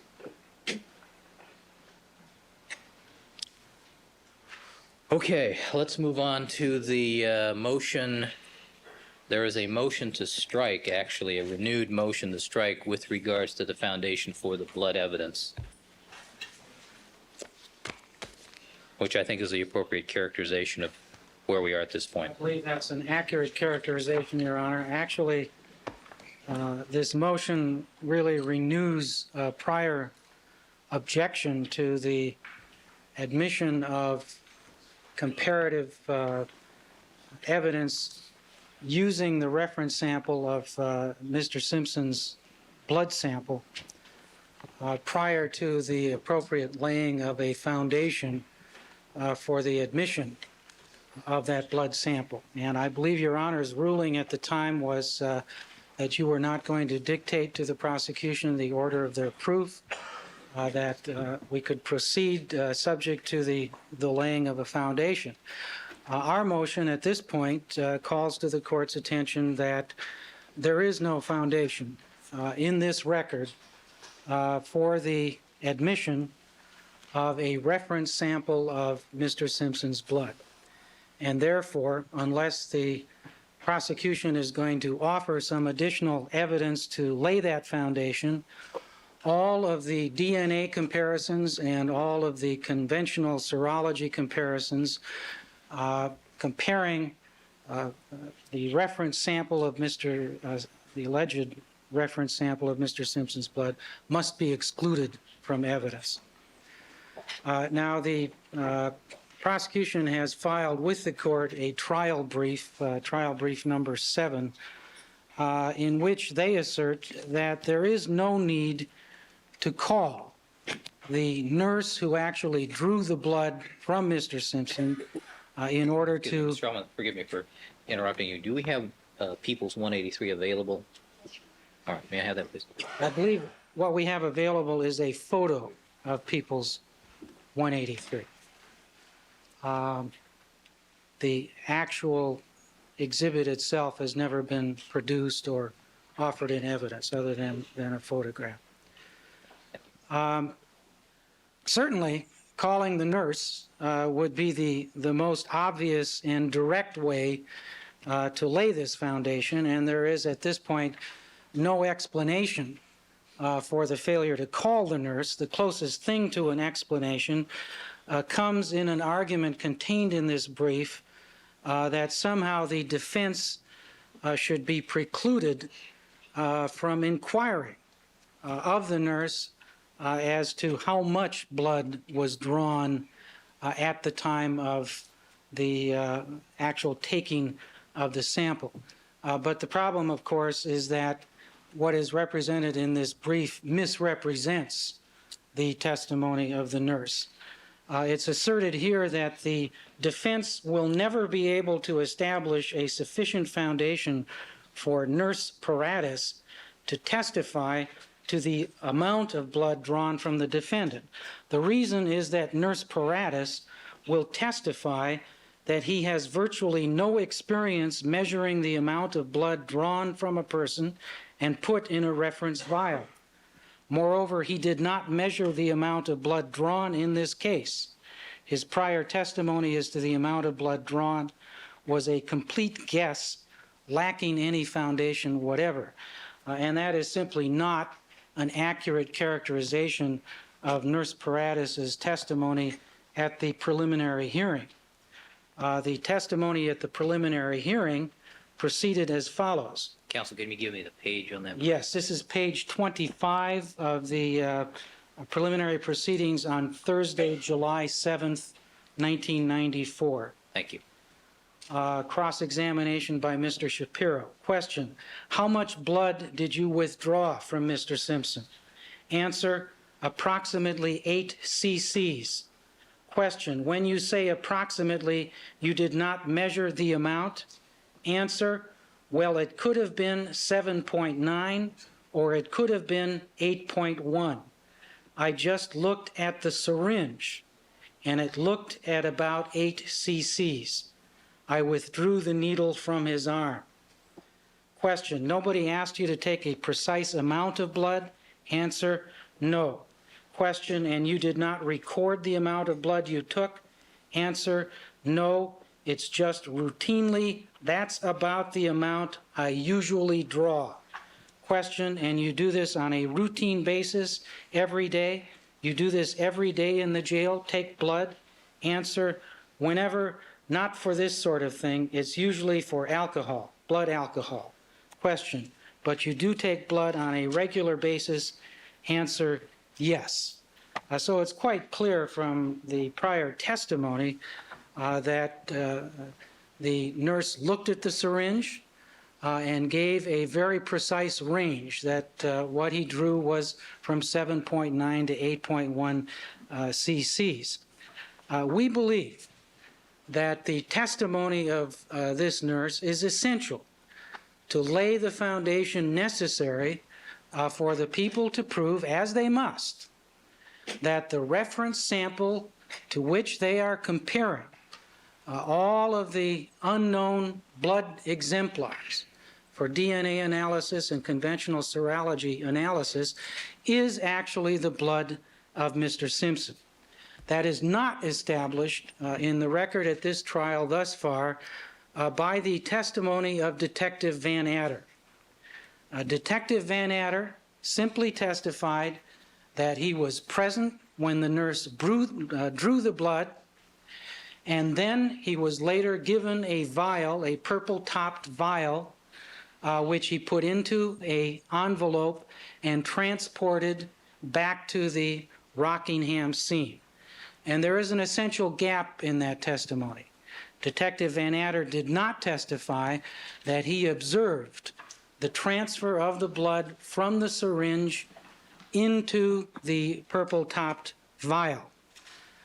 Nor can we simply infer that what he was given was the same blood that was drawn in the syringe, or fill that gap simply by speculation, because any inference to that effect is rebutted by the affidavit itself that the nurse allegedly filled out at the time this transfer took place.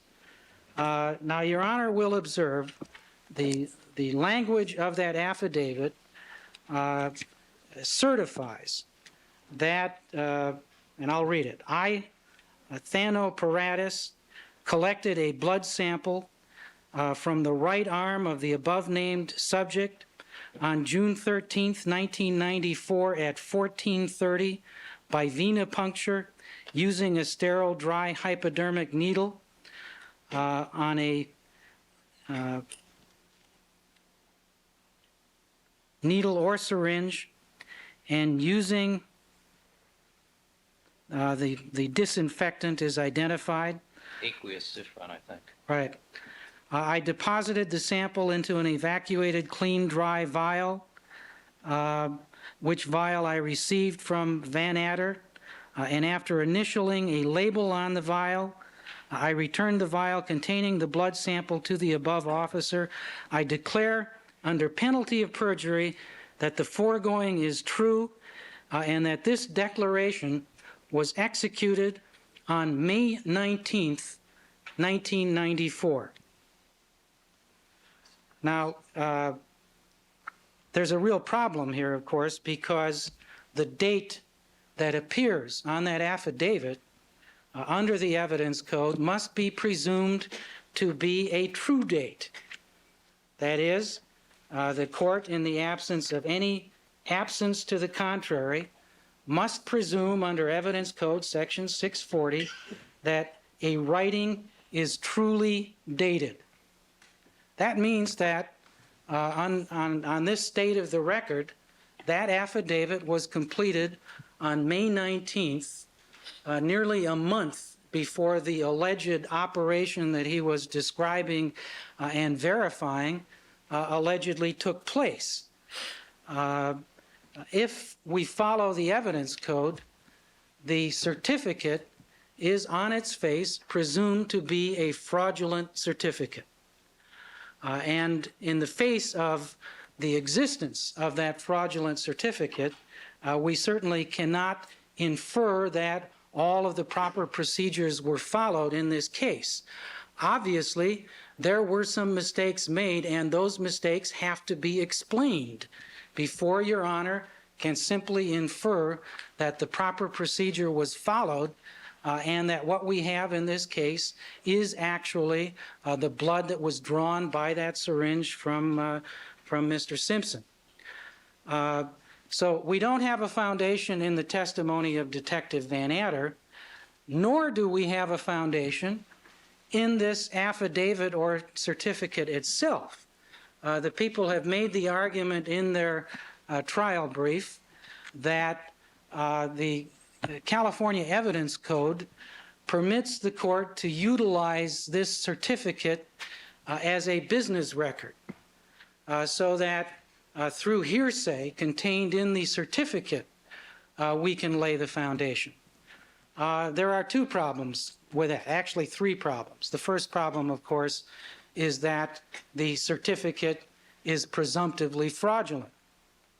The second problem is that no foundation was ever laid to establish that this certificate is, in fact, a business record. No person in the course of this trial has gotten on the witness stand and testified that this certificate was made in the regular course of business, that it was made at or near the time of the act or condition or event, that the custodian or other qualified witness testifies to its identity and the mode of its preparation, and the sources of information and method and time of preparation were such as to indicate its trustworthiness. Those are foundational requirements required for any exhibit to be admitted as a business record.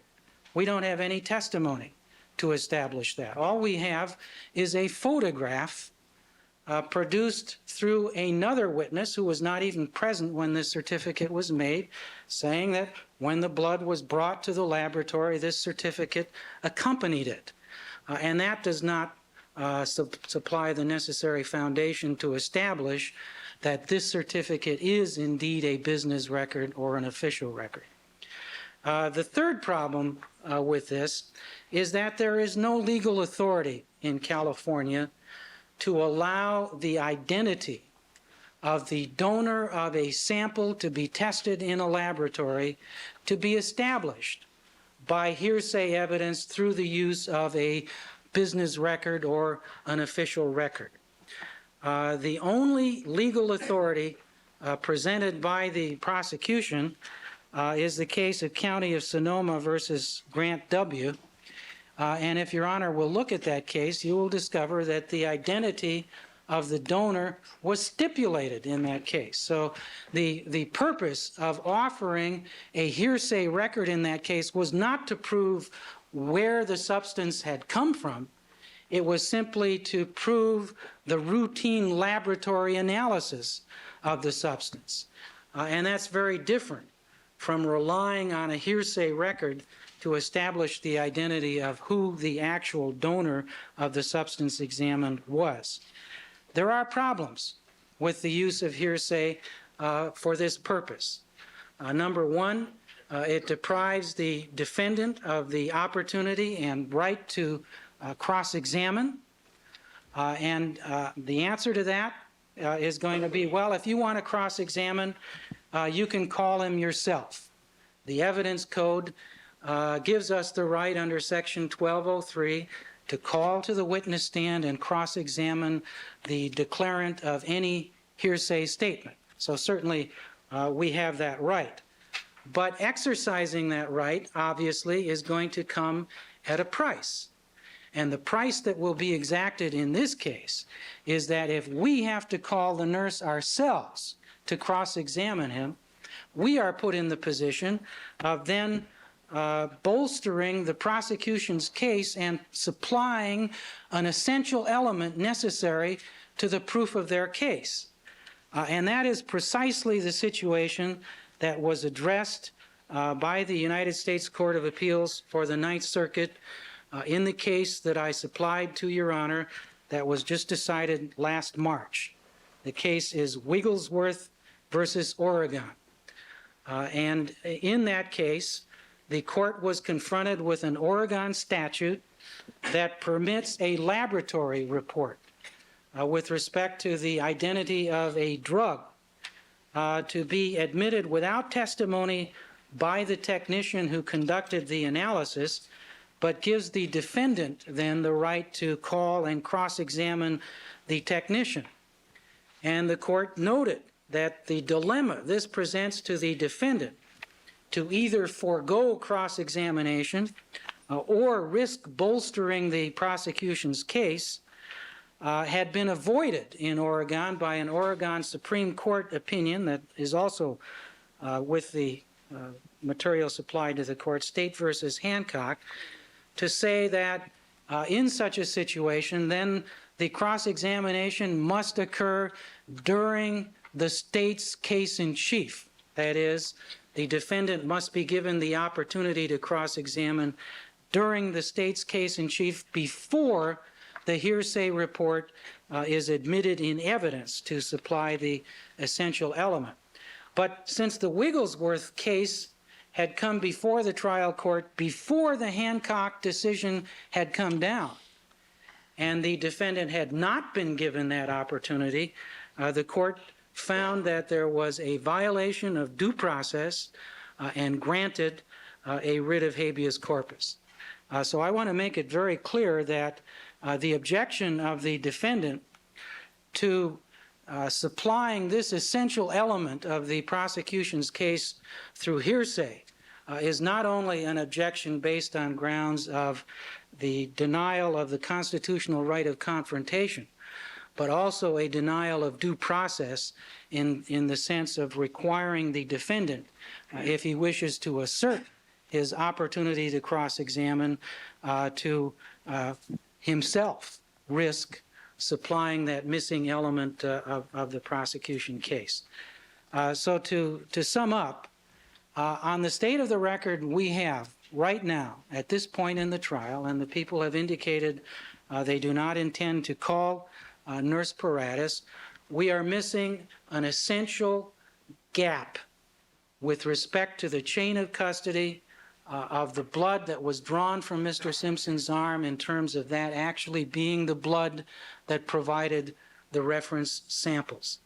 That gap cannot be filled by the testimony of Detective Van Adder, and in any event, it is rebutted by the existence of a certificate which is presumptively fraudulent, in which the nurse is certifying that the procedure under which this blood was drawn and placed in a vial certified on May 19th, 1994, a month before the procedure actually took place.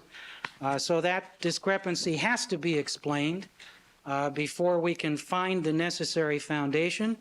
And the only way to explain it is to call Nurse Paradas to the witness stand. Thank you. Mr. Goldberg.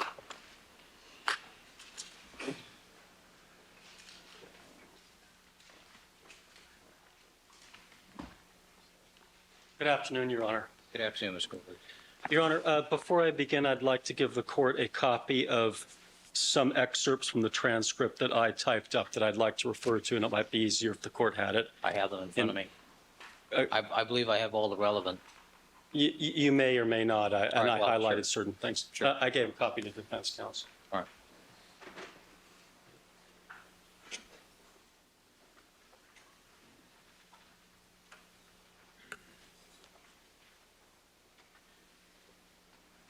Your Honor, I'd also inquire whether the court's copy of People's 183 for identification depicts the May 19th date, because on my photograph it was covered over by a piece of red tape.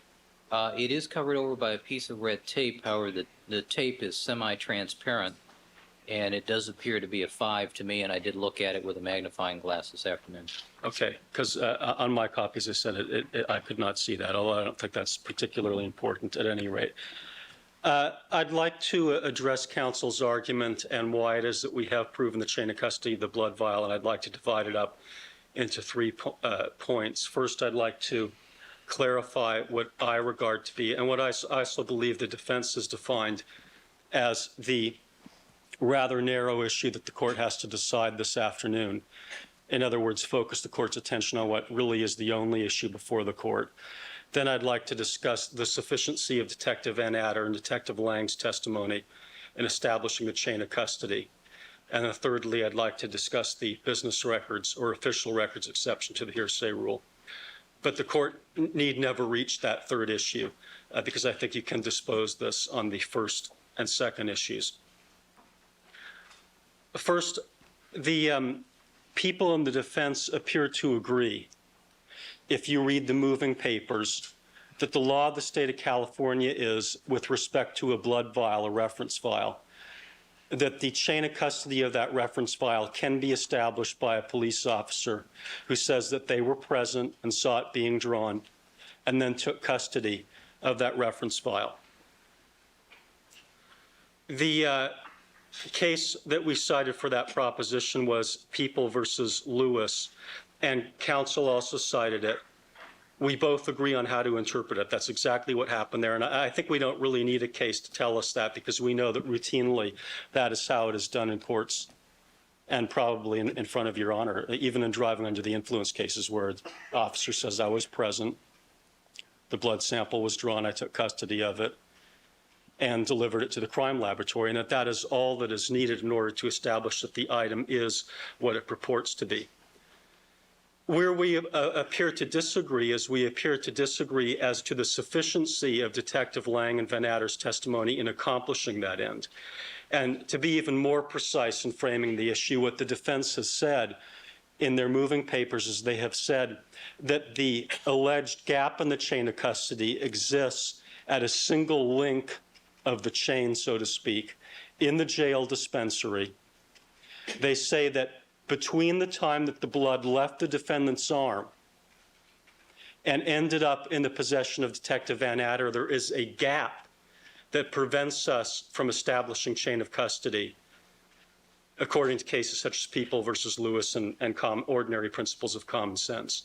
So it is that precise link in the chain, the point in time between the time that the blood left the defendant's arm, which Detective Van Adder saw and Detective Lang saw, and the time that they took physical possession of it, that the defense claims this gap exists where the prosecution has failed to prove chain of custody. That is the only issue before this court, and the only issue that the court is now being asked to decide and has to decide this afternoon. The other issues the court need never reach at all if it resolves that issue, as I'm confident the court will, in favor of the prosecution. Now, to take a look at the case law briefly before I get into the transcript, just to drive home the point that this really is the only issue. Not only do the people in the defense agree in our interpretation of People versus Lewis, but I think we also agree in our interpretation of the other cases cited by the defense, most notably American Mutual, which was a civil case in which the decedent died in a car accident and his heirs wanted to obtain money from an insurance company, and there was a defense that he was intoxicated. It was back in the days of contributory negligence. And the defense in that case wanted to show that he was intoxicated at the time. In that case, there was absolutely no evidence whatsoever, not a business record, not an official record, no precipient witness who saw the blood vial being drawn from the defendant. But there was a blood vial that was introduced that purported to be his blood. And all the court said there, quote, on page 497, "It is rudimentary that a specimen taken from a human body for the purposes of analysis must be identified before such specimen or any analysis made from it attains standing as evidence," unquote. Well, we don't need a case to tell us that. We know that from common sense. There has to be some evidence to say this blood came from this individual. That is all this case is saying, American Mutual.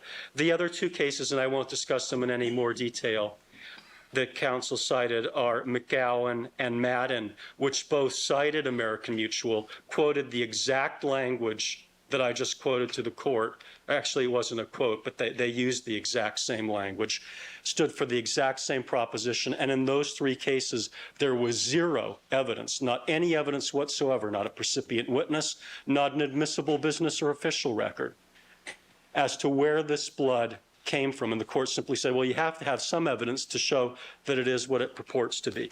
We have that evidence here, and the evidence is rather clear.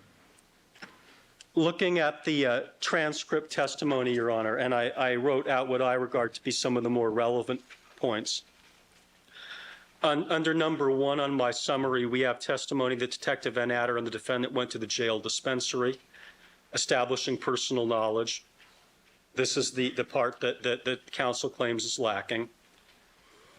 We have Detective Van Adder asking the nurse to draw a blood sample for him, again, establishing personal knowledge.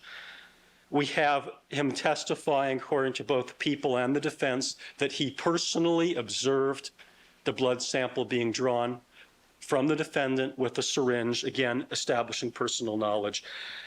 And to quote under number 4 on my summary, "What did you do with the blood sample, if anything, after it was taken?"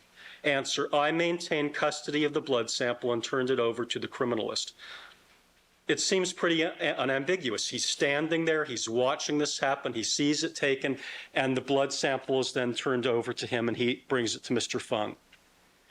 Next, under where I'm summarizing Van Adder's testimony on cross, and this is perhaps even more significant, Mr. Shapiro asked question, "Where was Detective Lang at the time you took OJ's blood sample from the nurse?"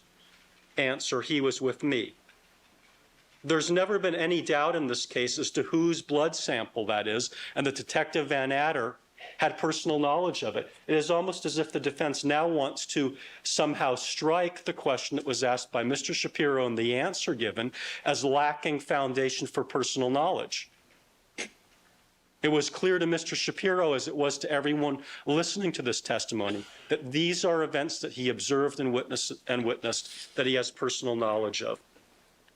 I won't read some of the remainder of the testimony that I've summarized over there, but I'd like to skip over to Detective Lang's testimony on direct examination, where he was asked question, "Were you present when the blood sample was taken from the defendant?" Answer, "Yes." Question, "And where did it go after that?"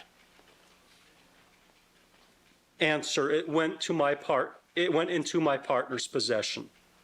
And then later, "Okay, did you see it after the blood sample was drawn from the defendant and given to Detective Van Adder?" "Yes." "When did you see it?" "At the time it was withdrawn and turned over." It's very clear that they are there, that they are witnessing this, that he sees the blood drawn and he sees it turned over to Detective Van Adder. Now, what counsel is saying is that there's some sort of a gap. I don't see the gap. But what would this gap be? What happened? Did Detective Van Adder and Detective Lang suddenly become very squeamish, these two seasoned homicide detectives, and they fainted upon seeing the blood drawn from the defendant's arm? Nurse Paratus woke them up by slapping them after he had switched the blood vials and handed the blood vial to Detective Van Adder. So Detective Van Adder really doesn't know from his own personal knowledge that the vial came from the defendant's arm. Or did he ask Detective Van Adder and Lang, will you gentlemen please turn your back to us, close your eyes, and count to 10 for a few moments? And then he switched the blood vials and handed it to them. Or did he ask them to leave the room? I mean, we can't really think of a logical scenario under which they didn't have personal knowledge of these events. It's very clear that they were there, that these are things that they saw and witnessed, and that they're testifying to a continuous sequence of events. And if that did happen, when he asked Detective Lang, where did the vial go after the blood was drawn, Detective Lang would say, I don't know, because I was on the floor, I just fainted. So this argument is clearly without merit, and the transcript testimony is absolutely 100% clear. But if there is an alleged ambiguity, Your Honor, then isn't that something that, of course, the jury ultimately has to decide? Because ultimately it is a jury issue. And let me just say on that score, this is not something that we're concerned about. Because if there really was this ambiguity that counsel's talking about, we'd want to do something to clarify, because we wouldn't want the case to go to the jury in a posture where a legitimate argument could be made by Mr. Cochran that we really don't know whether the reference sample came from the defendant or some other person that might have been present at the dispensary at that time who really committed this crime coincidentally. But Mr. Cochran is not going to make that argument. And if it is, of course, if he does, of course, we'll be very happy. But he's not going to make that argument, not only because it can't be supported by the transcript, and it's not logical and doesn't involve common sense, not only because we all know that this is the defendant's blood. There are many issues the defense has raised in this case. They've talked about contamination, conspiracy, and whether things have been switched. But Mr. Cochran is not really going to stand before the jury and say, we really don't know if this reference sample came from the defendant or not, because it's not plausible. And because he really can't argue that. Because there's another way that we can prove chain of custody, or the identity of whose blood the reference sample is, that is given to us by the advent of DNA technology that wasn't available at the time that many of the cases that I've cited to the court and that counsel cited were written. And that is that we know that item number 12 and item number 14 concededly, both parties agree to this, are blood from the defendant. I'm talking about the dots of blood in the foyer, 12, and 14, the dot of blood in the bathroom. And remember, all we have to do here is to prove that the blood is what it purports to be, in other words, blood from the arm of the defendant. We know that those are the defendant's samples, not only because both parties seem to agree to that, but also because, as to item number 12, if I'm not mistaken, I'm sure the court will correct me if I am, we have a 5-probe match on DNA, DQ alpha, and also polymarkers. And although the court may not like the word match, that seems like a match. That seems like virtual identity, and I don't think Mr. Cochran's really going to argue to the contrary. And we know that that matches the reference vial. So we know circumstantially, even without Thonoprodis, even without Detective Van Adder or Lang, from the DNA evidence, that what is concededly blood of the defendant in his home matches the reference file. So the reference file really didn't come from the mystery person that was present in the dispensary and whose blood was substituted while Detective Van Adder and Lang were out cold on the floor. So if there is any alleged ambiguity, and we don't think there is, it's clearly a jury issue, and it's a jury issue that the people are not at all concerned about. And I don't think that Mr. Cochran is going to do a lot of arguing about when he has his opportunity to address the jury. Legally, he can. Tactically, he won't. I'd now like to discuss the business records exception, Your Honor, and the official records exception, although as I said to the court in trying to define the issues, the court does not have to address that issue at all. It's completely unnecessary because as soon as the court concludes, yes, this is sufficient, this is enough evidence to go before a jury, you don't have to reach this. And what I would say is that chain of custody, of course, is a factual issue, not really a legal one. It simply involves common sense, trying to prove that something is what the proponent is saying it is. And the only difference between the decision that Your Honor is being asked to make this afternoon and the decision that the jury will be asked to make is that the standard of proof is different. Otherwise, everything else is the same. It's a common sense issue. It's a factual issue. The standard of proof for the jury could be beyond a reasonable doubt in their estimation if they find that this evidence is one of the circumstances that goes into a chain of circumstances upon which the people are relying to prove the guilt of the defendant. They would have to find beyond a reasonable doubt that the item is what we say it is, in other words, the defendant's blood, according to the circumstantial evidence instruction. But the standard of proof for Your Honor is merely whether there's enough evidence, in other words, a prima facie case, in order to be able to submit this factual dispute, if we can call it that, to the jury. And clearly, if the argument that it's not the defendant's blood is so poor that I don't think the defense will ever make it in front of the jury, I don't see why the court would accept it here, where the standard of proof that Your Honor is going to apply is significantly lower than the standard of proof that they will apply.